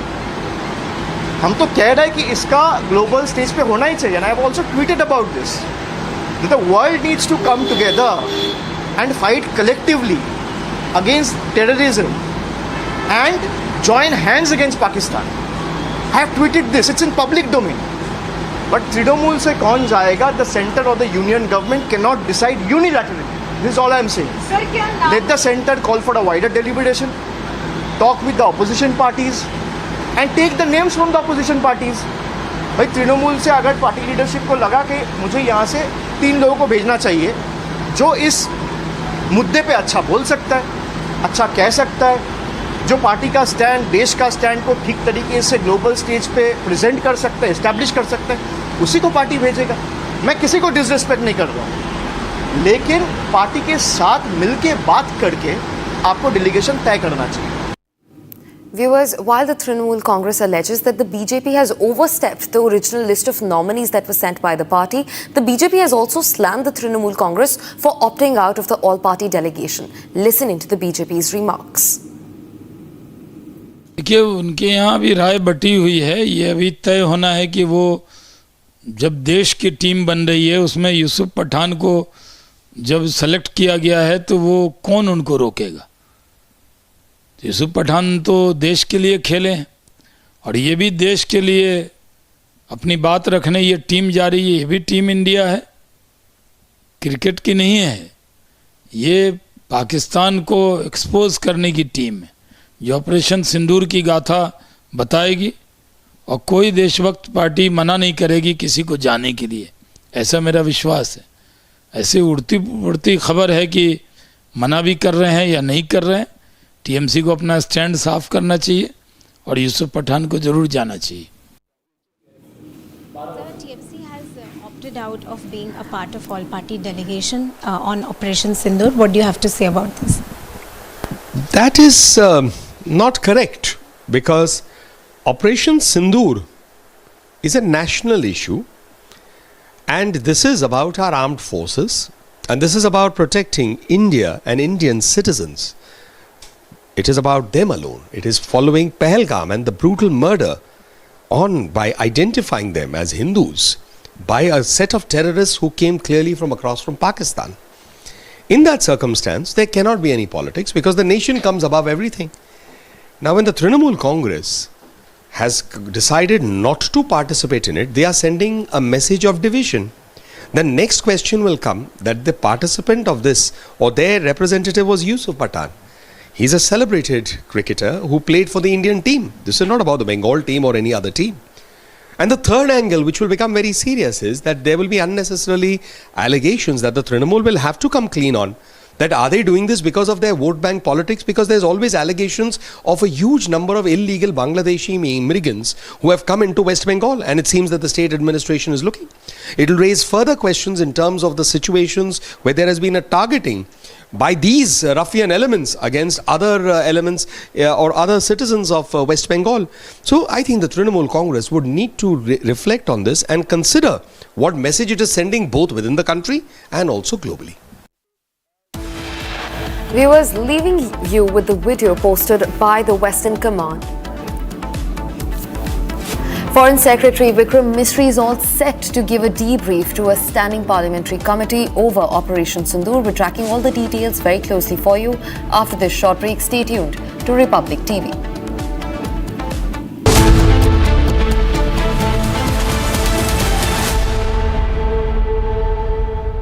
क्या हो गया भाई? भैया आपसे सीखकर म्यूचुअल फंड्स में SIP शुरू की थी, लेकिन कभी-कभी अपडेट्स देखकर मेरा मन भटकने लगता है। सुन, ये लिफ्ट जब ऊपर नीचे जाती है तो तू निकल जाता है।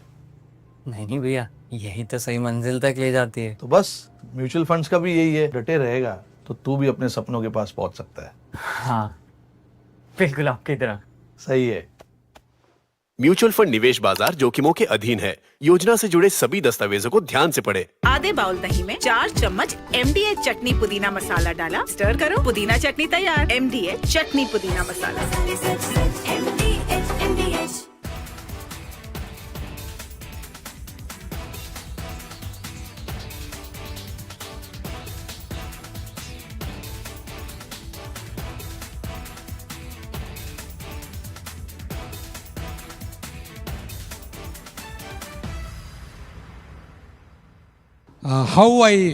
Why I was impressed with the term nationalistic. You know what happened? I was very young, as everybody knows, only about 35 when I was made project director by Kalam. So by mistake, somebody came. I was a young man and told, meet my boss, I told Dr. Kalam. Somebody was there, I told him, Kalam, my boss, because he got upset. He said, Prahlad, don't.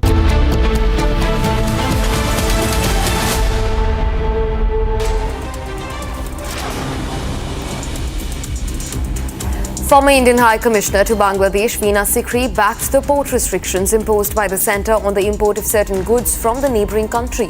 The former diplomat said the Islamist parties and jihadis under the interim Mohammad Yunus regime were peddling the idea of a greater Bangladesh, including parts of India's northeast. She said maps were floating around in Bangladesh to push this expansionist narrative. She said the northeast states are on course to developing their manufacturing bases, reducing dependence on imports from Bangladesh.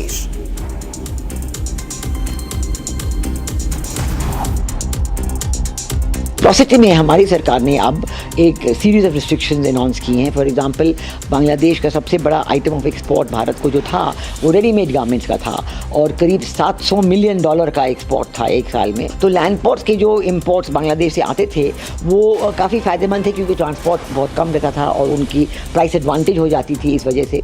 लेकिन अब क्योंकि ऐसे बांग्लादेश सरकार ने ऐसे restrictions लगाए हैं हमारे एक्सपोर्ट्स टू बांग्लादेश पे, तो इसलिए हमने भी रेसिप्रोकल लगा दिया और कहा है कि आपके जो एक्सपोर्ट्स भारत को आ रहे हैं वो सिर्फ सी पोर्ट शेवा और कोलकाता पोर्ट्स के थ्रू आ सकते हैं।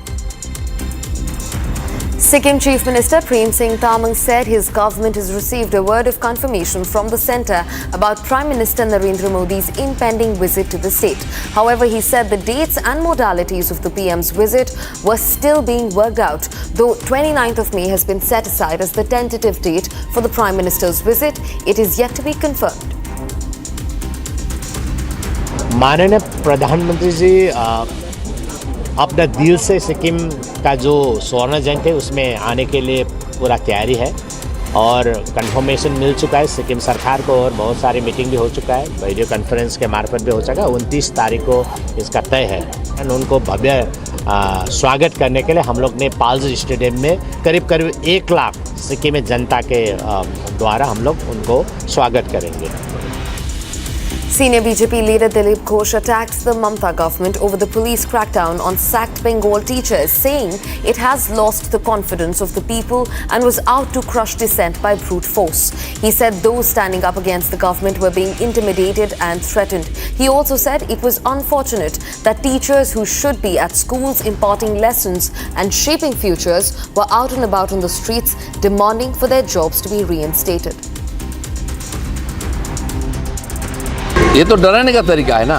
जो टीचर स्कूल में बैठ के पढ़ाना चाहिए उनका नौकरी क्यों गया? आपने पैसा लिया, चोरी किया, घोटाला किया, अब वो रास्ते में बैठे हुए हैं। इतना दयनीय स्थिति है। स्कूल में टीचर नहीं है, पढ़ाई नहीं हो रही है। कहीं एक टीचर था, वही घंटी बजाते हैं, वही ऑफिस खोलते हैं, आज वो भी नहीं है। तो हमारे बंगाल के जो बच्चे हैं उनका भविष्य क्या होगा? Several parts of Bengaluru literally went underwater after heavy rains lashed the city. Visuals showed rainwater gushing into the Silk Board metro station, throwing passenger services completely haywire. The extensive flooding yet again showed up the ineffective drainage system in the city. Phone उठाना था हर political party के leader. Minister Himanta Biswa Sarma over the latter's remarks against Congress's MP Gaurav Gogoi. He said there has been a change in the political discourse in the country over the last 10 to 12 years, where political competitors were being seen as enemies.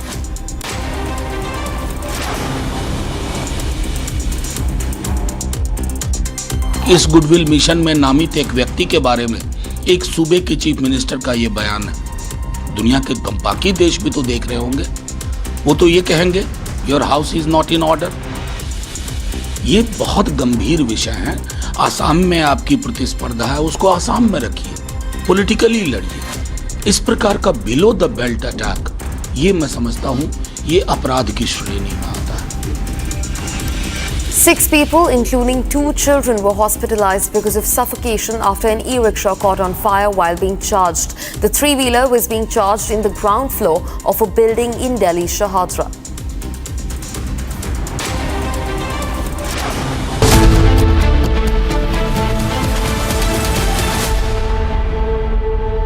विमल में गुलिस्तां के ये कुछ लजीज फरिश्ते जब साथ घुलें तो जी ललचाए और दिल कहे कि स्वाद की जुबान में खुद को ऐसे डुबाऊं कि निकल ना पाऊं। विमल की जुबान कुछ है ही ऐसी, मानते हैं? विमल, बोलो जुबान कैसी? अब छोलिया हो या लोबिया, सफेद चने या काले चने, सब कुछ मजेदार बने। After independence, we became arrested by context. We became victims of contextualization. We began to be driven by day-to-day politics. We began to be driven by elections. We began to be driven by the idea of how to win elections, even at the cost of nation, even at the cost of the idea of India. But that is not what drove the freedom movement. The freedom movement was driven by such higher values, higher ideas, led by people of such high caliber, that there was a disruption. That is where I am going to take you now. You know, 3 generations of Indians have been completely turned illiterate, at least ignorant about the idea of India post-independence.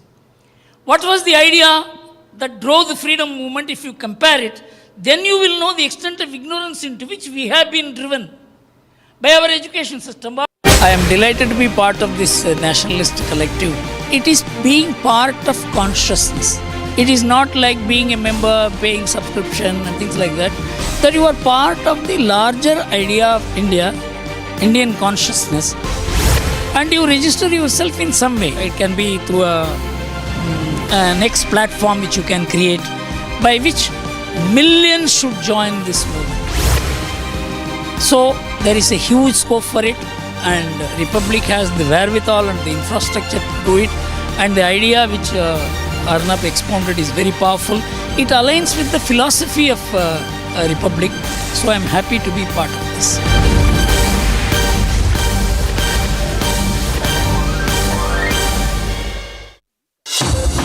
Summer is is here. Is your home ready for the heat? Keep your roof cool and your home comfortable all summer with Roof Cool and Seal.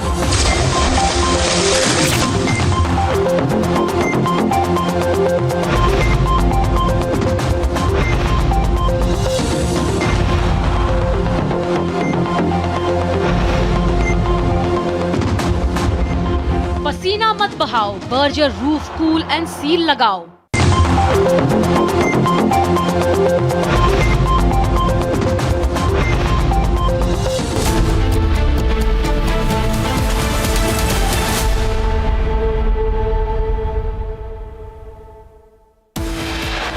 Before the strikes went in, our surveillance, electronic warfare, early warning and air defense assets were suitably deployed. Knowing that Pak army does not have any legitimate targets, we anticipated that he will target Indian military installations. Viewers, top headlines. Army confirms Indian air defense intercepted Pakistan missiles targeting the Golden Temple. Despite MEA fact check, Rahul Gandhi continues anti-India tirade, reiterates Pakistan forewarned claim. देश के हर नागरिक ने, विश्व के हर नागरिक ने देखा आपने क्या बोला कि हमने पाकिस्तान को बता दिया था कि हम सिर्फ आतंकी ठिकानों पर हमला करने जा रहे हैं। Congress pushes Pakistan narrative, as did PM Modi government save Masood Azhar. Major crackdown on Pakistan spy network, 11 people arrested across the country. India leaders weaken India stand against Pakistan. Shiv Sena UBT Congress mocks all-party panel. The TMC upset. A Foreign Secretary Vikram Misri to brief a parliamentary standing committee today on Operation Sindur.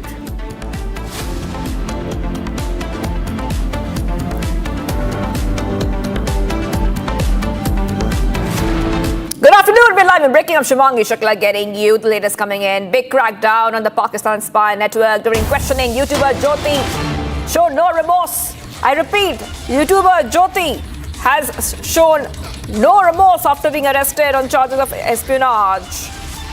And she's saying that she's done a mistake.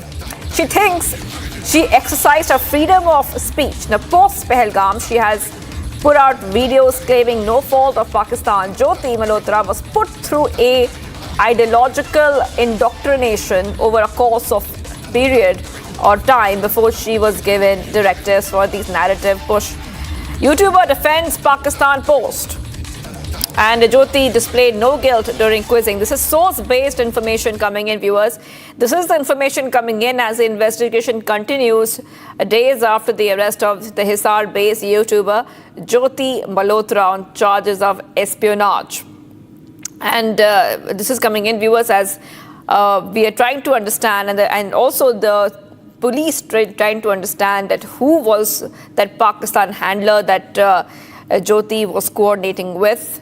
These are some back-to-back updates coming in. On your screen, you can see a timeline. You can see a timeline of the kind of closeness that can be seen between the YouTuber Jyoti Malhotra and Pakistan. She's captured with Maryam Nawaz in that picture and those visuals coming in right now. And she also attended the iftar party at Pakistan High Commission. So that is the visual. She's even vlogging about it.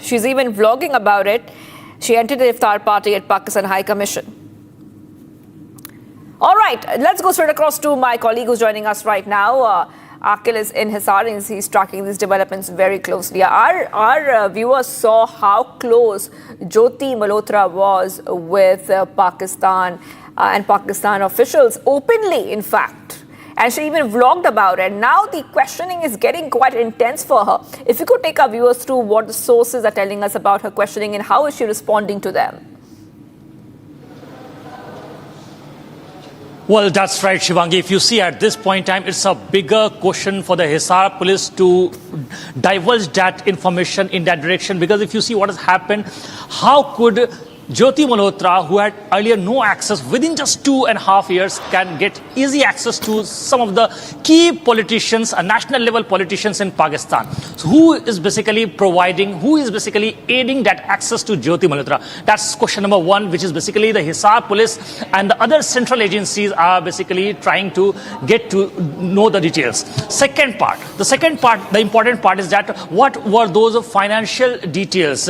What were those transactions being made from Jyoti Malhotra's account? Because if you see, Jyoti Malhotra was unemployed. Her father was unemployed. So both of them were unemployed. No one was a breadwinner except her uncle. So her uncle used to provide aid to Jyoti's family, and due to which what we have been learning from our sources that his family was functional at this point in time. So while during the interrogation to a senior police official, Jyoti Malhotra confessed it that she has done it deliberately and she had no remorse of doing this. And while speaking to the Republic TV, senior police official have confirmed this, that a military intelligence wing and apart from that the NIA, National Investigative Agency, both the teams have arrived at Hisar and they have questioned Jyoti Malhotra in connection with the case. Because if you see, there have been multiple trail of money which has been recovered. So right now the police team, the Hisar police team, the local police team is investigating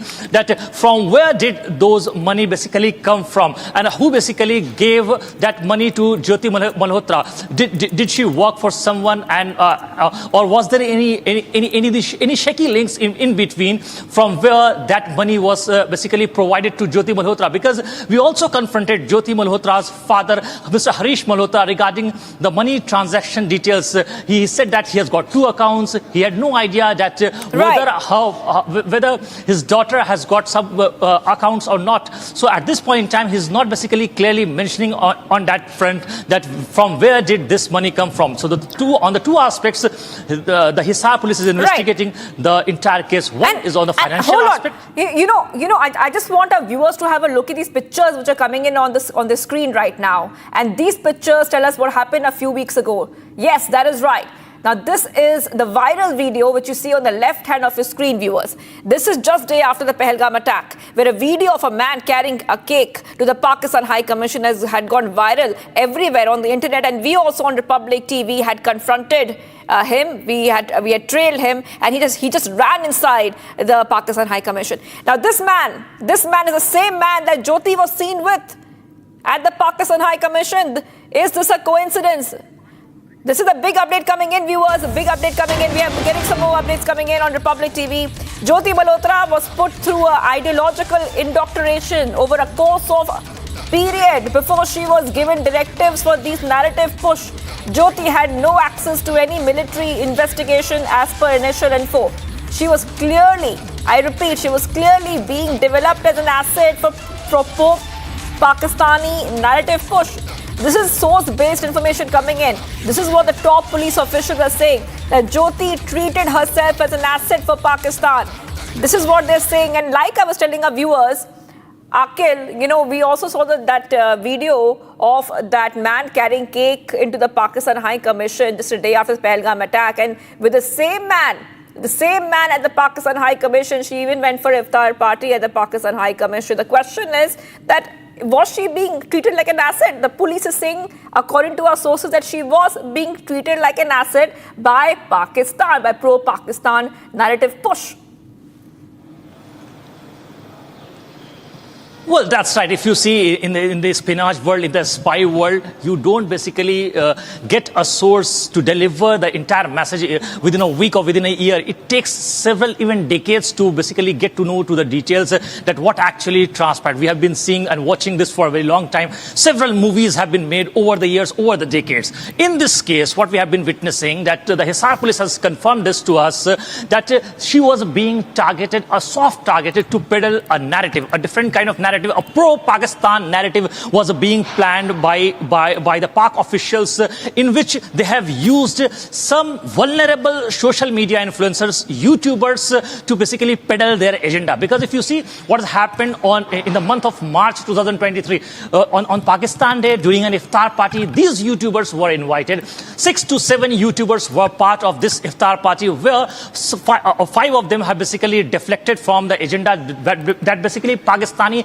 establishment and ISI operatives were trying to peddle. But what has happened? Jyoti Malhotra got swayed by the influence of Mr. Danish. So after that, what has happened that she was in constant touch with Danish, and Danish basically introduced her to several other key operatives in the military wing as well and in the ISI wing as well to Jyoti Malhotra. And after that, what has happened that Jyoti was in constant touch with other person who have been identified as Shakir. So who that Shakir is? Right now, Hisar police and the military intelligence wing and the NIA team is trying to get to know the more details about Shakir, because Shakir was the person whose number was saved in Jyoti Malhotra's phone as Jat Randhawa. So who that Jat Randhawa is, why she needed to deflect it, why she needed to change the name of that person, Shakir, as Jat Randhawa. So on that part, senior police officials are basically not responding to on this question. They are saying that we'll have to wait and watch.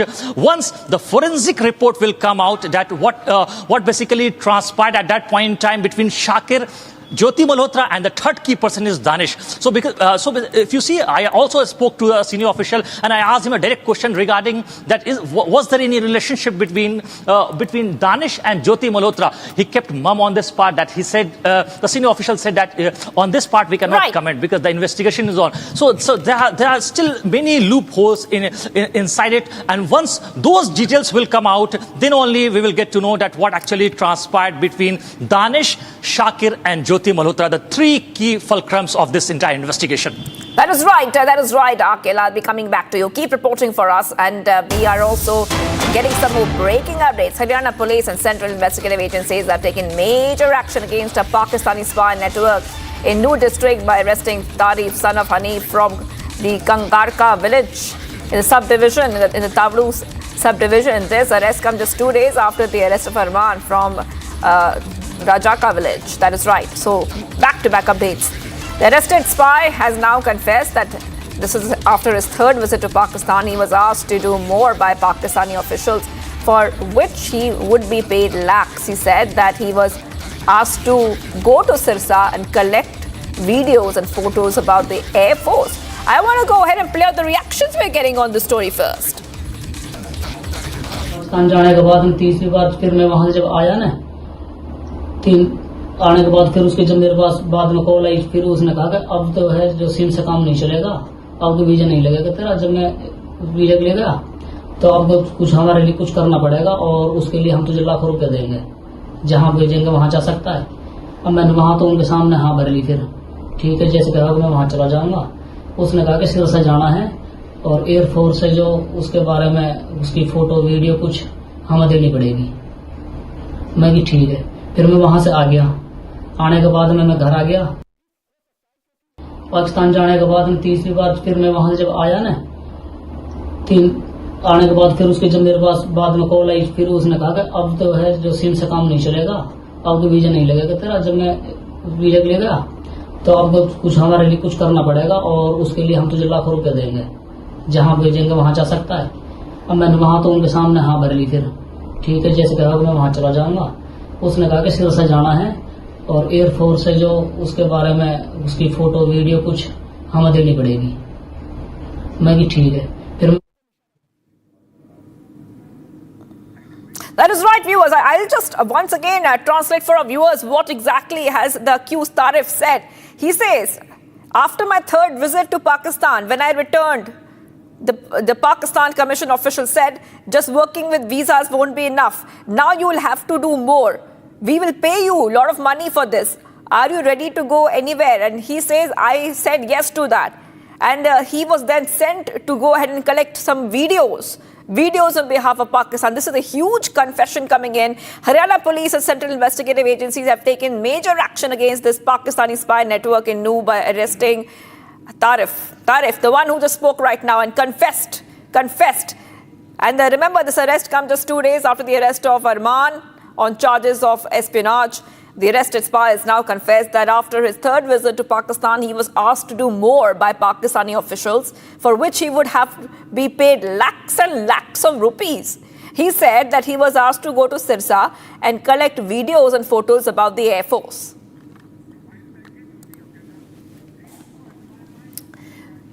So viewers, let's take you through who these spies are. A popular travel vlogger by the name of Jyoti Malhotra is now at the center of a major espionage scandal. Malhotra, known for her travel content, has been arrested on charges of spying for foreign agencies. Here's more, take a look.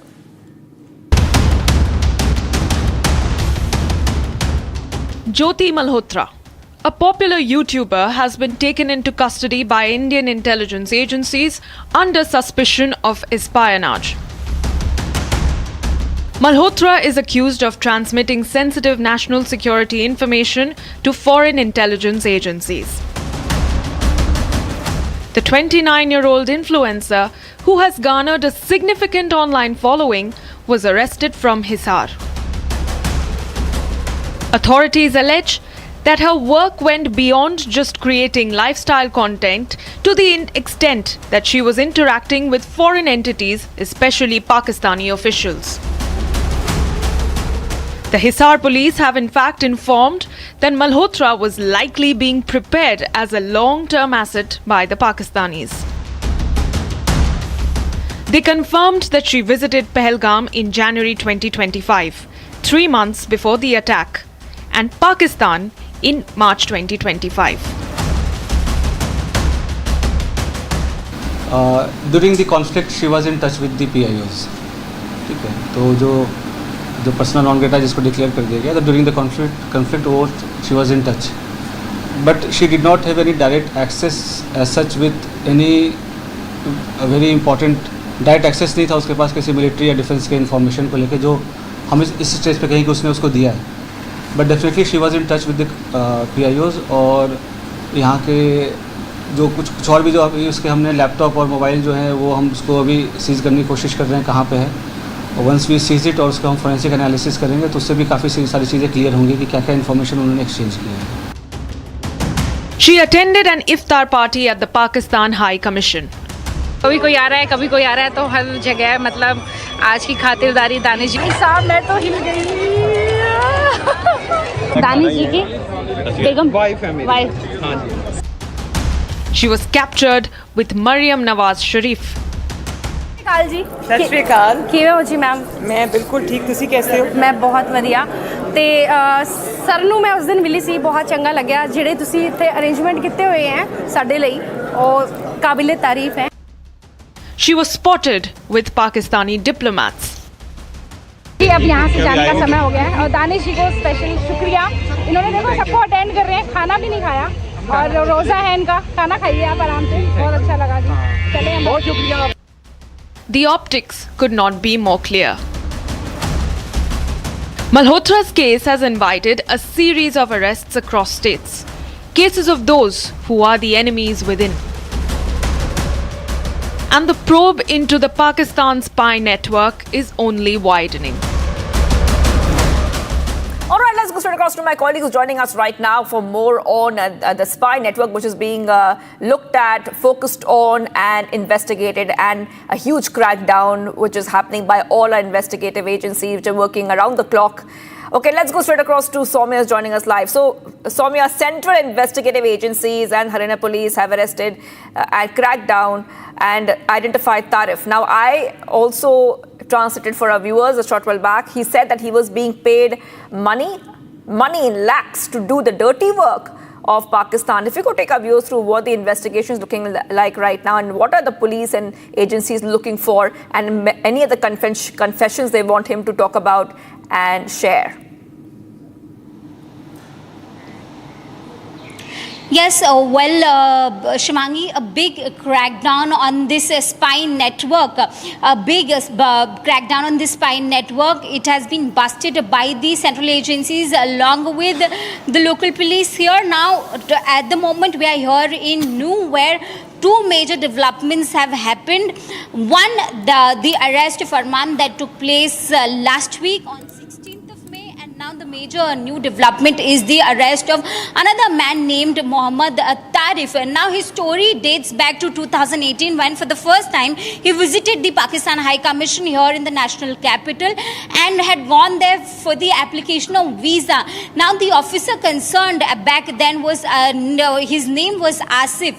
The officer, after taking his interview, sent him back after taking his number as well, personal number, note here. Now after Tarif, this guy from Nu went back his home, he got a call from Asif demanding that if he wants the visa approval, he will have to get Asif 2 Indian SIMs. Now an important point to note here is that the getting of the Indian SIM to the Pakistani High Commission employees is one of the major common points in both the cases, be it the case of Arman or be it the case of Tarif. In both the cases, the Pakistan High Commission employees did demand for local Indian SIMs. So this can be one of the major investigative points for the agencies concerned, involved in busting this spy network functioning from Haryana's Nu. There are other major developments as well. Of course, from the confession video that we got from Tarif, we saw how things transpired from there on, how it went on to demanding for money in exchange, or offering of money in exchange of crucial and confidential information. Something of this sort has happened in Arman's case as well. As per the sources, when Arman's phone was confiscated last week, they found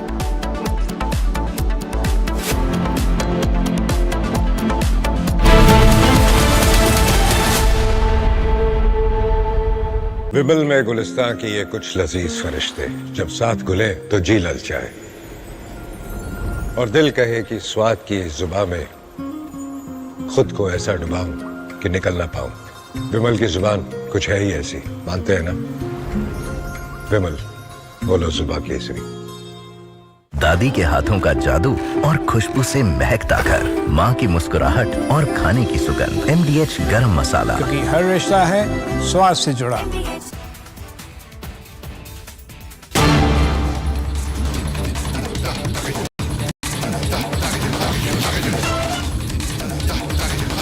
All right, viewers, getting some big breaking updates coming in. Viewers, getting to know Allahabad High Court has upheld the trial court's survey order, says Hindu plaintiffs suit not barred. Big update coming in right now, viewers.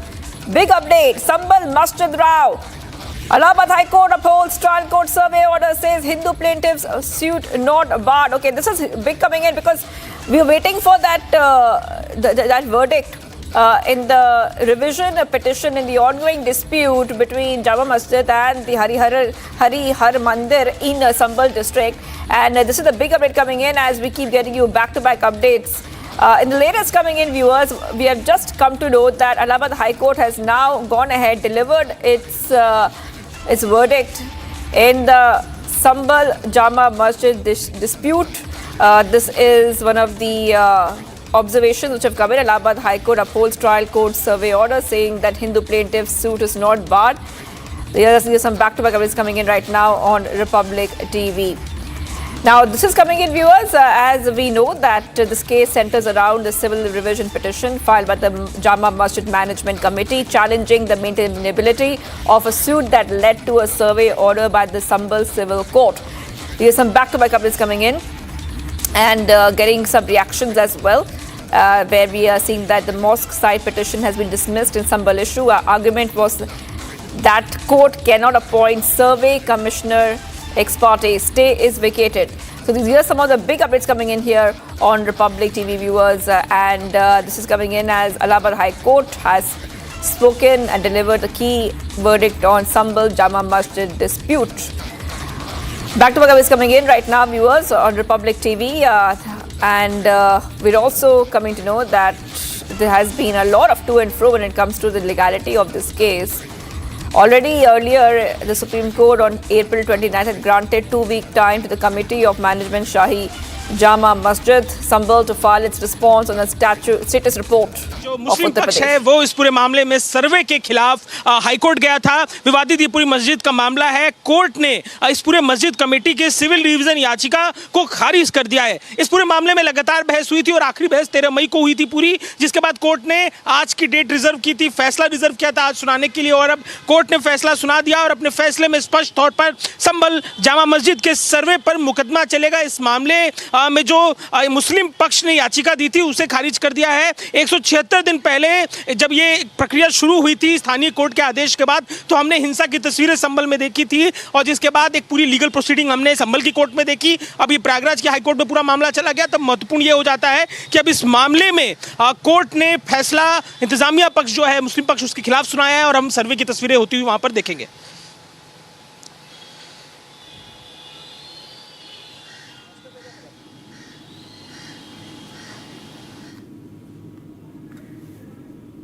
Right. मुस्लिम पक्ष ने जो revision file किया था उस revision को खारिज कर दिया है और ये कहा है कि वो सर्वे सही था, सर्वे आदेश पारित करने में कोई त्रुटि नहीं थी। यानी जो भी वहाँ सर्वे हुआ था अब वो रिपोर्ट पढ़ी जाएगी और रिकॉर्ड का पार्ट होगी। सर, मुस्लिम पक्ष की तरफ से तो आगे की कार्रवाई क्या देखते हैं? भाई देखिए, हमेशा जो आदमी हारता है ऊपर ज़्यादा जाता है। अब हाई कोर्ट बा supreme court.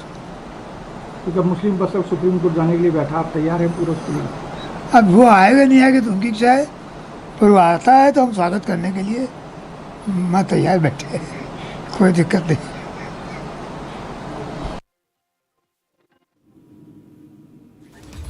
All right, viewers, getting some reactions coming in right now, viewers, and I just want to once again tell our viewers what the advocate has said. Vishnu Shankar Jain has also taken to social media and said that the mosque side petition dismissed in Sambhal issue. Argument was that the court cannot appoint survey commissioner ex parte. Stay is vacated. So this is what we see right now, viewers, on Republic TV. Just a short while back, this is the verdict in the civil revision petition in the ongoing dispute. नवंबर 2024 को देखने को मिलती है, जिसके बाद दोबारा सर्वे 24 नवंबर को करा जाता है, इसकी शुरुआत होती है और इसी दिन हिंसा की तस्वीरें देखने को मिलती है। 4 लोगों की मौत हो जाती है, बड़ा हंगामा संभल में देखने को मिलता है और इसके बाद 8 जनवरी 2025 को अंतरिम आदेश देते हुए कोर्ट ने सर्वे पर रोक लगा दी थी। सभी पक्षों से जवाब मांगा था, लीगल प्रोसेस चला। लीगल प्रोसेस के बाद 13 तारीख को इसी महीने में कोर्ट ने अगली तारीख दी कि इस दिन हम फैसला सुनाएंगे और आज के दिन वो फैसला सुनाते हुए जो इंतजामिया पक्ष की मांग है, जो मुस्लिम पक्ष की मांग थी, उसे खारिज करते हुए संभल जामा मस्जिद में सर्वे का मुकदमा चलाने को कोर्ट ने मंजूरी दे दी है। All right, viewers, so we have our reporters on the ground who are also getting us top updates coming in. So let's just revise and see what the latest is. Sambhal Masjid Rao, Allahabad High Court upholds trial court survey order, says Hindu plaintiff's suit is not barred. This is coming in after the Allahabad High Court has delivered its verdict. खुद सक्रिय तौर पर वहां पर court के ही आदेश के बाद सर्वे के लिए गए थे, तो कोर्ट के ही सेशन कोर्ट के ही एक आदेश के बाद जो ये हंगामा देखने को मिला, जो असहयोग दिखने को मिला दूसरे पक्ष की तरफ से, जिन्हें कोर्ट ने सर्वे कराने में भागीदार होने के लिए कहा था, ये तमाम पक्ष थे जो हिंदू पक्ष ने हाई कोर्ट के सामने रखे और इसके बाद हाई कोर्ट ने अपना फैसला सुनाया है। और अब इस पूरे मामले में हम देखेंगे कि आगे क्या प्रोसीडिंग होती है। अगर जो इंतजामिया पक्ष है, जो मुस्लिम पक्ष है, वो सुप्रीम कोर्ट का दरवाजा खटखटाता है, तो जब तक वहां से कोई निर्देश ना आए उससे पहले संभल में जो प्रक्रिया है वो चालू हो जाएगी। इस पूरे मामले में जो पूरा विवाद था उसको लेकर हम देखेंगे कि कोर्ट की प्रोसीडिंग शुरू हो जाएगी। संभल जामा मस्जिद में सर्वे का मुकदमा शुरू हो जाएगा और अगर ये सुप्रीम कोर्ट का दरवाजा खटखटाते हैं और उसके बाद सुप्रीम कोर्ट की तरफ से कोई नया निर्देश देखने को मिलता है, तब तस्वीर दूसरी देखी जा सकती है। लेकिन अब ये आज के दिन अगर देखा जाए इस कोर्ट के फैसले का प्रभाव, तो निश्चित तौर पर संभल में जो पूरा वो प्रक्रिया हुई थी उसको लेकर मुकदमा देखने को मिलेगा।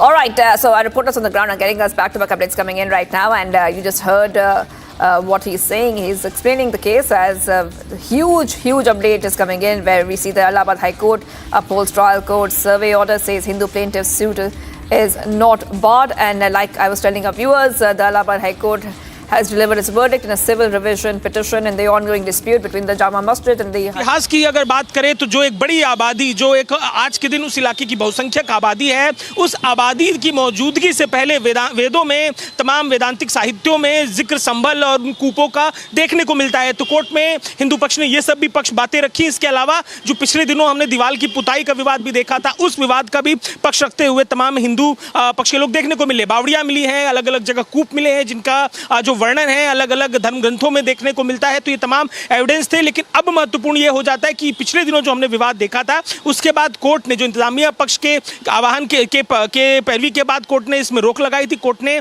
अब जो उनकी मांग थी उसे मुस्लिम पक्ष की उस याचिका को खारिज कर दिया है। Well, that's a huge update that's coming in, and this is in regard with the Sambhal Masjid row, where the Allahabad High Court has upheld the trial court's survey order, saying that Hindu plaintiff's suit has not been barred. Remember, Sambhal Masjid was the point of contention as far as the survey was concerned. There were riots that broke out as far as the survey was concerned. And now, in a huge update, we learn that the Allahabad High Court has said that the Allahabad High Court has now upheld the trial court's survey order. That means a survey will be conducted in the Sambhal Masjid. They say the court has also said that the Hindu plaintiff's suit has not been barred. So that's a huge update coming in. In fact, Vishnu Sankar Jain has also tweeted in this regard, where he has said that the mosque side petition dismissed in Sambhal issue. Argument was that court cannot appoint survey commissioner. Stay is vacated. So the Muslim side had then opposed to a survey in the Sambhal Masjid. However, the Allahabad High Court has dismissed here the Muslim side's petition today, and thereby it is a huge win for the Hindu side, where now the survey will be conducted inside the Sambhal Masjid. All right, we're also getting a reaction from Hari Shankar Jain. Let's listen into what he had to say on the issue. आज Allahabad high court ने संभल के सर्वे मामले में मुस्लिम पक्ष ने जो revision file किया था, उस रिवीजन को खारिज कर दिया है और ये कहा है कि वो सर्वे सही था, सर्वे आदेश पारित करने में कोई त्रुटि नहीं थी। यानी जो भी वहाँ सर्वे हुआ था, अब वो रिपोर्ट पढ़ी जाएगी और रिकॉर्ड का पार्ट होगा।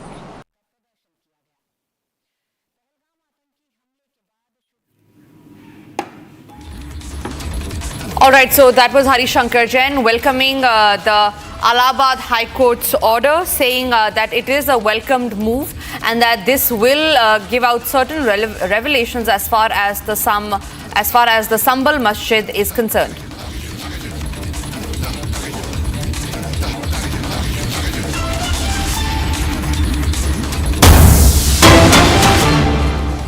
All right, moving across to breaking news coming in, and this is in regard with the spy who has been arrested. Remember, there are 8 spies who have been arrested in India as far as their links with Pakistan is concerned. Now we learn that Jyoti Malhotra was introduced to Danish from the Pakistan embassy by Harkirat. Now Harkirat Singh is a part of Haryana's Sikh Gurudwara Management Committee's employee. He has also been detained. Harkirat had helped Jyoti Malhotra, the Haryana YouTuber, twice to get a visa and sent her along Jhata to Pakistan.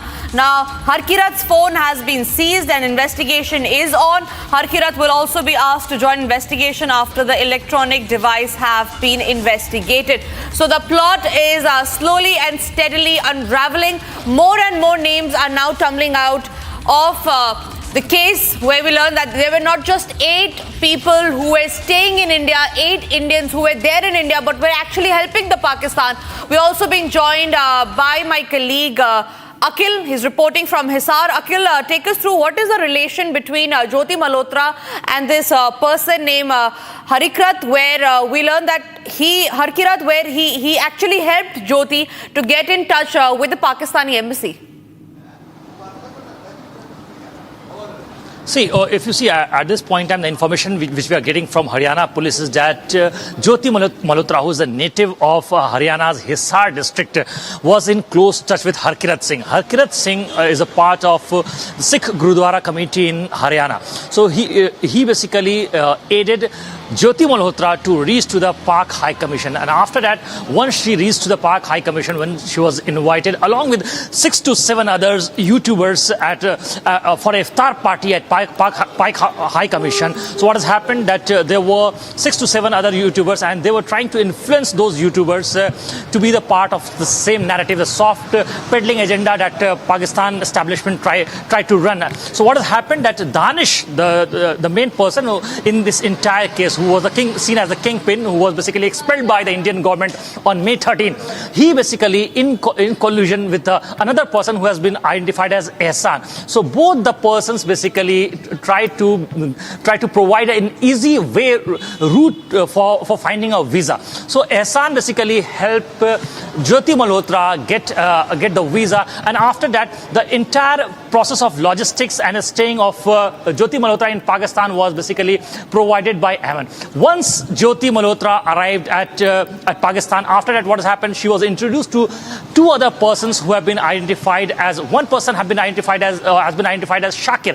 Shakir's name in Jyoti Malhotra's phone was saved as Jat Randhawa. So that's a bigger question, that why did she need to change the name of that person? Because if you see, her identity was different, and she tried to conceal another person's identity. So at this point in time, Hisar police is trying to divulge more and more inputs from Jyoti Malhotra during the interrogation, because at this point in time, when Hisar police senior officials have interrogated Jyoti Malhotra in connection with the case, she is still saying that she has got no remorse, and she has basically exercised her freedom of expression. This is what she has basically said this to the police during the interrogation. But she has no idea that at what point in time she basically crossed that line of exercising freedom of expression. That is a part of the investigation. So at this point in time, if you see, central agencies, including the military intelligence unit as well as the NIA, has basically, both the teams have been looped in with the Hisar police, and now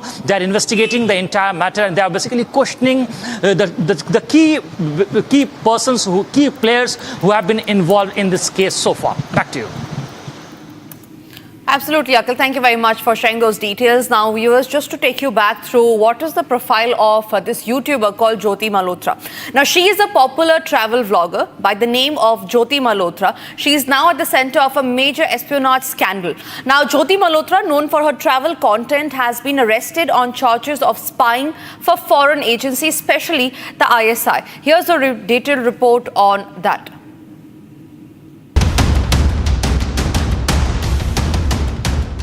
Jyoti Malhotra, a popular YouTuber, has been taken into custody by Indian intelligence agencies under suspicion of espionage. Malhotra is accused of transmitting sensitive national security information to foreign intelligence agencies. The 29-year-old influencer, who has garnered a significant online following, was arrested from Hisar. Authorities allege that her work went beyond just creating lifestyle content to the extent that she was interacting with foreign entities, especially Pakistani officials. The Hisar police have in fact informed that Malhotra was likely being prepared as a long-term asset by the Pakistanis. They confirmed that she visited Pahalgam in January 2025, 3 months before the attack, and Pakistan in March 2025. During the conflict, she was in touch with the PIOs. ठीक है, तो जो personal non Greta जिसको declare कर दिया गया, तो during the conflict वो she was in touch, but she did not have any direct access as such with any very important direct access नहीं था उसके पास किसी मिलिट्री या डिफेंस के इन्फॉर्मेशन को लेके जो हम इस स्टेज पे कहीं कि उसने उसको दिया है.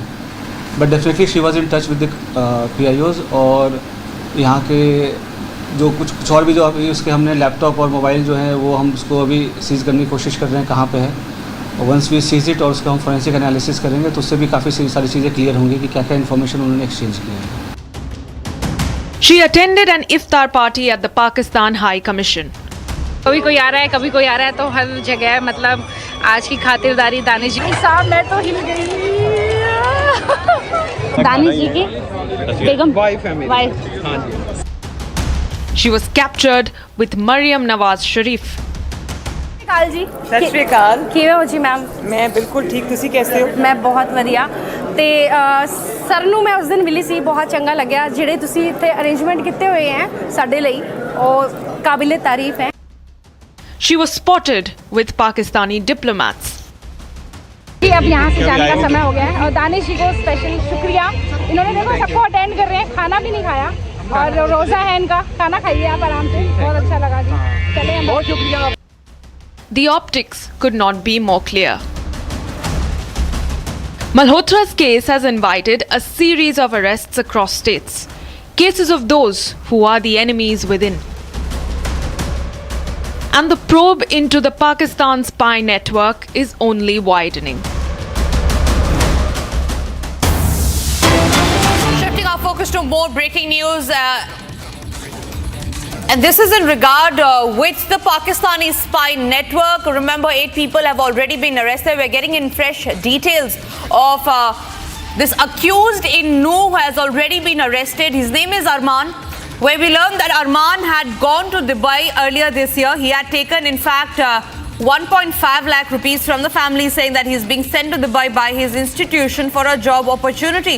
Now, as per sources, pictures of money was also found on his phone. So these are the fresh details that the police have recovered as far as the digital evidence is concerned. He had visited Dubai this year, and we learn that Arman is an accused from Haryana's Nu. He was arrested for allegedly spying for Pakistan, and the police have now recovered digital evidence, money wherein has been found in his phone.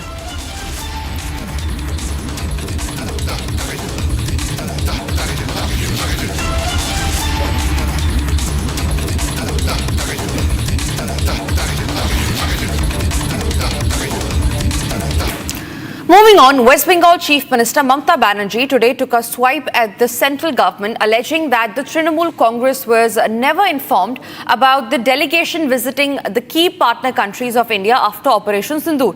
Now, after facing backlash, TMC has taken a U-turn, saying that centre cannot decide who will represent from which party. TMC has also opted out of the all-party member delegation who will brief partner countries over Operation Sindur. We are getting in a reaction from Chief Minister Mamata Banerjee. Listen into what she had to say.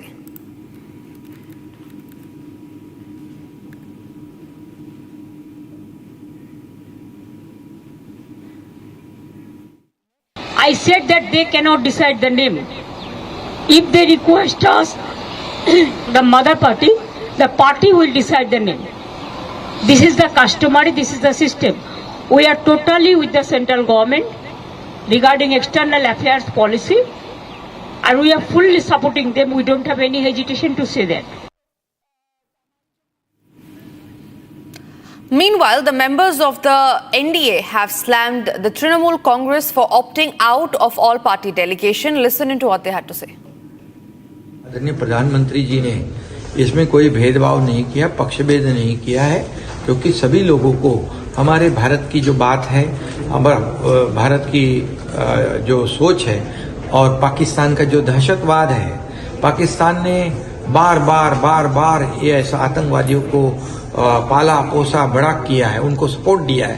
ये जो हमारी देश की जो सोच है और ये दुनिया के सामने रखने के लिए ये मौका दिया है, ये सभी पार्टियों को मौका दिया है।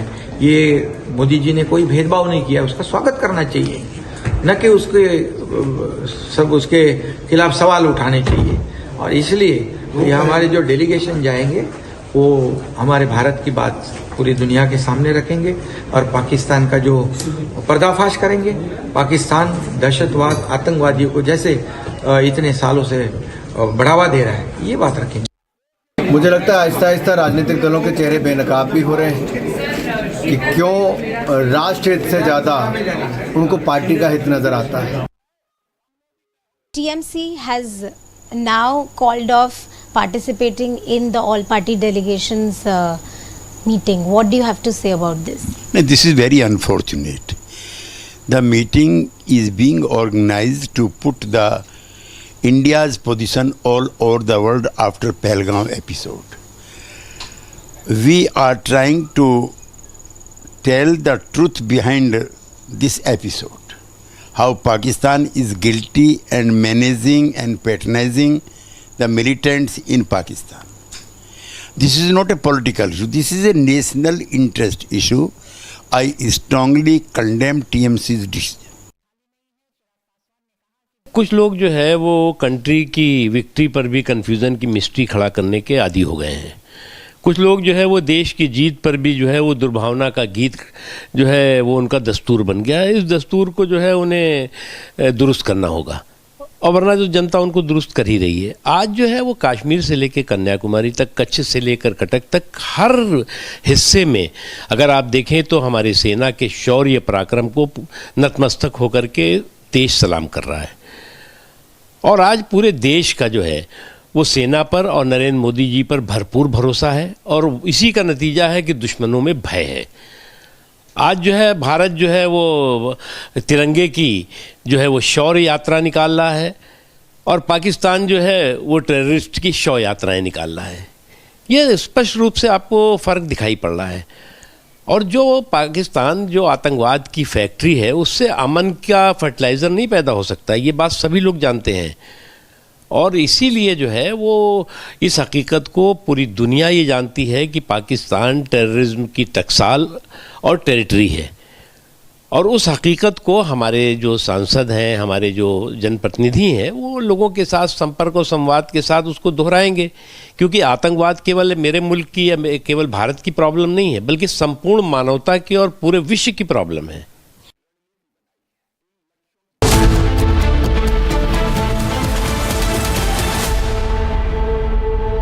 इसको घर पे लगाओगे तो शादी का तो पता नहीं, पर घर पक्का नहीं टूटेगा। रुंगटा नहीं तो घर स्ट्रॉन्ग नहीं। रुंगटा स्टील TMT बार एकदम सॉलिड। पहाड़ों में हाइकिंग शिप भी बन सकती है।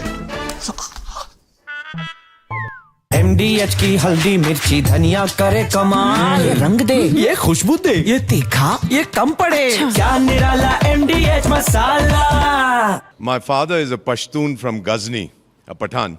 My mother belongs to a Sikh family. और जो पठान और सिख का खून मिलता है, the effect can be very deadly. Let the enemy know that. तो इसीलिए कहता हूं कि I'm not Indian because I live in India. I'm Indian because India lives in me. Bharat मुझ में बसता है. Mr. Goswami, thank you for this wonderful opportunity. You are launching a movement.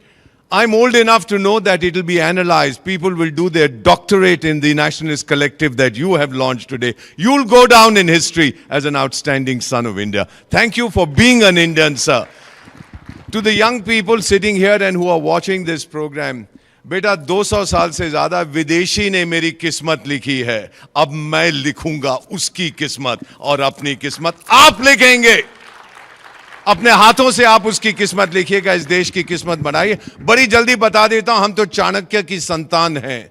Chanakya ने कहा था 6 चीजें, 6 things to be a developed nation, a powerful nation. First, he talked of leadership. We have a person, you've heard his name, Narendra Bhai Damodar Das Modi, consistently for 3 years ranked as the best leader in the world by Morning Consult. इसके लिए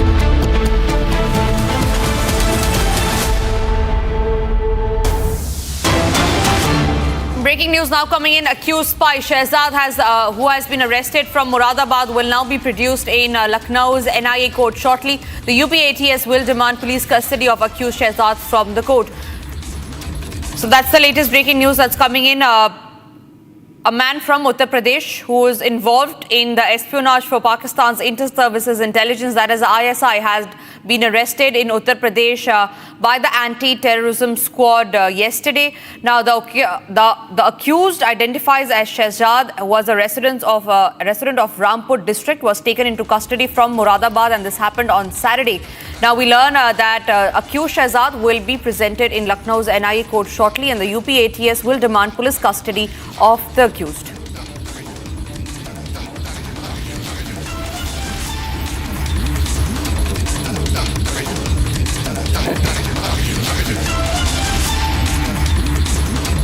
Moving on, as an infectious nationalistic fervor takes the country by storm, the army put up a demonstration of its advanced and indigenous air defense system that secured the Indian airspace defense sites, places of worship and the civilian population in the face of Pakistani missile and drone attacks. Now, the multi-layered air defense, including the Akash missile system and the L-17 air defense guns, took down enemy projectiles and drones well before they could breach the Indian airspace. Watch this report.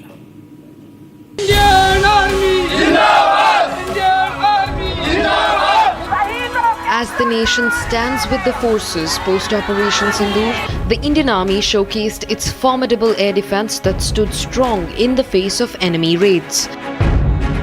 In a show of India's defense armor that has become the world's envy after the decimation of Pakistan in Operation Sindur, the forces displayed the indigenous Akash missile system and the L-70 air defense guns. The multi-layered Indian air defense proved highly effective in intercepting and shooting down Pakistani drones and missiles during Operation Sindur. The ironclad air defense secured the civilian population, sensitive defense installations and places of worship in the face of enemy attacks. India's strong and decisive leadership, sharp diplomacy, economic prowess and military capability manifested in achievement of all political and military objectives with consummate professionalism and scoring an emphatic and decisive victory as part of Operation Sindur. This should dissuade Pakistan military from any further misadventure. Leading the demonstration of the air defense systems, Major General Karthik C. Sheshadri, General Officer commanding 15 Infantry Division, said the forces had information that Pakistan would attack civilian areas and religious sites in Punjab. We anticipated that he will target Indian military installations, civilian targets, including religious places. Of these, Golden Temple appeared to be the most prominent. He said the army mobilized its advanced air defense assets to build an impregnable shield around the Golden Temple in Amritsar and other religious sites in Punjab. He said Pakistan engaged in an air assault with swarm drones and long-range missiles, but their attempts came to naught as their hostilities could not breach the Indian air defense. On 8th early morning, in the hours of darkness, Pakistan carried out a massive air assault with unmanned aerial weapons, primarily drones and long-range missiles. We were fully prepared since we had anticipated this, and our brave heart and alert Army air defense gunners thwarted Pakistan Army's nefarious designs and shot down all drones and missiles targeted at Golden Temple. In a stern warning, he reminded Pakistan that Operation Sindur was merely put on hold. Operation Sindur has just paused. It has not yet completed.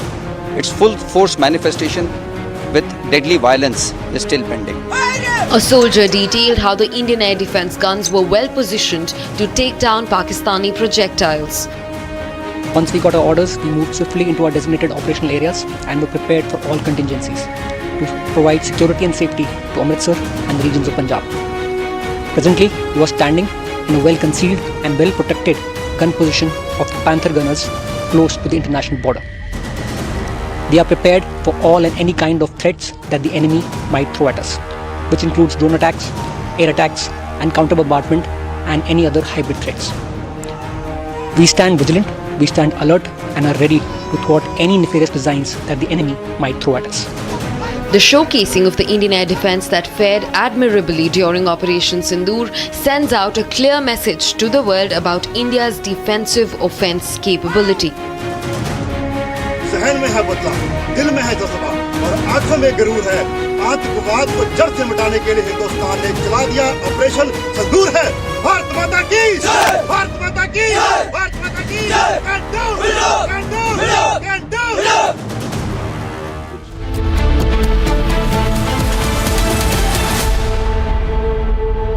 Amity University has one of India's largest merit scholarship programs for brilliant students. Over 9,000 students with 90% plus in their 12th boards are currently at Amity, benefiting from the culture of academic excellence and focus on research and innovation. To be with like-minded students who want to be successful, Apply at amity.edu/scholarships. ये है secret recipe MDH का जीरा SIP जल जीरा मसाला। SIP SIP जीरा SIP MDH का जल जीरा सिप MDH का जल जीरा सिप।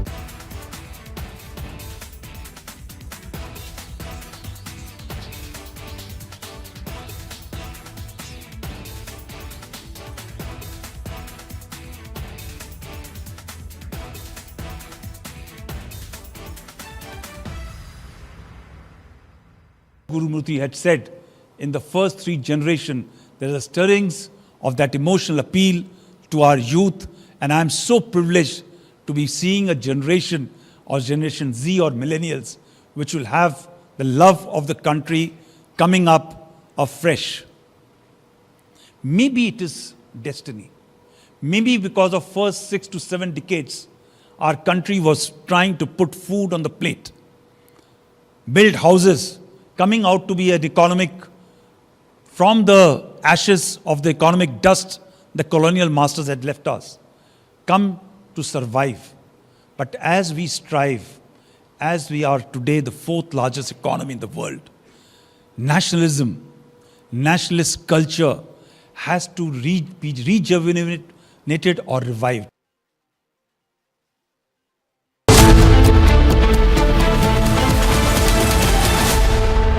विमल में गुलिस्तां के ये कुछ लजीज फरिश्ते जब साथ घुलें तो जी ललचाए और दिल कहे कि स्वाद की जुबान में खुद को ऐसे डुबाऊं कि निकल ना पाऊं।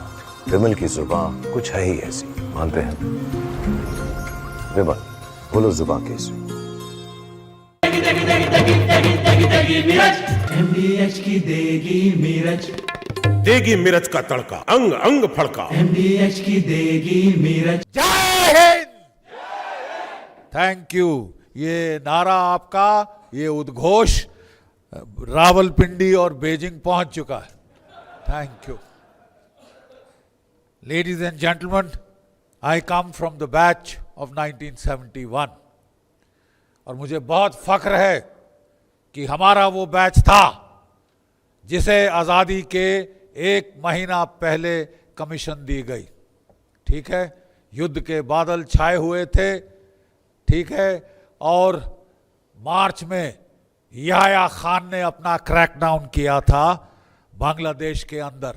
1 million women were raped, 3 million Bengalis were killed, and 10 million Bengalis were thrown out into India. Bharat में पटक दिया गया उनको उठा के कि तुम खिलाओ, तुम संभालो। ठीक है, और उस वक्त मुझे याद है अक्टूबर के महीने में जो हमारे एडजुटेंट साहब होते हैं वो सफ़ेद घोड़े पे आते हैं इंडियन मिलिट्री एकेडमी में, हमारी तमाम academy.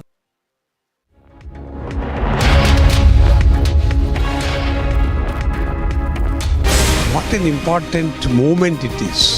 It's a very almost revolutionary. So I appeal, I urge, I plead that every one of us, young to old, should be part of this nationalist campaign.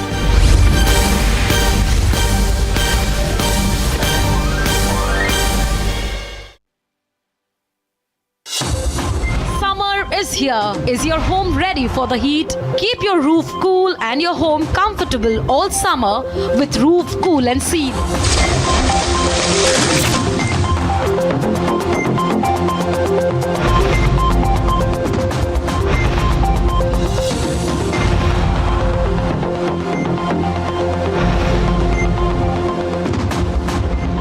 पसीना मत बहाओ, Berger roof cool and seal लगाओ।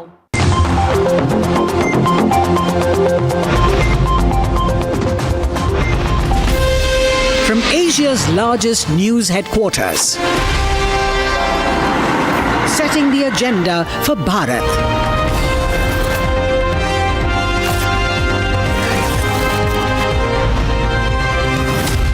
You're watching Republic.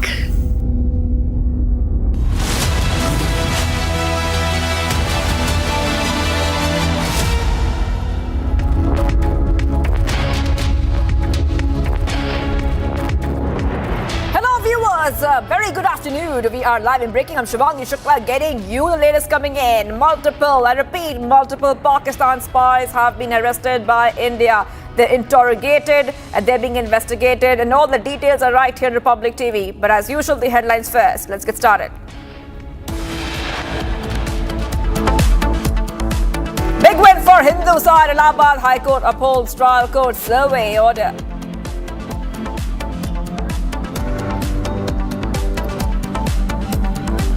Before the strikes went in, our surveillance, electronic warfare, early warning and air defense assets were suitably deployed. Knowing that Pak army does not have any legitimate targets, we anticipated that he will target Indian military installations, civilian targets, including religious places. Of these, Golden Temple appeared to be the most prominent. Army confirms Indian air defense intercepted Pakistan missiles targeting Golden Temple. Despite MEA fact check, Rahul Gandhi continues anti-India tirade, reiterates Pakistan forewarned claim.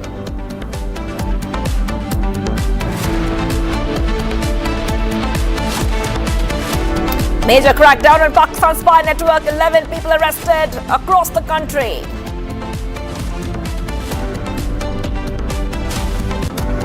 Indie leaders weekend, India stand against Pakistan, Shiv Sena UBT. Congress mock all-party panel, TMC opts out. And Foreign Secretary Vikram Misri to brief a parliamentary standing committee today on Operation Sindur.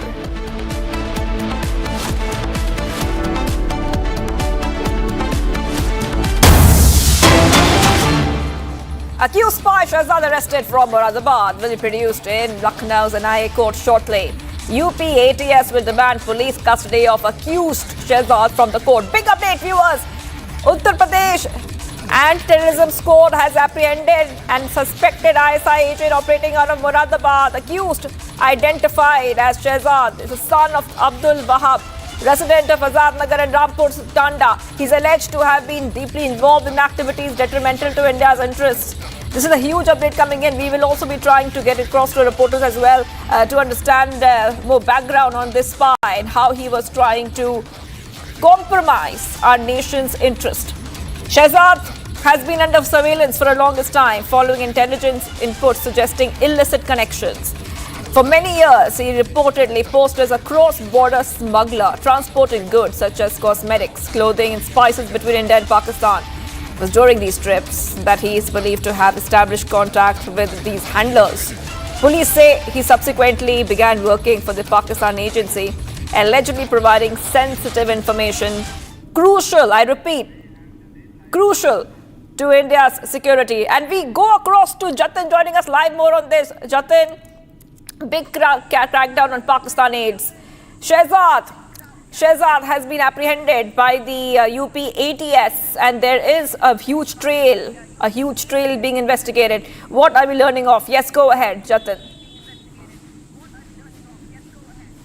बिल्कुल देखिए, मुरादाबाद से शहजाद की गिरफ्तारी की गई है और अब से कुछ देर में शहजाद को लखनऊ की जो NIA कोर्ट है वहां पर पेश किया जाएगा। जो हमारी ऑफिसर से बात हुई उनका साफ तौर पर कहना था कि शहजाद की कस्टडी ली जाएगी। दरअसल UP ATS के बाद तमाम ऐसे सबूत है जो कि इस ओर इशारा कर रहे हैं कि शहजाद किस तरीके से ISI के लिए जासूसी कर रहा था। कई बार वो पाकिस्तान गया, पाकिस्तान में ISI एजेंट से मिला और उसको टास्क दिए गए कि भारत में जो स्लीपर सेल है उनको पैसा प्रोवाइड कराने का काम शहजाद का था और इन्हीं सभी दलीलों को अब UP ATS कोर्ट में सामने रखेगी। UP ATS की तरफ से एक डिटेल रिमांड नोट तैयार किया गया है। उस रिमांड नोट में इस बात का जिक्र किया गया है कि किस तरीके से शहजाद भारत में जो ISI के एजेंट है उनको पैसे देता था। ATS ये जानना चाहती है कि पैसे का सोर्स क्या था। हालांकि अभी तक की पूछताछ में शहजाद ने बताया कि कई ऐसे व्यापारी थे जिनसे वो पैसे लिया करता था, तो कहीं ना कहीं हवाला के पैसों का इस्तेमाल किया जाता था। दूसरी सबसे बड़ी बात जो रिमांड नोट में UP ATS द्वारा लिखी गई है उसमें यह बोला गया है कि शहजाद मोबाइल फोन और सिम कार्ड अरेंज किया करता था।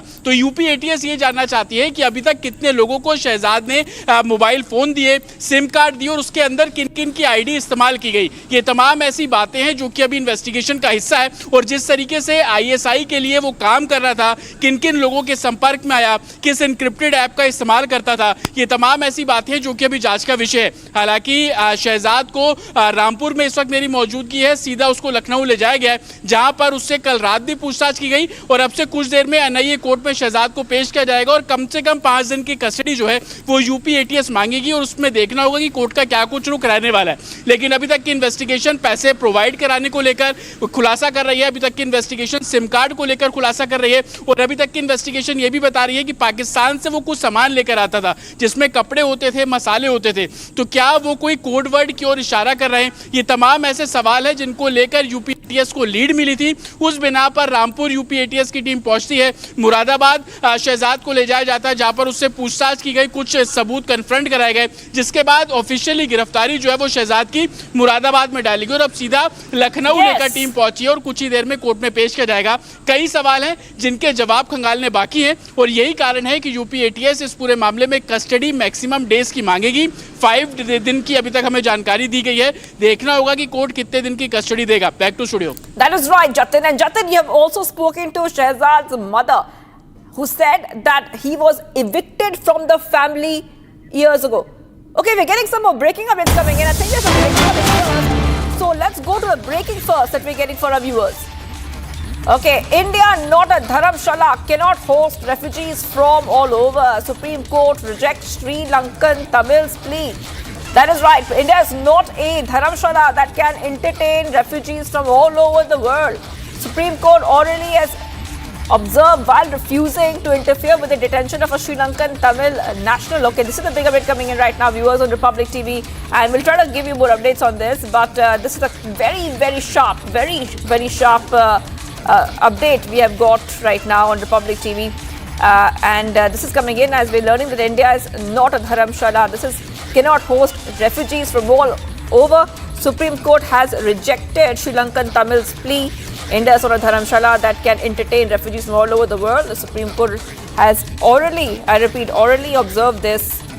And we are also coming to know that by refusing that they will not go ahead and interfere with the detention of a Sri Lankan Tamil national. Okay, I'll get the entire statement out for our viewers, so I'll just go ahead and repeat it once more. This is what it's saying. India is not a dharamshala that can entertain refugees from all over the world. The Supreme Court has already observed this while refusing to interfere with the detention of a Sri Lankan Tamil national. Also saying that this is not a dharamshala that we can entertain foreign nationals from all over. This is what Justice Deepankar Datta, the presiding judge of the bench, observed. Bench also comprising of Justice K. Vinod Chandran was hearing a petition challenging the Madras High Court's order, which directed that the petitioner should immediately leave India as soon as his 7-year sentence imposed in a UAPA case got over. And the petitioner's counsel told the bench that he was a Sri Lankan Tamil who had come here on a visa. He said that there was a threat to his life in his home country. He pointed out that the petitioner has been under the detention for nearly 3 years without any deportation process. So this is I'm just going in and taking our viewers through exactly what has happened as well. Justice Datta had asked very clearly, what is your right to settle here? All right. Okay. I'll have to move ahead right now, viewers. This is some very important. Sambhal Allahabad High Court upholds trial court survey order, says Hindu plaintiff suit not barred. So this is the other big update coming in right now on Republic TV, viewers. And this is very significant because this is a big blow coming into the Muslim side. Survey to continue at Sambhal Mosque. High Court rejects Muslim side's plea. High Court has said the survey at a mosque in Uttar Pradesh, Sambhal will continue. I repeat, the survey at a mosque in Uttar Pradesh, Sambhal will continue. Green signal given, rejecting the petition filed by the Muslim side. All right, let's go straight across to the Hindu side's petitioner who's joining us, Vishnu Shankar Jain, joining us, who has been going ahead and fighting this case legally very bravely. Yes, go ahead, Mr. Jain. If you could take our viewers through the latest You have been fighting this case as well very, very strongly. Your first reaction? This is a very significant development because if you remember and recollect that when the Honorable Civil Judge Senior Division Chandosi had ordered appointment of Advocate Commissioner ex-party without hearing the Moss side on 19th of November, the greatest barristers of these countries and the parliamentarians had argued that the court has violated the provisions of law, and this Commissioner ex-party is in clear violation of law.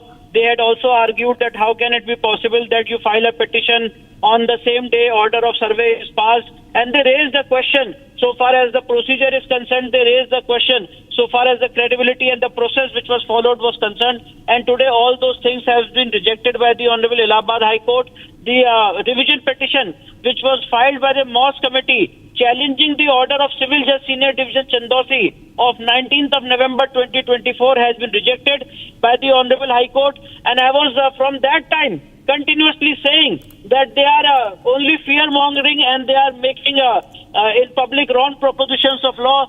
The correct proposition of law is that court can appoint Advocate Commissioner ex-party, and at that point of time there is no requirement of hearing any side. The only mandate and requirement of law is that when the Advocate Commissioner goes on the site to carry out the spot inspection, both the parties must be informed and they must be present while the spot inspection is being carried out, which was precisely followed in this case on 19th of November as well as on 24th of November. So it was a clear case where all the sides which were arguing before the High Court, they were arguing on wrong propositions of law, and the same has been rightly rejected by the Honorable High Court. Let me also tell you that the High Court has vacated the interim order of stay of trial, and which means that now the trial will proceed before the Civil Judge Senior Division Chandosi, and we will prove our case before the Civil Judge Senior Division Chandosi. Only slight injunction is that the Honorable Supreme Court in the meantime has directed the survey report to be filed in sealed cover. Yes, the survey which was carried down on 19th and 24th of November. So for that we will approach the Supreme Court for slight clarification. Mr. Jain, before I let you go, and you have been fighting this case like I told our viewers, and you have been taking such a strong stand against this case. I also want to ask you, what is the Muslim side thinking of doing next? Because this is a clear blow to the Muslim side. High Court has rejected the Muslim side's plea. Do you think they will go ahead and file more petitions or any kind of revision again? I think they will approach the Honorable Supreme Court because against the order passed by the Honorable High Court, the only remedy left is before the Honorable Supreme Court. And let me tell you that we will also file our caveat before the Honorable Supreme Court, and whenever the matter is travelled to the Honorable Supreme Court, we will be also present before the Honorable Court and will make our submissions. But our case is very strong on facts and very strong on law. A total misinformation was spread in this entire country. The credibility of the court, the credibility of the judicial system was questioned, which has been rightly rejected by the Honorable High Court. And let me also tell you that it's not about Vishnu Shankar Jain fighting this case. It's a civilizational issue. It's an issue which is a very sacred to crores of Hindu devotees who believe that there is Hariya temple existing at the site in question, which has been wrongly captured by usurpers, which have been wrongly taken over, and we have to prove it through process of law. Right. Thank you so much for joining us there, Vishnu Shankar Jain, Hindu side petitioner, making it very, very clear that right now, for now, the Hindu side has been got the green signal to get the survey done. Survey will be continuing at the Sambhal Mosque.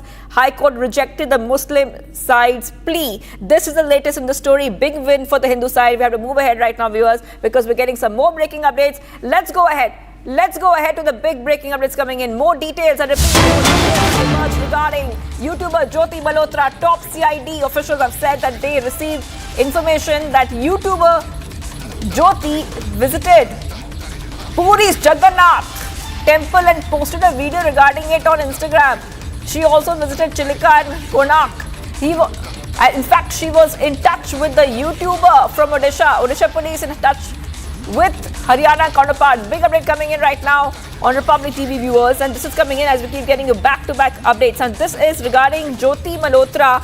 I repeat, Jyoti Malhotra, who has already been arrested when it comes to espionage charges. So we are getting some more updates coming in right now on the story. And according to the latest coming in, top CID officials have said that they received information that YouTuber Jyoti Malhotra had also visited Puri's Jagannath temple and posted a video about it on Instagram. And she was in touch with a YouTuber from Odisha. So what we see right now, viewers, are back-to-back updates coming in on Republic TV, where we see also on your screen the Pakistan spy network, which has been completely busted. And on your screen is Jyoti Malhotra, YouTuber from Hisar, Haryana, who has been arrested in this case already, and her associates are also being investigated right now. Okay, getting some more breaking updates coming in. Jyoti Malhotra was put through an ideological indoctrination over a course of period before she was given directives for these narratives. Jyoti had no access to any military investigation as per initial information. She was clearly being developed as an asset for the pro-Pakistani narrative push. That's what top officials are saying, the top police officials are saying right now, that Jyoti was treated like an asset for Pakistan. And that is not a surprise given the fact that we also showed those videos showing how close Jyoti was to Pakistan officials and the Pakistan High Commission. She even attended a iftar party, a party there at the Pakistan High Commission, which clearly shows that Jyoti Malhotra was put through ideological indoctrination over a course of period where she was given directives for these narrative push. Jyoti had no access to any, I repeat, any military investigation as per initial information, but she was clearly being developed as an asset for pro-Pakistan narrative push. And this is what the top police officials are saying in this case. So back-to-back is coming here on Republic TV. It's a mega crackdown against these Pakistan spies who have been compromising the security and national interest. Jyoti Malhotra from Hisar, Haryana, one of the top the influencers who's being investigated very, very deeply. This is Jyoti Malhotra. Picture on your screen. A resident of Hisar, gaining popularity through her travel channel, where she explored destinations and shared travel-related insights. However, behind her digital persona was something darker. I want to go back to my colleague who is in Hisar right now, Akhil. Yes, Akhil, we come to know that Jyoti Malhotra was being developed, being groomed as an asset for Pakistan. If you could take our viewers through what the police officials have said to Republic. This is source-based information coming in.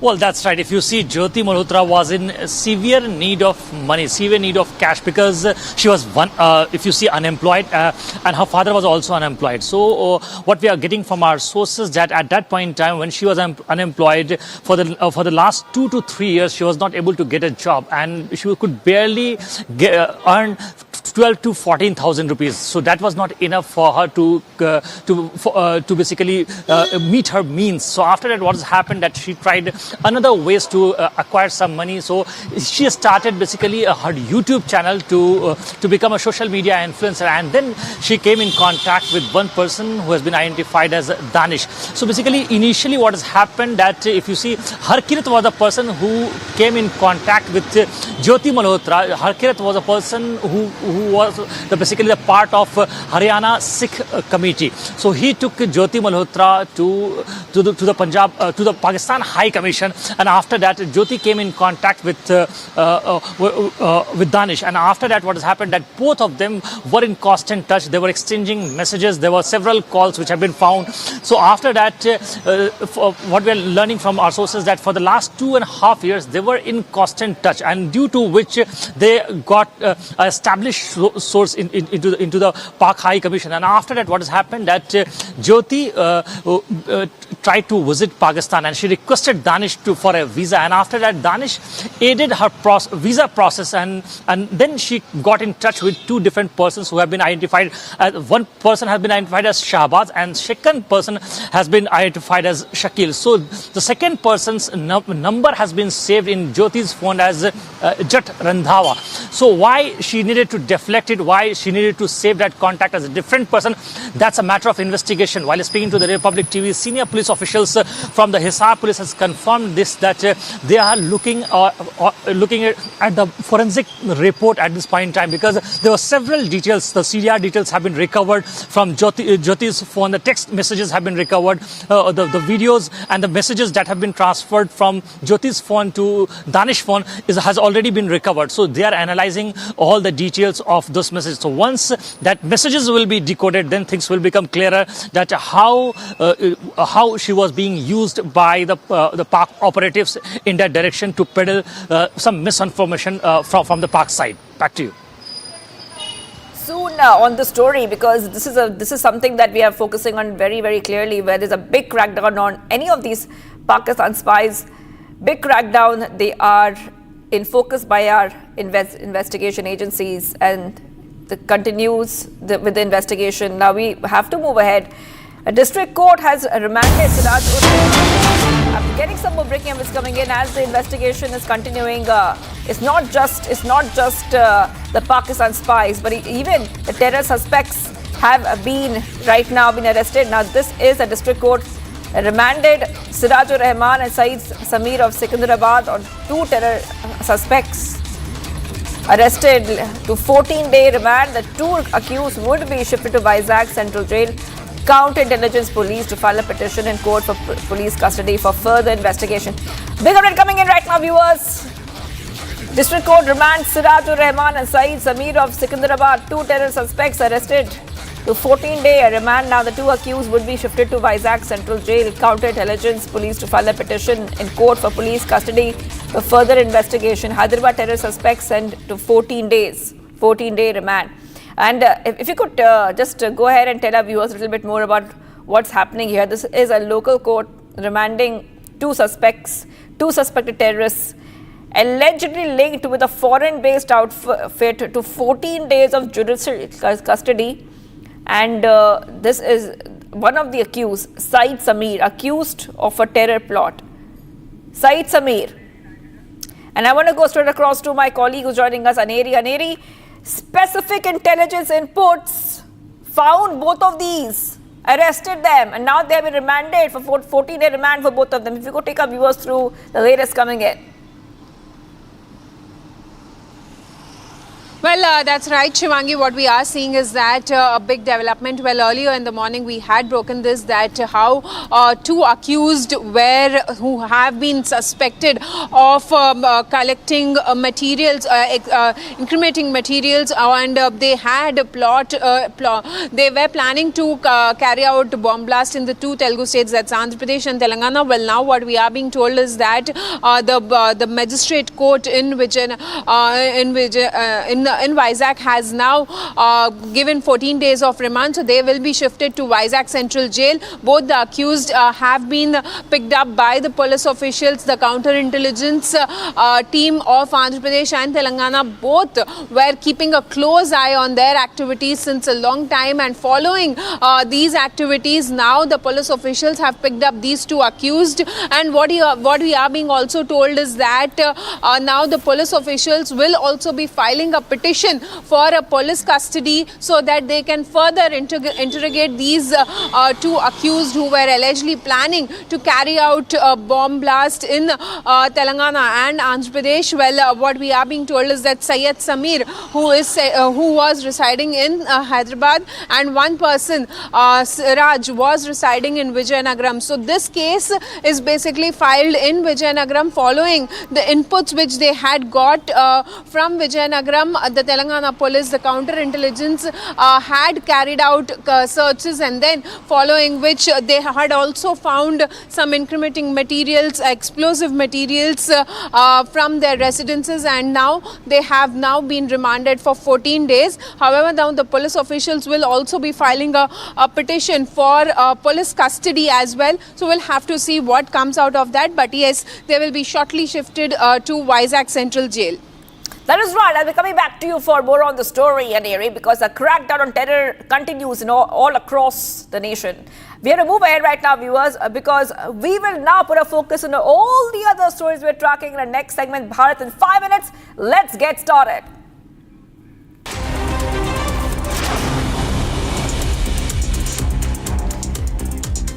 Former Indian High Commissioner to Bangladesh, Veena Sikri, backed the port restrictions imposed by the centre on the import of certain goods from the neighbouring country. Former diplomat said the Islamist parties and jihadis under the interim Muhammad Yunus regime were peddling the idea of a greater Bangladesh, including parts of India's northeast. She said maps were floating around in Bangladesh to push this expansionist narrative. She said that the northeast states are on course to develop their manufacturing bases, reducing dependence on imports from Bangladesh. Porosity में हमारी सरकार ने अब एक series of restrictions announce की हैं. For example Bangladesh का सबसे बड़ा आइटम ऑफ एक्सपोर्ट भारत को जो था वो रेडीमेड गारमेंट्स का था और करीब $700 मिलियन का एक्सपोर्ट था एक साल में. तो लैंड पोर्ट्स के जो इंपोर्ट्स बांग्लादेश से आते थे वो काफ़ी फ़ायदेमंद थे क्योंकि ट्रांसपोर्ट बहुत कम रहता था और उनकी प्राइस एडवांटेज हो जाती थी इस वजह से. लेकिन अब क्योंकि ऐसे बांग्लादेश सरकार ने ऐसे रिस्ट्रिक्शंस लगाए हैं हमारे एक्सपोर्ट्स टू बांग्लादेश पे, तो इसलिए हमने भी रेसिप्रोकल लगा दिया और कहा है कि आपके जो एक्सपोर्ट्स भारत को आ रहे हैं वो सिर्फ सी पोर्ट शेवा और कोलकाता पोर्ट्स के थ्रू आ सकते हैं. Sikkim Chief Minister Prem Singh Tamang has said that his government has received a word of confirmation from the centre about Prime Minister Modi's impending visit to the state. However, he said that the dates and modalities of the PM's visit were still being worked out. Though May 29th has been set as the tentative date for PM's visit, it was yet to be confirmed.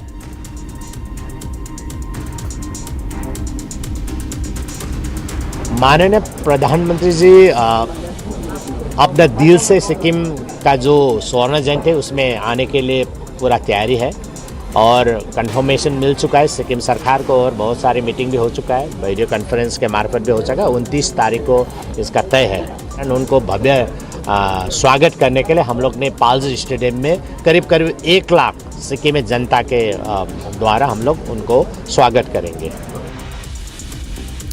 Senior BJP leader Dilip Ghosh attacked the Mamata government over the police crackdown on sacked Bengal teachers, saying it has lost the confidence of the people and was out to crush dissent by brute force. He said that all the people standing up against the government were being intimidated and threatened. He said it was unfortunate that teachers who should be at school imparting education and shaping futures were out on the streets demanding their jobs back.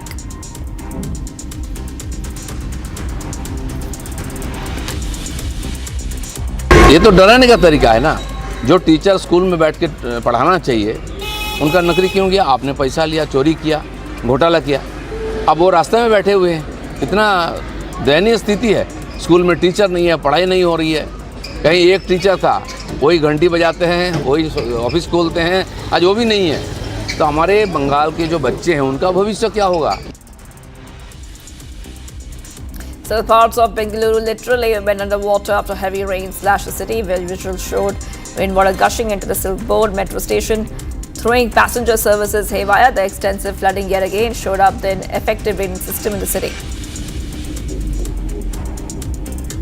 RJD MP Manoj Jha came down heavily on Assam CM Himanta Biswa Sarma over the latter's remarks against Congress MP Gaurav Gogoi. He said that there has been a change in the political discourse in the country over the last 10 to 12 years, where political competitors were being seen as enemies.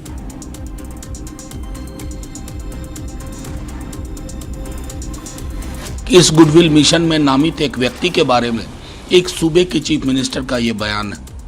दुनिया के बाकी देश भी तो देख रहे होंगे, वो तो ये कहेंगे your house is not in order. ये बहुत गंभीर विषय है. आसाम में आपकी प्रतिस्पर्धा है, उसको आसाम में रखिए, पॉलिटिकली लड़िए. इस प्रकार का बिलो द बेल्ट अटैक, ये मैं समझता हूं ये अपराध की श्रेणी में आता है. And 6 people, including 2 children, were hospitalized because of suffocation after an e-rickshaw caught fire while being charged. The 3-wheeler was being charged in the ground floor of a building in Delhi's Shahadra. Much coming up, viewers. We will be right back. We are live and breaking. Coming right up, we'll talk about that despite MEA fact check, Rahul Gandhi continues anti-India tirade. Reiterates Pakistan forewarned here. The claim once again.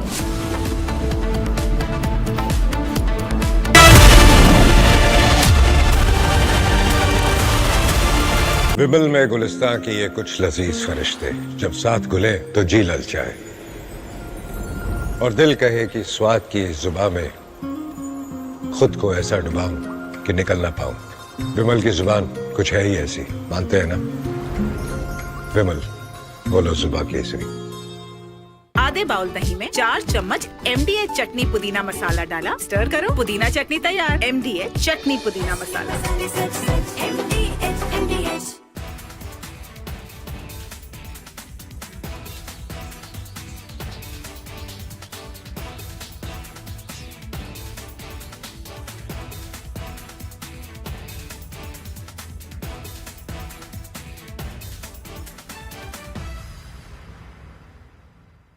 Nation first comes very naturally to a soldier.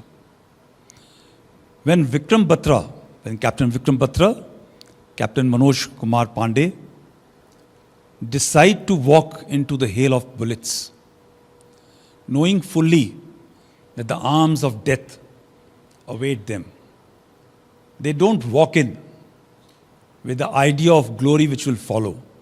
And I can, trust me, I can share with you, for each person whose glory gets acknowledged, there are scores who die for the country unacknowledged, unknown. Their only desire and commitment is nation first. The Nationalist collective is to work, fight, die for the country, and come back, if required, wrapped in the tricolour. So for us, as soldiers, it comes very, very natural. When the tricolour flutters on a pole, or when a body comes back wrapped in the tricolour, draped in the tricolour, our emotions remain same. We salute both. When the national anthem is sung, I am not sure how many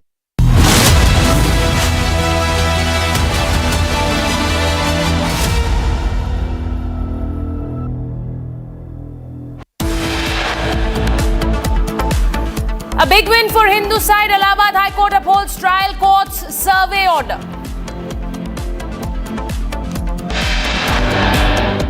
Our surveillance, electronic warfare, early warning and air defense assets were suitably deployed. Knowing that Pak army does not have any legitimate targets, we anticipated that he will target Indian military installations, civilian targets, including religious places. Of these, Golden Temple appeared to be the most prominent. Indian air defense intercepted Pakistan missiles targeting Golden Temple. Despite MEF fact check, Rahul Gandhi continues anti-India tirade, reiterates Pakistan forewarned claim. Major crackdown on Pakistani spy network, 11 people arrested across the country.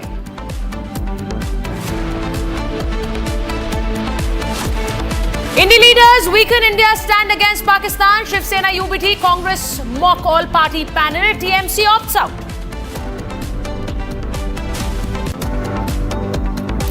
Foreign Secretary Vikram Misri to brief a parliamentary standing committee today on Operation Sindur.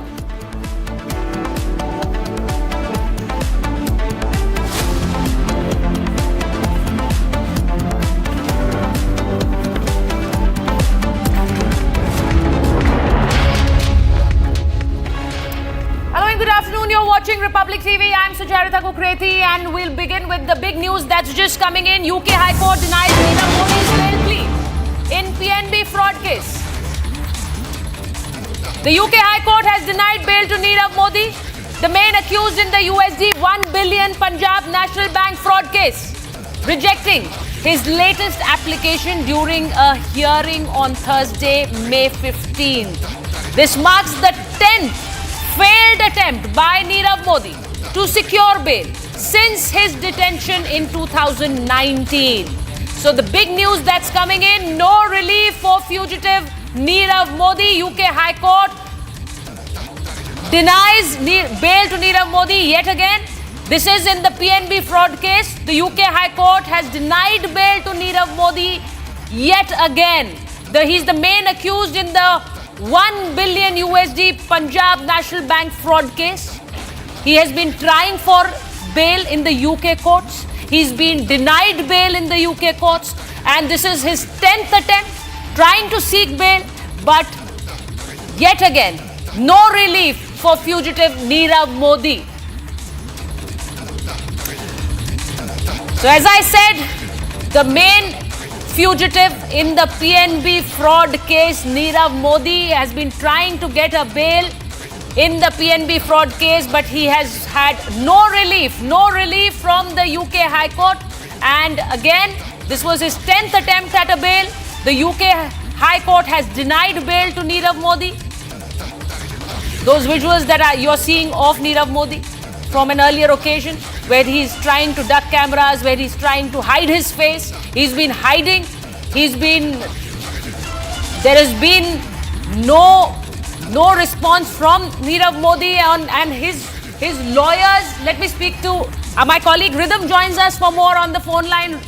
Rhythm, this is his 10th failed attempt. He's been trying to get a bail, but the UK High Courts have denied.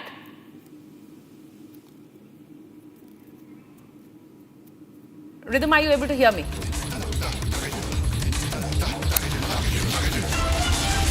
So the UK High Court has denied bail to Nirav Modi, the Punjab National Bank fraud case, where he's been trying to get a bail, but he has not been able to get a bail from the UK High Courts. Nirav Modi, who's a fugitive, who's wanted in India in the PNB fraud case. Rhythm joins me on the phone line. Rhythm, his 10th failed attempt to get a bail, Nirav Modi.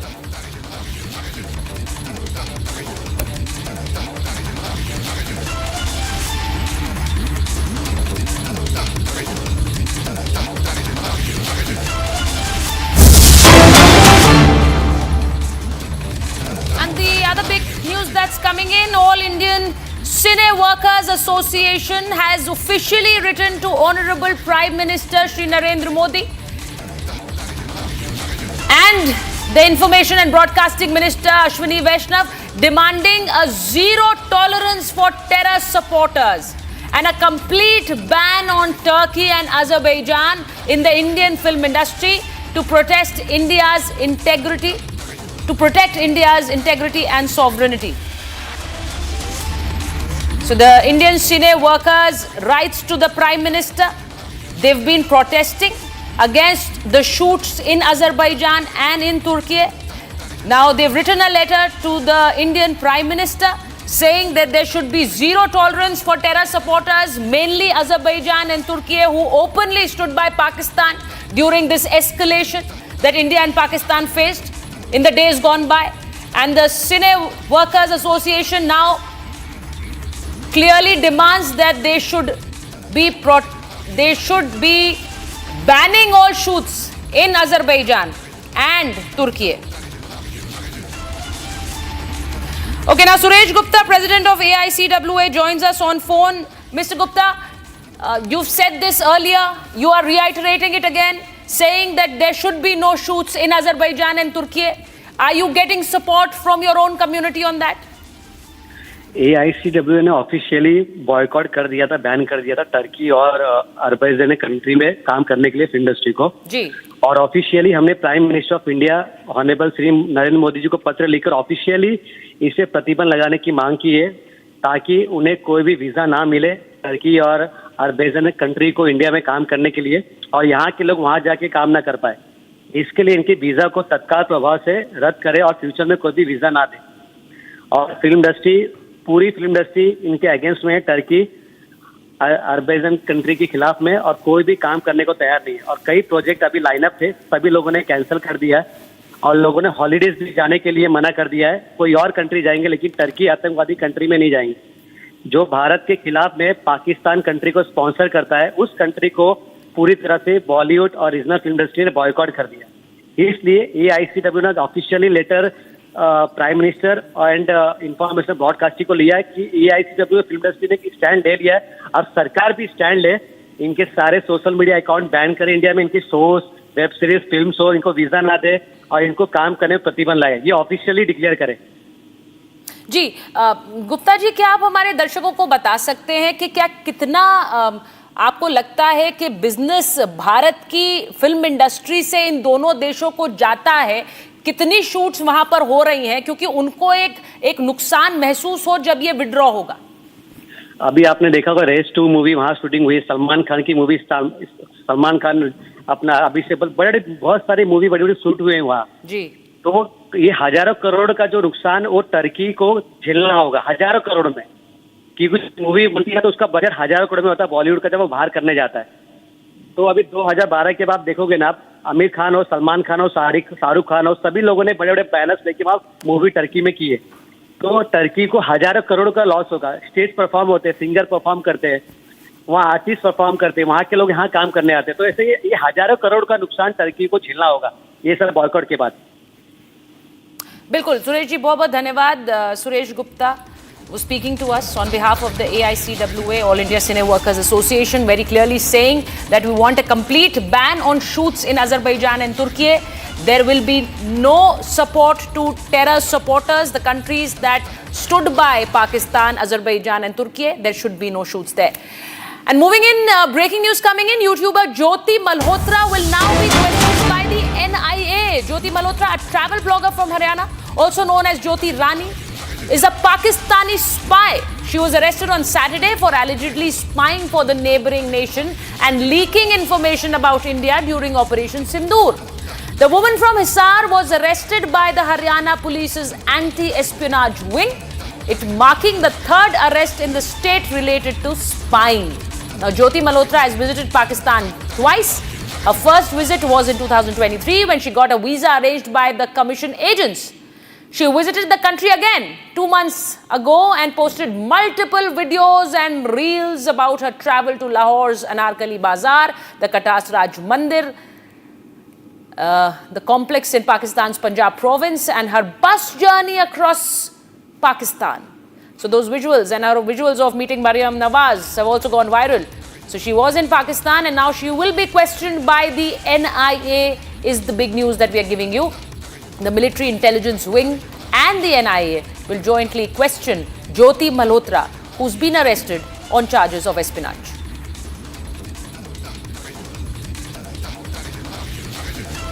So those visuals on your screen of Jyoti interacting with Maryam Nawaz. Now her travel blog on Pahalgam is what you see on your screen. She was in Pahalgam 3 months before that attack. Now the agencies will also question her on her visit to Pahalgam. Was she trying to leak out secrets right before the attack happened? Those visuals on your screen, March 2025 when she visited Pakistan. A month before the attack, this was in March 2025 when she's put across a lot of videos on her YouTube channel where she shows the different aspects of life in Pakistan, those visuals with Maryam Nawaz.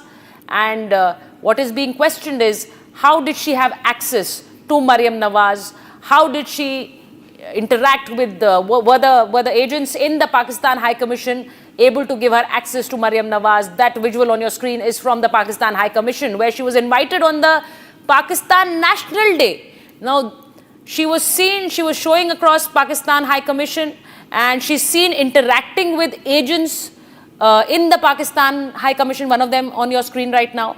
So the agencies are obviously going to question her on her links with these officers in the Pakistan High Commission.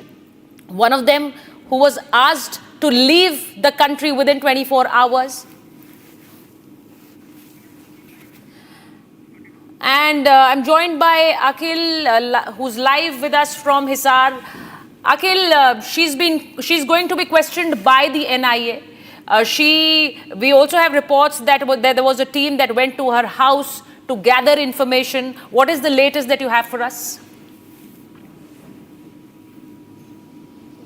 Well, that's right. If you see, the questioning has been going on for the last 3 days because Jyoti Malhotra was arrested on 16th Eve. Since then, what we have been seeing that she was given a 5-day remand and she's right now in the police custody and the questioning is going on.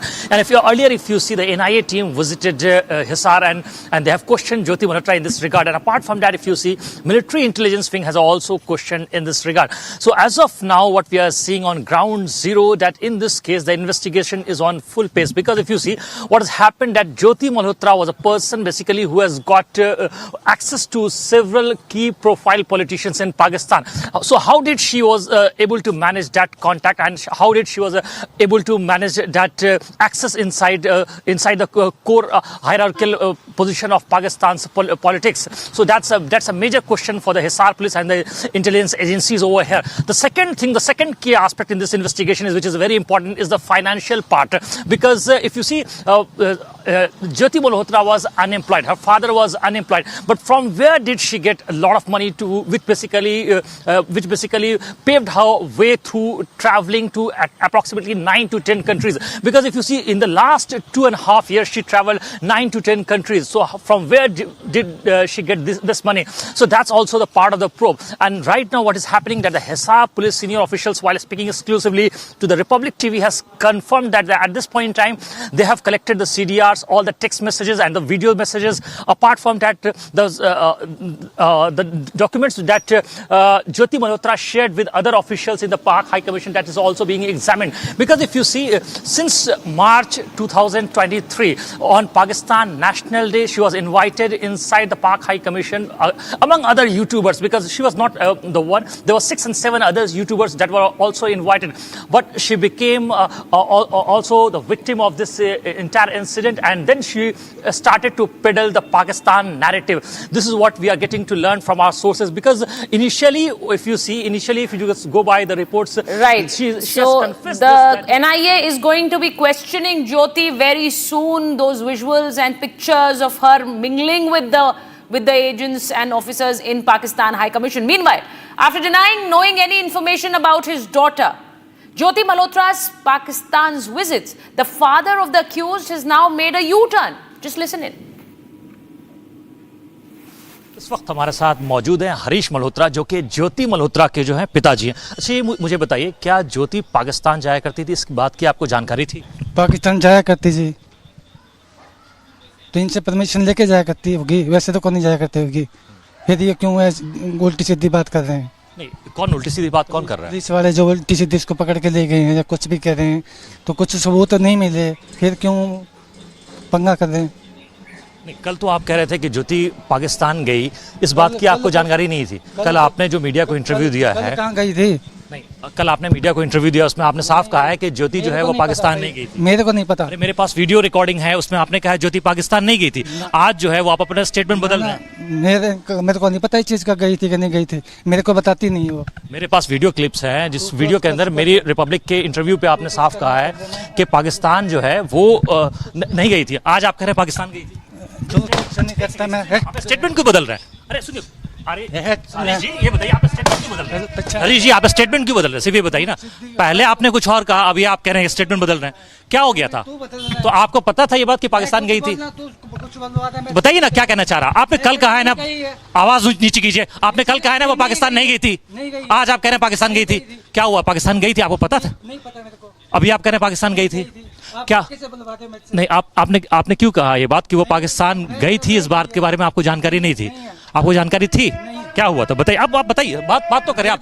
नहीं, मेरे को जान पहचान नहीं थी, नहीं ये चीज की, ये पाकिस्तान जाती है, मेरे को तो ये बोल के जाती है दिल्ली जाती हूँ मैं। अच्छा, बाकी ये नहीं पता मेरे को पाकिस्तान गई है कि नहीं। हाँ। अच्छा, आप नौकरी से सेवा में क्या करते हैं? गलती से बोल दिए यार।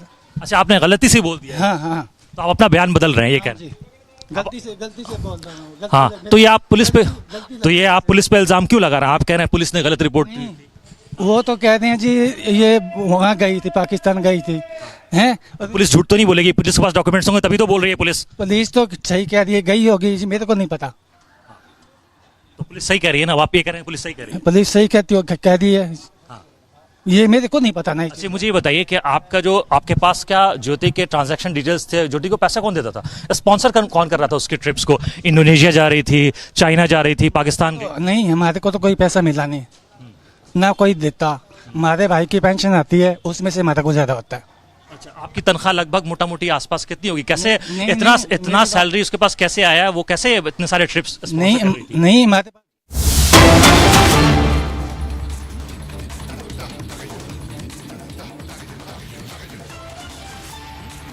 In Operation Sindur, the India's air defense system has played a key role. Right now we are at the control room, that is the Akash Tir, which is an indigenous made system of the Indian forces but has proved to be metal for this operation that has been carried out. And this control room actually decides the fate of the adversary's threat to India, because they not only analyze the threat that actually takes off from the Pakistani airbase, be it the Sargodha airbase or the Noor Khan. They have eye on each and every base of the Pakistan, and any threat that comes out of there, that is taken, analyzed, and then a response is generated. The response can be in the form of the air defense guns that fire the 40 mm shells at the location of these hostile threats, and that can decimate them, or if it is a missile, that can be given a reciprocal response by the Indian Army.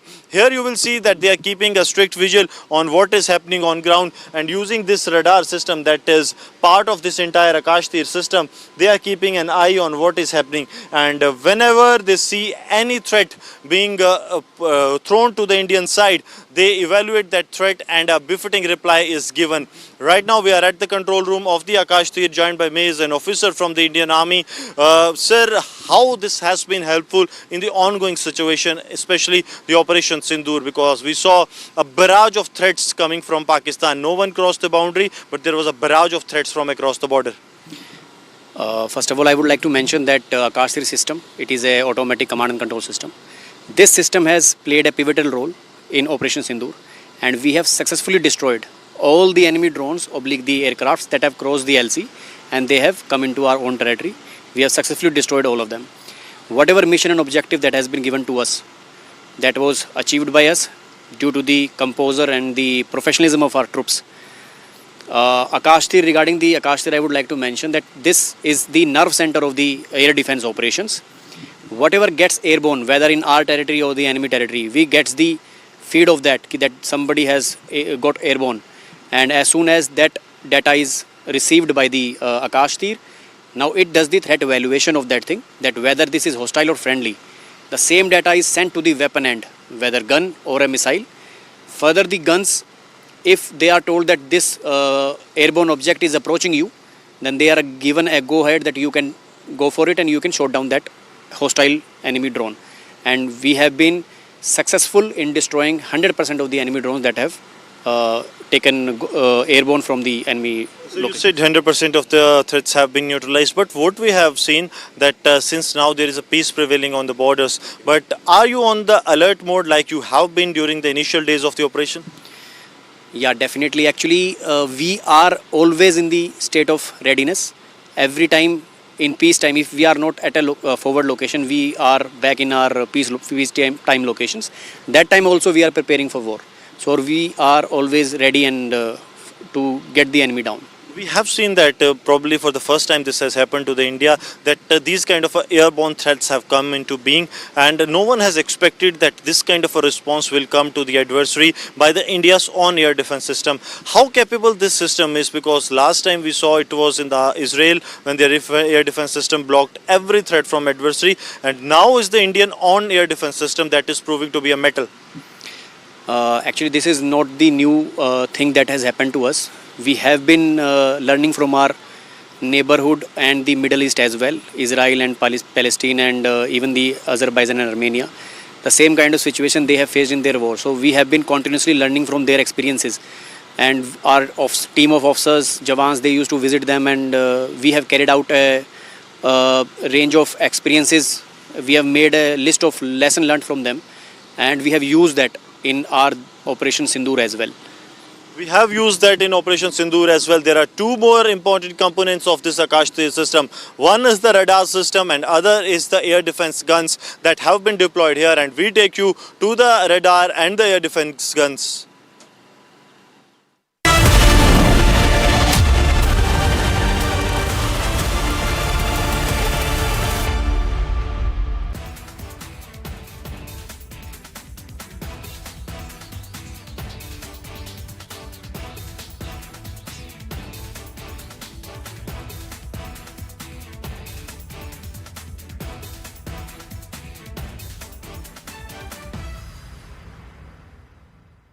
Nation first comes very naturally to a soldier. When Captain Vikram Batra, Captain Manoj Kumar Pandey decide to walk into the hail of bullets, knowing fully that the arms of death await them, they don't walk in with the idea of glory which will follow. And I can, trust me, I can share with you, for each person's whose glory gets acknowledged, there are scores who die for the country unacknowledged, unknown. Their only desire and commitment is nation first. The Nationalist collective is to work, fight, die for the country, and come back, if required, wrapped in the tricolor. So for us, as soldiers, it comes very, very natural.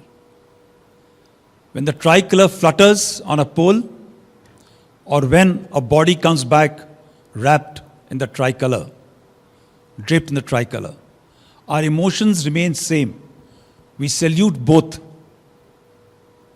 When the national anthem is sung, I am not sure how many of you have the stirrings of your nape, your hair rising on a nape.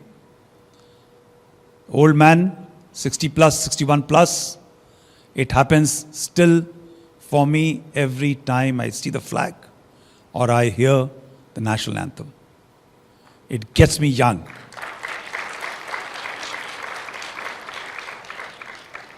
And therefore, my compliments to boss, I'm told that you're called boss, very hardly Arnab, very few people call him Arnab, and Republic, to have taken on a very contemporary subject of nationalist collective.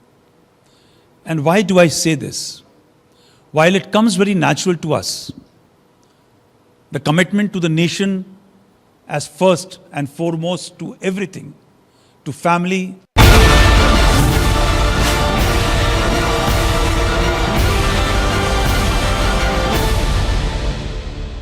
Amity University has one of India's largest merit scholarship programs for brilliant students.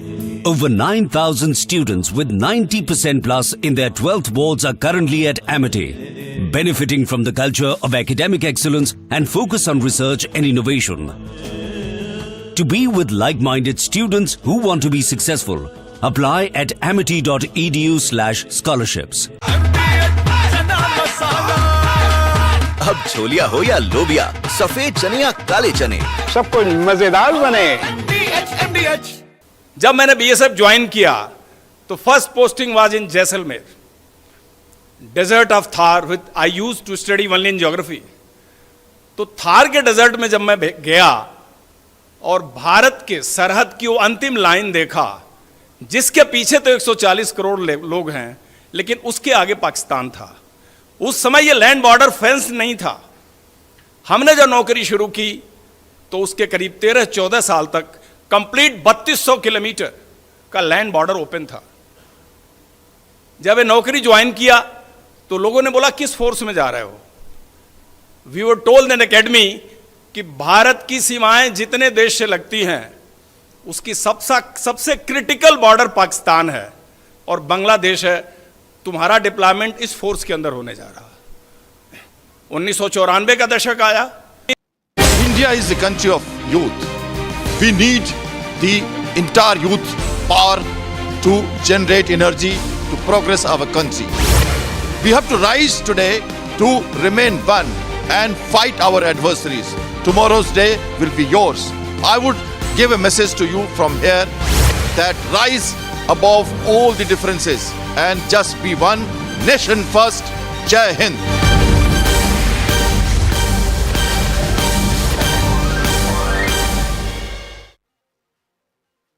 क्या हो गया भाई? भैया आपसे सीखकर mutual funds में SIP शुरू की थी, लेकिन कभी कभी अपडेट्स देखकर मेरा मन भटकने लगता है। सुन, ये लिफ्ट जब ऊपर नीचे जाती है तो तू निकल जाता है। नहीं भैया, यही तो सही मंजिल तक ले जाती है। तो बस म्यूचुअल फंड्स का भी यही है, डटे रहेगा तो तू भी अपने सपनों के पास पहुंच सकता है। हाँ बिल्कुल आपकी तरह। सही है। म्यूचुअल फंड निवेश बाजार जोखिमों के अधीन है। योजना से जुड़े सभी दस्तावेजों को ध्यान से पढ़ें। दादी के हाथों का जादू और खुशबू से महकता घर, माँ की मुस्कुराहट और खाने की सुगंध। MDH गरम मसाला, क्योंकि हर रिश्ता है स्वाद से जुड़ा।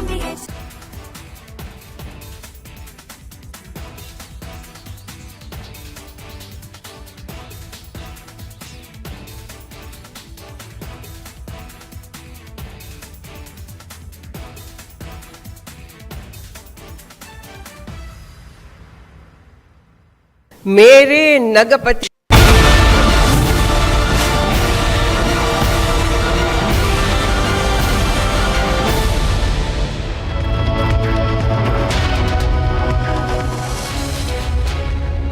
Hi there, welcome back. Pakistan using influencers for soft peddling its own agenda, narrative and propaganda, and in fact in that process turning some of them into spies. That spy network stands exposed with agencies going after those influence peddlers, YouTubers in India, unfortunately, and we are going to be relentless in our coverage, bringing to you all aspects of that.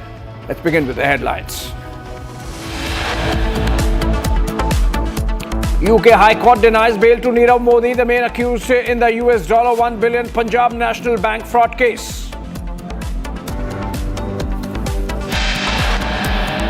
Allahabad High Court upholds Sambhal survey order, rejects mosque panel's plea.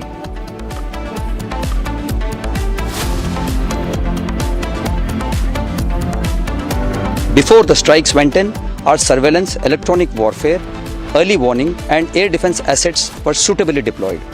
Knowing that Pak Army does not have any legitimate targets, we anticipated that he will target Indian military installations, civilian targets, including religious places. Of these, Golden Temple appeared to be the most prominent. Army confirms Indian air defense intercepted Pak missiles targeting the Golden Temple in Amritsar.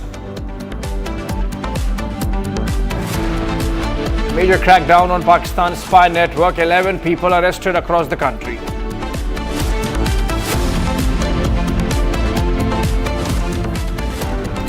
And as India gets ready to strike back to any terror act, Republic is in Akhnur reporting from India's frontline air defense systems.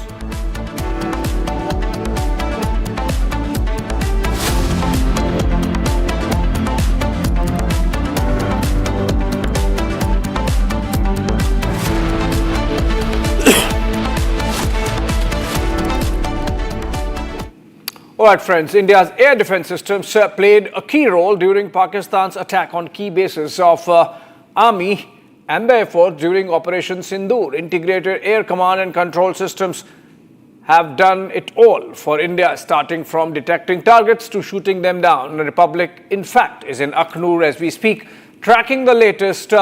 Here is Gursimran reporting live. Let's cut straight to those pictures.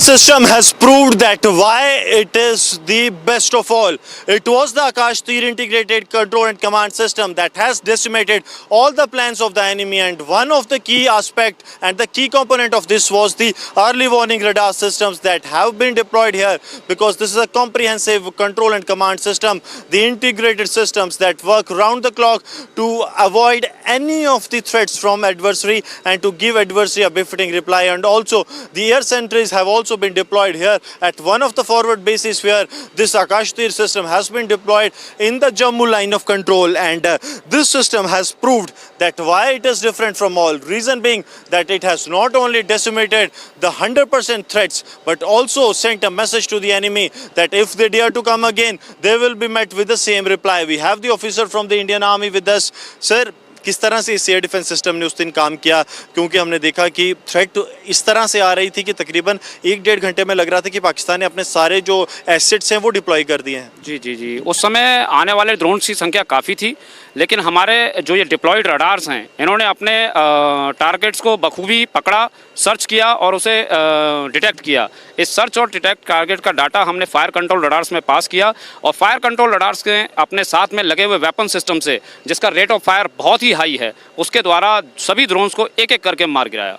Sir accuracy percentage क्या रही, क्योंकि अगर आप modern world की बात करें तो किसी भी सिस्टम को जो है उसकी एक्यूरेसी परसेंटेज से जाना जाता है।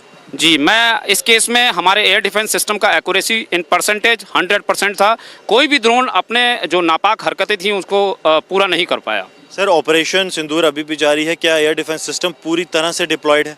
हम ऑपरेशन सिंदूर में सीज फायर होने के बाद अभी भी पूरी तरीके से तैयार हैं और हर प्रकार से सक्षम हैं। सर अगर कोई थ्रेट आती है तो कितना टाइम जो है वो लगता है इसे एनालाइज करने में और रिस्पॉन्स करने में? इसे न्यूमेरिकल वैल्यूज में बता पाना मतलब मुश्किल है, बट आप ये समझिए कि विद इन सेकेंड जो है they can respond to the situation that is coming out, and that is what makes the difference. This is the second important part. First is the integrated control and command system, the second is the early warning systems of the Akash Teer integrated system, and now the third portion that is very much important is the air defence guns.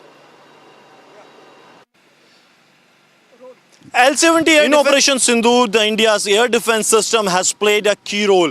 Right now we are at the control room, that is the Akash Tir, which is an indigenous made system of the Indian forces but has proved to be metal for this operation that has been carried out. And this control room actually decides the fate of the adversary's threat to India, because they not only analyze the threat that actually takes off from the Pakistani airbase, be it the Sargoda airbase or the Nur Khan. They have eye on each and every base of the Pakistan, and any threat that comes out of there, that is taken, analyzed, and then a response is generated. The response can be in the form of the air defense guns that fire the 40 mm shells at the location of these hostile threats, and that can decimate them, or if it is a missile, that can be given a reciprocal response by the Indian Army. Here you will see that they are keeping a strict vigil on what is happening on ground, and using this radar system that is part of this entire Akash Tir system, they are keeping an eye on what is happening, and whenever they see any threat being thrown to the Indian side, they evaluate that threat and a befitting reply is given. Right now we are at the control room of the Akash Tir, joined by me as an officer from the Indian Army. Sir, how this has been helpful in the ongoing situation, especially the Operation Sindur, because we saw a barrage of threats coming from Pakistan. No one crossed the boundary, but there was a barrage of threats from across the border. First of all, I would like to mention that Akash Tir system, it is a automatic command and control system. This system has played a pivotal role in Operation Sindur, and we have successfully destroyed all the enemy drones oblique the aircrafts that have crossed the LC, and they have come into our own territory. We have successfully destroyed all of them. Whatever mission and objective that has been given to us, that was achieved by us due to the composure and the professionalism of our troops. Akash Tir, regarding the Akash Tir, I would like to mention that this is the nerve center of the air defense operations. Whatever gets airborne, whether in our territory or the enemy territory, we get the feed of that somebody has got airborne, and as soon as that data is received by the Akash Tir, now it does the threat evaluation of that thing, that whether this is hostile or friendly. The same data is sent to the weapon end, whether gun or a missile. Further, the guns, if they are told that this airborne object is approaching you, then they are given a go ahead that you can go for it and you can shoot down that hostile enemy drone. And we have been successful in destroying 100% of the enemy drones that have taken airborne from the enemy. So you said 100% of the threats have been neutralized, but what we have seen that since now there is a peace prevailing on the borders, but are you on the alert mode like you have been during the initial days of the operation? Yeah, definitely. Actually, we are always in the state of readiness. Every time in peace time, if we are not at a forward location, we are back in our peace time locations. That time also we are preparing for war. So we are always ready and to get the enemy down. We have seen that probably for the first time this has happened to the India, that these kind of airborne threats have come into being, and no one has expected that this kind of a response will come to the adversary by the India's own air defense system. How capable this system is, because last time we saw it was in the Israel when their air defense system blocked every threat from adversary, and now is the Indian own air defense system that is proving to be a metal. Actually, this is not the new thing that has happened to us. We have been learning from our neighborhood and the Middle East as well, Israel and Palestine and even the Azerbaijan and Armenia. the same kind of situation they have faced in their war. So we have been continuously learning from their experiences. And our team of officers, Jawans, they used to visit them, and we have carried out a range of experiences. We have made a list of lessons learned from them, and we have used that in our Operation Sindur as well. To the barrage of drones that have been launched by the Pakistani side on 9th and 10th of May, and this was given a befitting reply. Right now we are at one of the forward locations of the Indian Army, where the Army has destroyed these drones that are being flown by the adversary. These are the drones and the UAVs that were sent across from the Pakistan to destroy and decimate some of the key bases of the Indian armed forces. But when it was given a befitting reply, they stood nowhere, and that is what makes the Akash Tir system of the Indian armed forces are different, as it has achieved a cent percentile of its capabilities, as no enemy drone was able to get into the Indian territory. And this was actually on the day that Pakistan launched major offences, and it was made with the same response. I have with me the officer from the Indian Army. Sir, we saw that the Akash Tir system, it has worked in synchronization in such a level that we have gone beyond what the Iron Dome system was. Yeah, firstly, I would say that the air defense gunners are always ready 24/7 for any kind of such aerial activity by the enemy. Akash Tir system, which you're talking about, it's a state-of-art system. It's a very potent air defense control and reporting system, wherein we get a real-time feed from all the radars at the same control center. It's an integrated air picture which we get. Yeah. On the 10th of May, what actually transpired that you got into the action? It was not even a second's delay. Had it been there, things would have been different. Yeah, there was no delay. Firstly, we were ready. We have air defense has to be ready all the time. We are ready all the time, 24/7. That time also we were ready, and we were expecting something to happen. As soon as we saw these drones, these swarm drones coming onto us, these were failed attempts by the enemy basically to carry out these attacks. We were able to effectively engage and neutralize all these targets by these systems, which you can see our guns and the radars, as well as the Akash Tir system, wherein we could destroy all the targets which were coming onto us, and there was no loss of any property, damage to any kind of equipment which was there. So, very precise, it was a cent percentile, 100% achievement that this system has done. And now these debris that proves the Pakistan's hand, that proves their friends Turkey and the China's involvement, this is going to expose it all, because these chips that have been recovered, these are going to be very crucial. Not only the India is looking for the outcome of this, but also the Five Eyes, they are also looking at the outcome of these chipsets, that what all comes out of this, and the Pakistan, the rogue state and its friends will be exposed with the Indian armed forces going full throttle. With Sarjeevan Kumar, Gursimran Singh for Republic Media Network.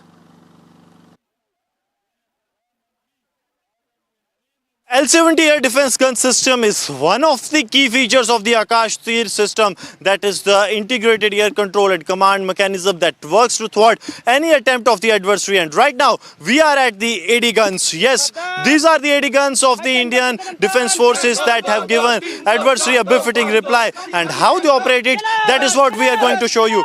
These troops of the Indian Army, they rush to the guns as soon as they get the information that there is an aerial threat. What makes a difference is this 40 mm shell that is fired upon the adversary, and within a minute's time they can fire over 100 shells to the adversary, 300 shells in a minute's time, which means that adversary is left with no other option but to surrender before India, that the Pakistan has done by seeking this ceasefire that is on the 10th of May, because it was on the 10th of May only when Pakistani systems, they launched a massive attack on the Indian side. All the threats were area threats. All these threats have been sent by the Pakistan to destroy the vital installations of the Indian Army, vital installations of the Indian armed forces. But all these were given a befitting reply, and with these special systems, they were able to give them a befitting reply. I have with me one of the soldiers from the Indian Army. We'll try to speak to them that how this entire system works, because this aerial defense system of the L-70 was the game changer for the Indian armed forces, because that day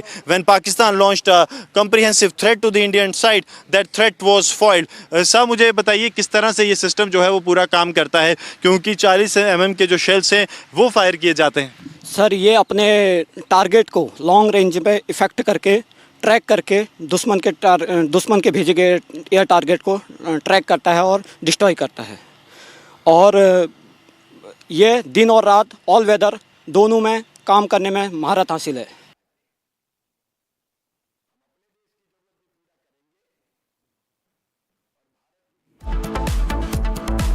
Well, those are pictures coming in from Akhnur, where Indian Army showcasing its cutting-edge air defense systems. But a short break. On the other side, we come back with a major crackdown on Pakistan's spy network.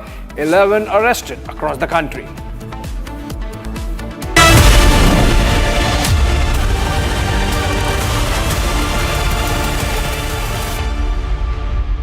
विमल में गुलिस्तां के ये कुछ लजीज फरिश्ते जब साथ घुलें तो जी ललचाए और दिल कहे कि स्वाद की जुबान में खुद को ऐसे डुबाऊं कि निकल ना पाऊं। विमल की जुबान कुछ है ही ऐसी, मानते हैं? विमल, बोलो जुबान कैसी? MDH की हल्दी मिर्ची धनिया करे कमाल, ये रंग दे, ये खुशबू दे, ये तीखा, ये कम पड़े, क्या निराला MDH masala. Operation Black Tornado, that was our response to 26/11. When Kasab and company were moving around in the streets of Mumbai with the cocked guns and the Taj burning, the NSG team was ready to board the aircraft on the Palam airport in New Delhi. They started with one mission. As they were airborne, the one mission turned into the 3 missions. Very quickly, the resources were divided. Ammunition, radio sets, you name the equipments they were carrying, the specialized equipment, everything was broken into 3.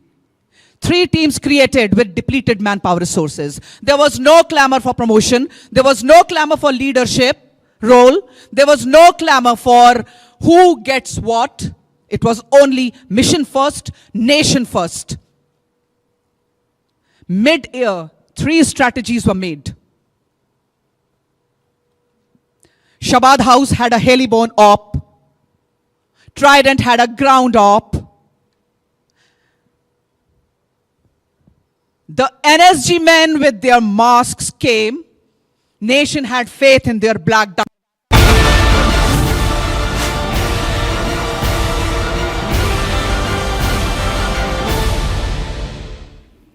Welcome back.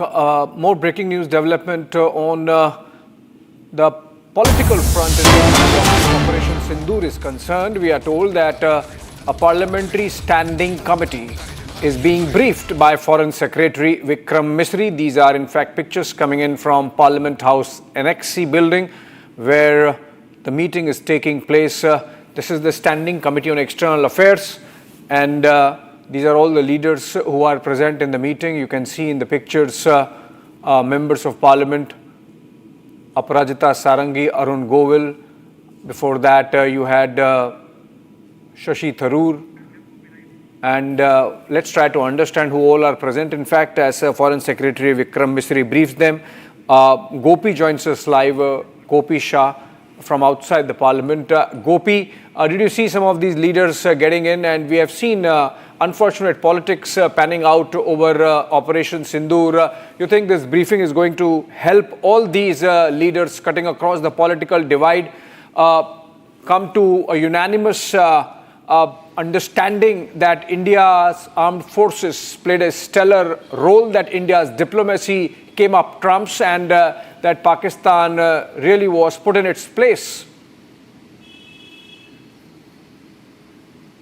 Well, in fact, we did speak to a few leaders today as well behind the politics which is going on after Operation Sindur. While all eyes would be at the ongoing meeting which is being addressed by the Foreign Secretary Vikram Misri to the Parliamentary Standing Committee, which is led by the Congress leader Shashi Tharoor. We will have to see what kind of briefing is going to happen. But what we are learning from our sources is that Vikram Misri is going going to brief the Parliamentary Standing Committee about the recent developments of changes in foreign policy after the India-Pakistan conflict. While we have been seeing that Congress and other parties like Trinamool Congress have been crying foul of not sending certain leaders or not selecting certain leaders as representative during the delegation which they are going to go to different countries, and in fact they are going to talk about Operation Sindur outside of India. But yes, we have been seeing that how politics has played a larger role over the national interest, as we have seen sweeping statements made by various party leaders like Mamata Banerjee, and as well as in the past few days we have seen Congress has also been reiterating this fact. While today, while speaking to various leaders, they have raised a question that somebody as sensible as Shashi Tharoor is being sent. One of the examples is Congress was saying that why Gaurav Gogoi is not in that list. So there such kind of politics has been happening, while TMC we have seen during the day how Yusuf Pathan's name was also there, while he has said that he won't be continuing as this was the TMC stance. So all this and much more, we'll have to see what pans out next after this meeting. Ismail. Back to you. All right, thank you so much, Gopi. Gopi, we'll keep coming back to you as and when there are developments taking place and the meeting ends. Perhaps we would know from those politicians, those MPs, whether they're satisfied or not now after that briefing. Moving on, and to our focus story, which is Pakistan using influencers, YouTubers, etc. for influence peddling and in some cases even spying across the country. Haryana police and central investigative agencies have taken major action against this Pakistani spy network, and one of which is in the Nuh district by arresting Tarif, son of Hanif, from Kangarka village in the Taudu division, subdivision. This arrest comes 2 days after the arrest of Arman from Rajaka village on charges of espionage. The arrested spy has now confessed that after his third visit to Pakistan, he was asked to do more by Pakistani officials for which he would be paid lakhs of rupees. He said that he was asked to go to Sirsa and collect videos and photos about the Air Force base there. Remember, Sirsa is the Air Force base which was also one of the targets of Pakistan in the recent standoff during Operation Sindur. Let's listen to what Tarif has told the investigative agencies after being picked up. जाने के बाद तीसरी बार फिर मैं वहां से जब आया ना, आने के बाद फिर उसके जब मेरे पास बाद में कॉल आई, फिर उसने कहा कि अब तो है जो सिम से काम नहीं चलेगा, अब तो वीजा नहीं लगेगा तेरा। जब मैं वीजा ले गया तो अब कुछ हमारे लिए कुछ करना पड़ेगा और उसके लिए हम तुझे लाखों रुपए देंगे, जहां भेजेंगे वहां जा सकता है। अब मैंने वहां तो उनके सामने हाँ भर ली, फिर ठीक है जैसे कहा मैं वहां चला जाऊंगा। उसने कहा कि सिरसा जाना है और एयरफोर्स है जो उसके बारे में उसकी फोटो वीडियो कुछ हमें देनी पड़ेगी। मैं कि ठीक है, फिर मैं वहां से आ गया। आने के All right, Soumya joins us live from Nuh on this story. Soumya, 2 arrests being made from Nuh, both happen to be spying for Pakistan. In one case, we also have confession. Is the police widening the net? Are they continuing with their broad sweep to find out more Pakistani spies? And what do we have in the investigation so far?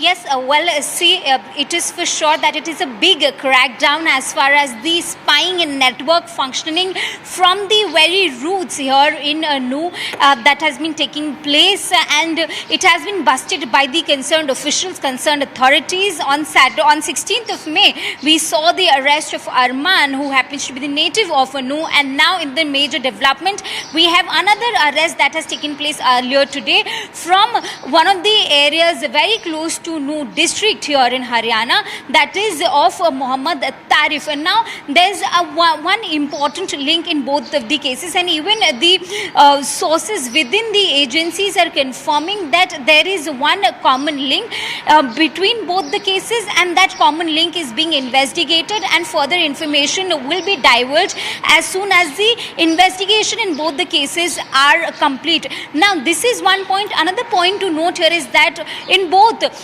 in the confession given by Tarif and what was collected by the evidences after it was analyzed by Arman's phone and passports, one thing to note here is that Pakistan High Commission employees, after contacting such people to be and convincing them to spy for Pakistan and spy on India, they first asked for local Indian SIMs. So this is from where it all starts, in exchange of visa approval, and then it escalates to sharing confidential, sensitive information with regards to the military installments, army movements, and in return they are promised certain amounts. In Tarif's case, we saw he was promised a certain amount in lakhs.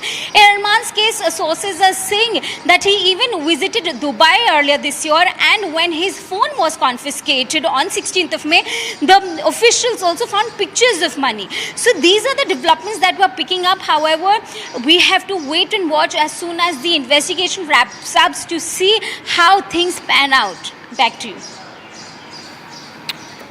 All right. Thank you so much, Soumya, with those details. This is our story under focus. With whatever other aspects of investigation get unraveled, we keep bringing back to you. Essentially, a Pakistani spy ring, not just a ring, but an entire network getting exposed by agencies as they picked up chatter during the ongoing Operation Sindur. It seems that these influencers were soft peddling, presenting a soft view of Pakistan, and in some cases, like it happened in the case of Tarif, even providing specific inputs on our air bases. Dangerous game there, and Pakistan stands exposed yet again.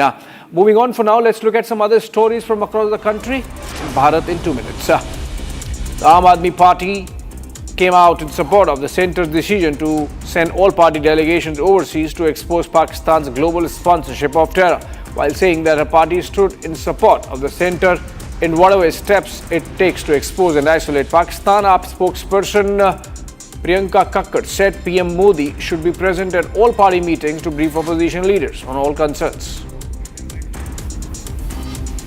देखिए, भारत सरकार कोई भी कदम उठाएगी आतंकवाद के खिलाफ तो आम आदमी पार्टी हमेशा भारत सरकार के साथ है। आज बहुत ज़रूरी है कि बाहर मुल्कों को भी बताया जाए कि किस तरह से पाकिस्तान में आतंकवाद पनपता है, आतंकवाद की ट्रेनिंग दी जाती है और जिसका सीधा खामियाजा हमें हमारे देश में भुगतना पड़ता है। हमारे निर्दोष निहत्थे लोगों की जान ली जाती है और बार बार हमने देखा ऐसा होता है। The BJP came down heavily on the Congress for questioning the choice of names for the centre's all-party delegations to expose Pakistan on the world stage. The Congress dissented the naming of senior MP Shashi Tharoor, saying his wasn't among the names of the party proposed for the delegations. Taking a swipe at the Congress, the BJP said this is a matter on which all parties should have set aside politics and come together. ये बहुत दुख का विषय है। देश जहां एकजुट होना चाहिए था, ये लड़ाई किसी पॉलिटिकल पार्टी की नहीं है। ये तो देश के खिलाफ जो आतंकियों ने माहौल बनाया, उसके खिलाफ हमारा देश और देश की आर्मी लड़ रही है। इसके अंदर राजनीति नहीं होनी चाहिए। मैं जरूर कहना चाहता हूँ, जो भी पॉलिटिकल पार्टियाँ इसमें राजनीति करने की कोशिश कर रही हैं, उनको ऐसा काम नहीं करना चाहिए। आज देश को ज़रूरत है, हम सबको एकजुट होकर इस लड़ाई को लड़ना चाहिए। A blast ripped through a multi-storied residential building in the Bans Bagan area of Titagarh municipality in Bengal. A probe was launched into the incident while a team of forensic experts were at the spot to collect samples. A demolition drive was launched to remove encroachments in Gujarat's Rajkot. The demolition drive was conducted under the watch of Rajkot police, as many as 60 unauthorized structures owned by habitual offenders were razed to the ground during the drive.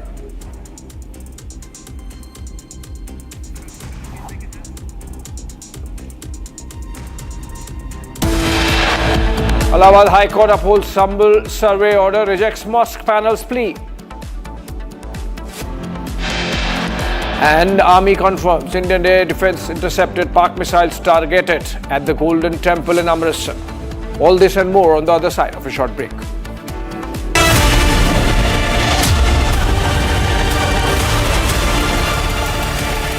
विमल में गुलिस्तां की ये कुछ लजीज फरिश्ते जब साथ गुले तो जी ललचाए और दिल कहे कि स्वाद की इस जुबां में खुद को ऐसा डुबाऊं कि निकल ना पाऊं।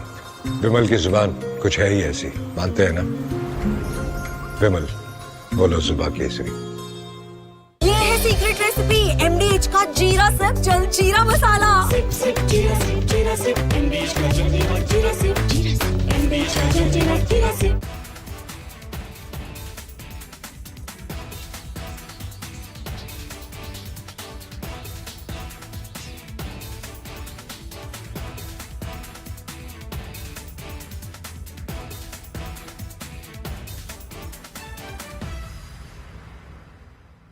So ladies and gentlemen and everyone who has come with us here this Friday afternoon, first of all, thank you very much for coming here, for being a part of this, and for all people watching this on their streaming devices, on television, thank you for watching. The Nationalist Collective is a non-political forum where the only qualification you need to have to be a member and to be part of the Nationalist Collective is that you have to be a nationalist. I don't want to complicate it. The idea is very simple. People ask us, what will the Nationalist Collective do? If you put millions of Indians together whose heart beats for the nation, the answer to that is what the Nationalist Collective will do. You can't have a preamble for the Nationalist Collective. ये राष्ट्रवादी समूह के बारे में कोई direction नहीं लिख सकता है कि इसको क्या करना चाहिए, मगर खुलकर बोलने का समय आ गया है कि भारत में राष्ट्रवादी विचारधारा के लिए कोई समूह होनी चाहिए कि नहीं। मैं सवाल ये पूछ रहा हूं आपको। ये एक समूह है, इसका एक ही लक्ष्य है कि जो राष्ट्रवादी सोच है, जो कई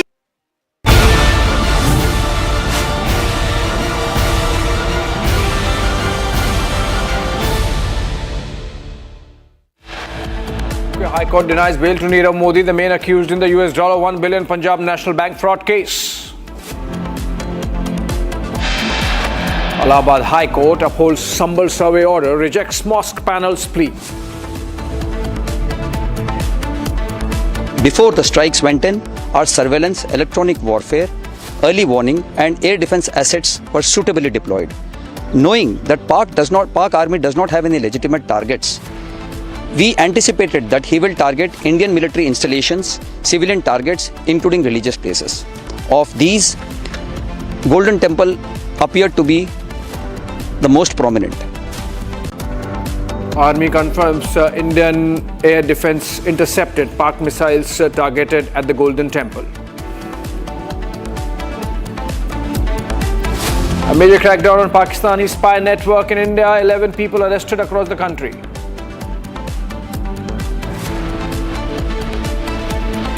And as India gets ready to strike back to any terror act, Republic is in Akhnur reporting from India's frontline air defense system.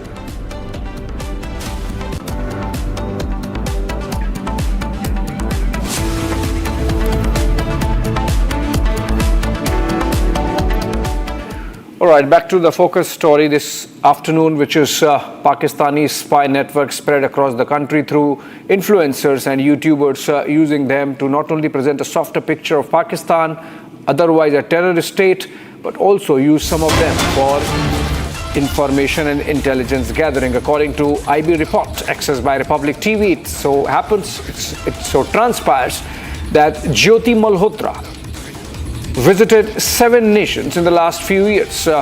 Jyoti had got a passport on 22nd of October 2018, and by 2023 she had visited 2025 she has visited 7 countries, including thrice Pakistan.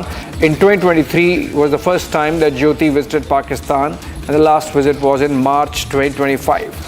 just a few days before the Pahalgam terror attack. Akhil joins us live from Nu, and Akhil joins us live from Hisar, in fact. And Akhil, you've been there since morning, and Jyoti's family sort of first obfuscated, said that they do not know anything about these connections, now admitting that she has been to Pakistan. What's the real picture like? Was Jyoti also passing on information? Had she been compromised by the Pakistani High Commission staff in New Delhi? What more can you tell us about this Pak spy network and Jyoti Malhotra's role in it from Hisar? Well, Abhishek, if you see at this point in time, we are waiting for the forensic report to come out, because that forensic report will going to extradite many details in that regard. Because if you just go by the line of the investigation which the Hisar police is conducting, at this point in time, they are looking for two different angles. One, that how she was managed to get access to the senior Pakistani officials, including some of the key politicians over there, including Maryam Nawaz. Second part, which the Hisar police is also investigating, regarding the finance part. How did she manage to travel 7 different nations, including 3 trips to Pakistan? Because if you just go by the details that we have got from Jyoti's family, Jyoti's father as well, and other family members as well, they are saying that she was unemployed. Jyoti's father was also unemployed. Her uncle is basically running that family, and he basically barely earns approximately 22,000 rupees per month. So it's going to be very problematic to see in that front that how she was able to manage and travel across different countries. So at this point in time, the central agencies, apart from central agencies, the local police, the Hisar police, also looking at the trips which has been sponsored by different units. So what are those different units? So at this point in time, if you just go by the information that we have received from the senior police officials in the Hisar Police Department, they have confirmed this to us, that she was in direct touch with Danish. Danish was the person who was expelled by the Indian government on May 13th. And prior to that, she was also in touch with Ali Rahman. Apart from that, the third person she was in touch, Jyoti Malhotra was in touch, was Shakir. Shakir's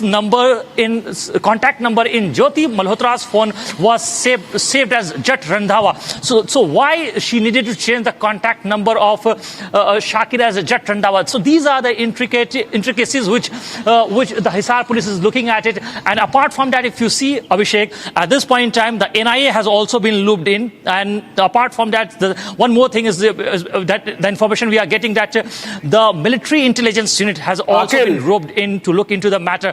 So the investigation is at a fuller scale. Yes. Since you mentioned about NIA, is there a terror angle to this? Did these spies possibly, including Jyoti Malhotra, help Pakistan in some way that is connected with the Pahalgam terror attack, for example? Because we have seen some reports of Jyoti Malhotra visiting Pahalgam a couple of months back, and NIA now getting into the picture. You think the agencies they have some information and they are connecting the dots? Well, that's right. Right now, they are connecting the dots, because in this case, what has happened that she visited Pahalgam in the month of January. And then in the month of March 2025, she visited Pakistan. Just within a gap of 2 months, she visited Pahalgam and then Pakistan. So as of now, the forensic reports are not out. The CDR details are being verified. The economic offense wing of the Hisar police is also looking at those finances angles and the ticket details, that how she was able to manage to go to Bali as well, and Bhutan as well, to several other countries. So those angles are being interlocuted and basically examined by the EOW wing, the economic offense wing of the Hisar police.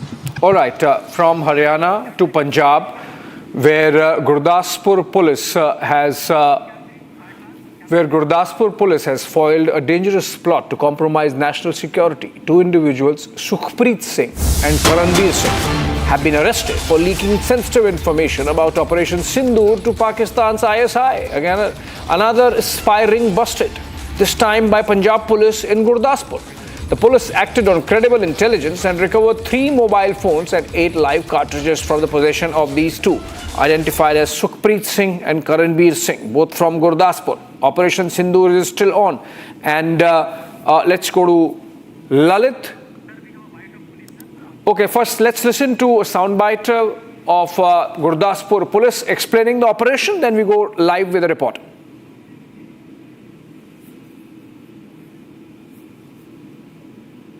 देखिए, Gurdaspur police ने बहुत अच्छा काम किया है। एक module bast किया जो कि ये दो लड़के थे, ये पाकिस्तान को हमारी सीक्रेट इन्फॉर्मेशंस लीक करते थे और इन्होंने पंजाब, हिमाचल और जे.एंड.के से जो हमारी आर्म्ड फोर्सेस और सिक्योरिटी फोर्सेस की इन्फॉर्मेशन है, ये इन्होंने वहाँ लीक की थी।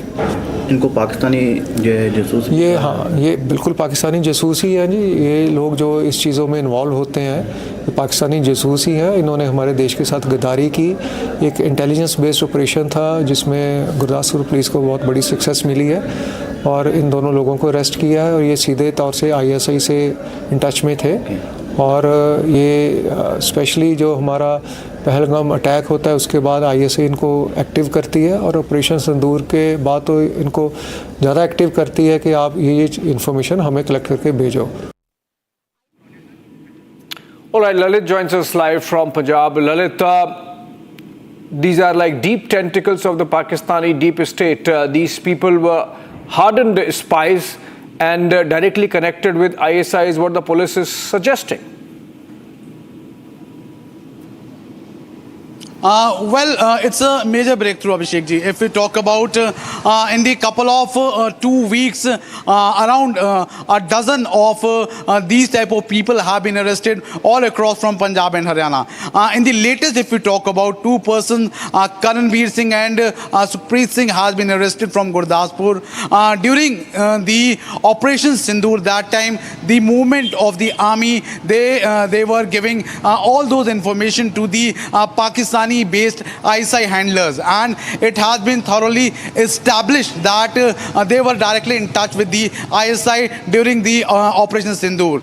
Whether the army movement in Jammu and Kashmir, Punjab and Himachal, every sort of information was being passed. Apart from that, if you talk about the 3 mobile phones has been confiscated and they have been sent to the forensic team. Apart from that, 8 live cartridges and 1 gun have also been recovered from them. So right now, if you talk about, it's a big breakthrough which the Gurdaspur police have got, but trying to connect the dots, whether it's in Punjab or Haryana, when 2 persons have been arrested from Malerkotla, then it's the Jyoti Malhotra, the YouTuber who has been arrested from Hisar, Haryana, and Devinder Singh Dillo, a 25-year-old who has been arrested from Kathal.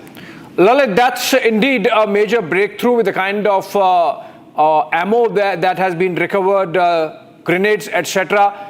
Do you think that there could be a likely Khalistani link also with those who have been arrested now? Well, if you talk about, it has been clearly said, and as per the input what we are getting from the police sources, yes, they have the Khalistani links, the ISI links, which has already been established. But yes, as the investigation will move further on, those connections would also be definitely be found out after the investigation would be on. But till now, what we have got from the sources that they were directly in touch with the ISI during the Operation Sindur. Abhishek ji, one thing what we have got to know that all those persons who have been arrested, who have been sending this confidential and the secret information to the Pakistan, all those persons were using the Indian SIMs, and the ISI people have asked them to use the Indian SIMs to pass on the information. So it clearly shows the modus operandi behind that. Already the central agencies, NIA is also investigating all this matter. Back to the studio. Okay, thank you so much. Lalit there reporting on another Pakistani spy ring busted, and this time from Gurdaspur. So we have spies for Pakistan working in Hisar, in Nuh, in Gurdaspur, and even one case of social media influencer doubling up as Pakistani information agent being looked at from Bhubaneswar also. We're keeping close track of this story and update you as soon as we get more. But moving on for now, BJP MP Anurag Thakur has launched a sharp attack on Congress leader Rahul Gandhi over his recent tweet or post questioning the Indian Armed Forces amid Operation Sindur. Thakur said that while the entire nation is standing united with the forces, the Congress party continues to stand apart and at times even against the country, citing past instances like the surgical strikes and the Balakot air strike. Thakur accused the Congress of repeatedly casting doubts on military operations. Rahul Gandhi has been pushing to ask how many aircrafts did Indian Air Force lose, despite the forces making it clear that sharing that information can jeopardize national security and morale at this moment. Let's listen to Anurag Thakur replying to Rahul. Okay, there seems to be no sound bite as yet, Anurag Thakur, but making that comment, taking on Rahul Gandhi for his position, which is detrimental to the national morale and the sentiment and compromises national security if that information is shared, as was explained by Air Marshal Bharti during the briefing a few days back. That at this stage, we are neither sharing information about how many aircrafts IAF lost, nor also, of course, of how many aircraft did Pakistan Air Force lose. Moving on to the spy network story, back to the spy network story, and this time we have more information. Haryana Police and Central Investigative Agencies have taken major action against a Pakistani spy network, and they have arrested one identified as Tarif from Nuh. He's son of Hanif from Kangarka village in the Twodu subdivision of Nuh district. This arrest comes 2 days after the arrest of Arman from neighboring Rajaka village on charges of espionage. Tarif has confessed that a Pakistani handler or a Pakistani army officer was in touch with him and that he was sent to Sirsa to film Air Force assets. Remember, Sirsa Air Base was in fact one of the targets of the Pakistani Air Force during the Operation Sindur standoff. And here we have Tarif confessing to Pakistani officials, asking him to send in more information about the location and some other coordinates of the Sirsa Air Base. Let's listen to a statement that we have of Tarif admitting to these Pakistani engagements. जाने के बाद तीसरी बार फिर मैं वहां से जब आया ना, आने के बाद फिर उसके जब मेरे पास बाद में कॉल आई, फिर उसने कहा कि अब तो है जो सिम से काम नहीं चलेगा, अब तो वीजा नहीं लगेगा तेरा। जब मैं वीजा ले गया तो अब कुछ हमारे लिए कुछ करना पड़ेगा और उसके लिए हम तुझे लाखों रुपए देंगे, जहां भेजेंगे वहां जा सकता है। अब मैंने वहां तो उनके सामने हाँ भर ली, फिर ठीक है जैसे कहा मैं वहां चला जाऊंगा। उसने कहा कि सिरसा जाना है और एयरफोर्स से जो उसके बारे में उसकी फोटो वीडियो कुछ हमें देनी पड़ेगी। मैं भी ठीक है, फिर मैं वहां से आ गया। आने के बाद मैं घर आ गया। All right, Soumya is live from Nuh reporting on this story. Soumya, 2 arrests made in one case, one admission also of the Pakistani linkages. What happens next? Is the police going to look further and find out more of these Pakistani spies going forward?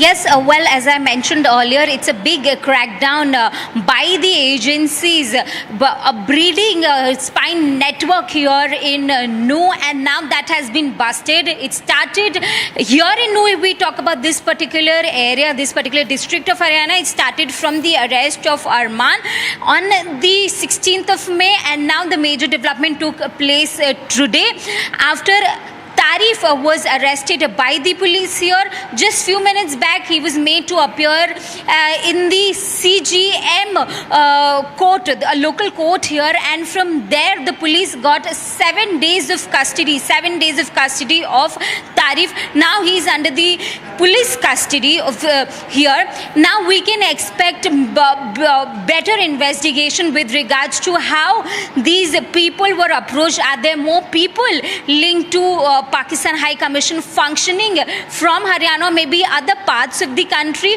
Because remember, all this started from Pakistan High Commission. All of these cases, be it the case of Arman or if we talk about a tariff, all of it has a link, a common link, and which happens to be the Pakistan High Commission. Even the sources within the agencies confirm the same. All right, sources also confirming the same from agencies what Tariq is admitting to, which is that he was effectively spying for Pakistani deep state. In one case, being asked to send pictures of the Sirsa air base, which was one of the targets of the Pakistani forces. We continue to focus on this. Moving on for now to look at stories from across the country in a Bharat in 5-minute wrap. Former Indian High Commissioner to Bangladesh, Veena Sikri, has backed the port restrictions imposed by the centre on the import of certain goods from the neighbouring country. The former diplomat said the Islamist parties and jihadis under the interim Mohammad Yunus regime were peddling the idea of a greater Bangladesh, including parts of India's northeast. She said maps were floating around in Bangladesh to push this expansionist narrative. She also said the northeast states are on course to developing their manufacturing bases, reducing dependence on imports from Bangladesh. Processing में हमारी सरकार ने अब एक series of restrictions announce किए हैं. For example Bangladesh का सबसे बड़ा आइटम ऑफ एक्सपोर्ट भारत को जो था वो रेडीमेड गारमेंट्स का था और करीब $700 मिलियन का एक्सपोर्ट था एक साल में. तो लैंड पोर्ट्स के जो इंपोर्ट्स बांग्लादेश से आते थे वो काफ़ी फ़ायदेमंद थे क्योंकि ट्रांसपोर्ट बहुत कम रहता था और उनकी प्राइस एडवांटेज हो जाती थी इस वजह से. लेकिन अब क्योंकि ऐसे बांग्लादेश सरकार ने ऐसे रिस्ट्रिक्शंस लगाए हैं हमारे एक्सपोर्ट्स टू बांग्लादेश पे, तो इसलिए हमने भी रेसिप्रोकल लगा दिया और कहा है कि आपके जो एक्सपोर्ट्स भारत को आ रहे हैं वो सिर्फ सी पोर्ट नवशेवा और कोलकाता पोर्ट्स के थ्रू आ सकते हैं. Sikkim Chief Minister Prem Singh Tamang said his government has received a word of confirmation from the centre about Prime Minister Narendra Modi's impending visit to the state. However, he said the dates and modalities of the PM's visit were still being worked out, though May 29 has been set as a tentative one for the Prime Minister's visit, as it was yet to be confirmed.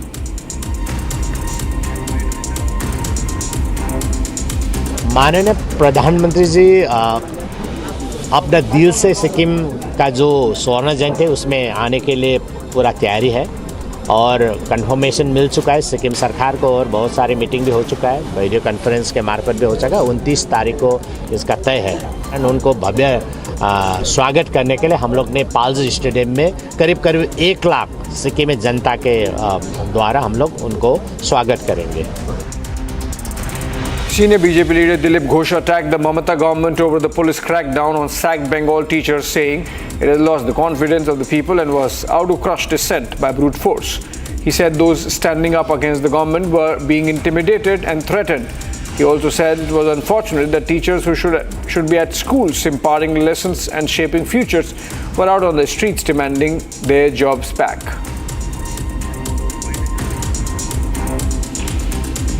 ये तो डराने का तरीका है ना. जो teacher school में बैठ के पढ़ाना चाहिए उनका नौकरी क्यों गया? आपने पैसा लिया, चोरी किया, घोटाला किया, अब वो रास्ते में बैठे हुए हैं. इतना दयनीय स्थिति है. स्कूल में टीचर नहीं है, पढ़ाई नहीं हो रही है. कहीं एक टीचर था, वही घंटी बजाते हैं, वही ऑफिस खोलते हैं, आज वो भी नहीं है. तो हमारे बंगाल के जो बच्चे हैं उनका भविष्य क्या होगा? Several parts of Bengaluru literally went underwater after heavy rain slashed the city. Visuals showed rainwater gushing into Silk Board metro station through passenger services haywire. Throwing passenger services haywire. The extensive flooding yet again showed up the ineffective drainage system in the Silicon Valley, India's Silicon Valley. RJD MP Manoj Jha came down heavily on Assam Chief Minister Himanta Biswa Sarma over the latter's remarks against Congress MP Gaurav Gogoi. He said there has been change in the political discourse in the country over the last 10-12 years, where political competitors were being seen as enemies.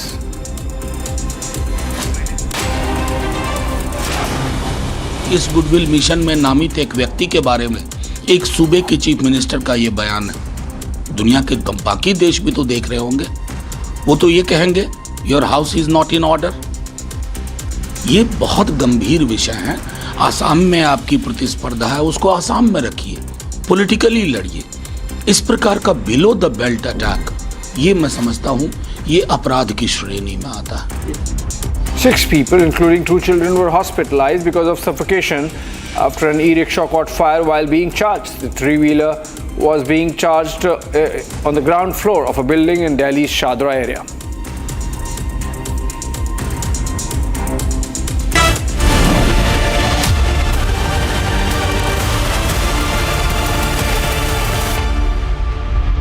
इसको घर पे लगाओगे तो शादी का तो पता नहीं, पर घर पक्का नहीं टूटेगा।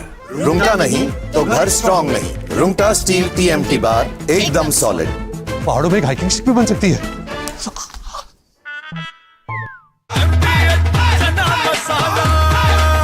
अब छोलिया हो या लोबिया, सफेद चने या काले चने, सब कुछ मजेदार बने। My father is a Pashtun from Ghazni, a Pathan.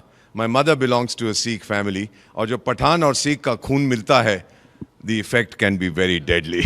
Let the enemy know that. तो इसीलिए कहता हूं कि I'm not Indian because I live in India. I'm Indian because India lives in me. Bharat मुझ में बसता है. Mr. Goswami, thank you for this wonderful opportunity. You are launching a movement.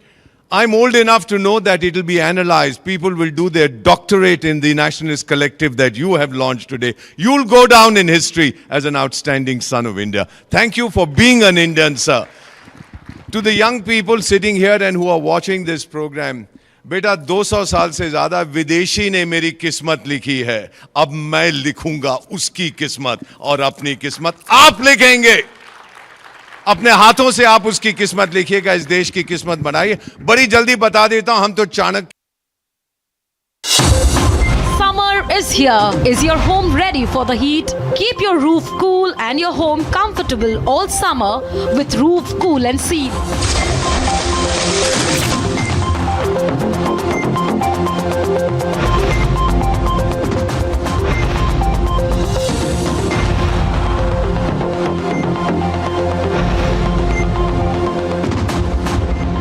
पसीना मत बहाओ, Berger roof cool and seal लगाओ। यार market कैसा ऊपर नीचे होता है। याद रख, करियर, इन्वेस्टमेंट और लाइफ में ऊपर नीचे होता रहता है यार। वो तो है।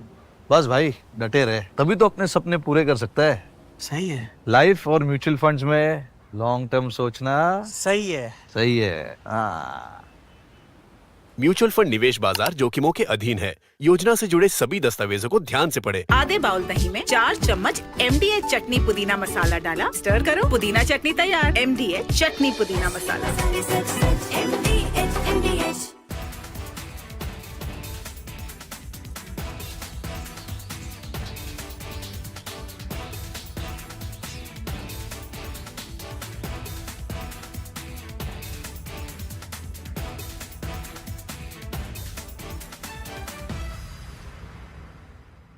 Gurumurthy had said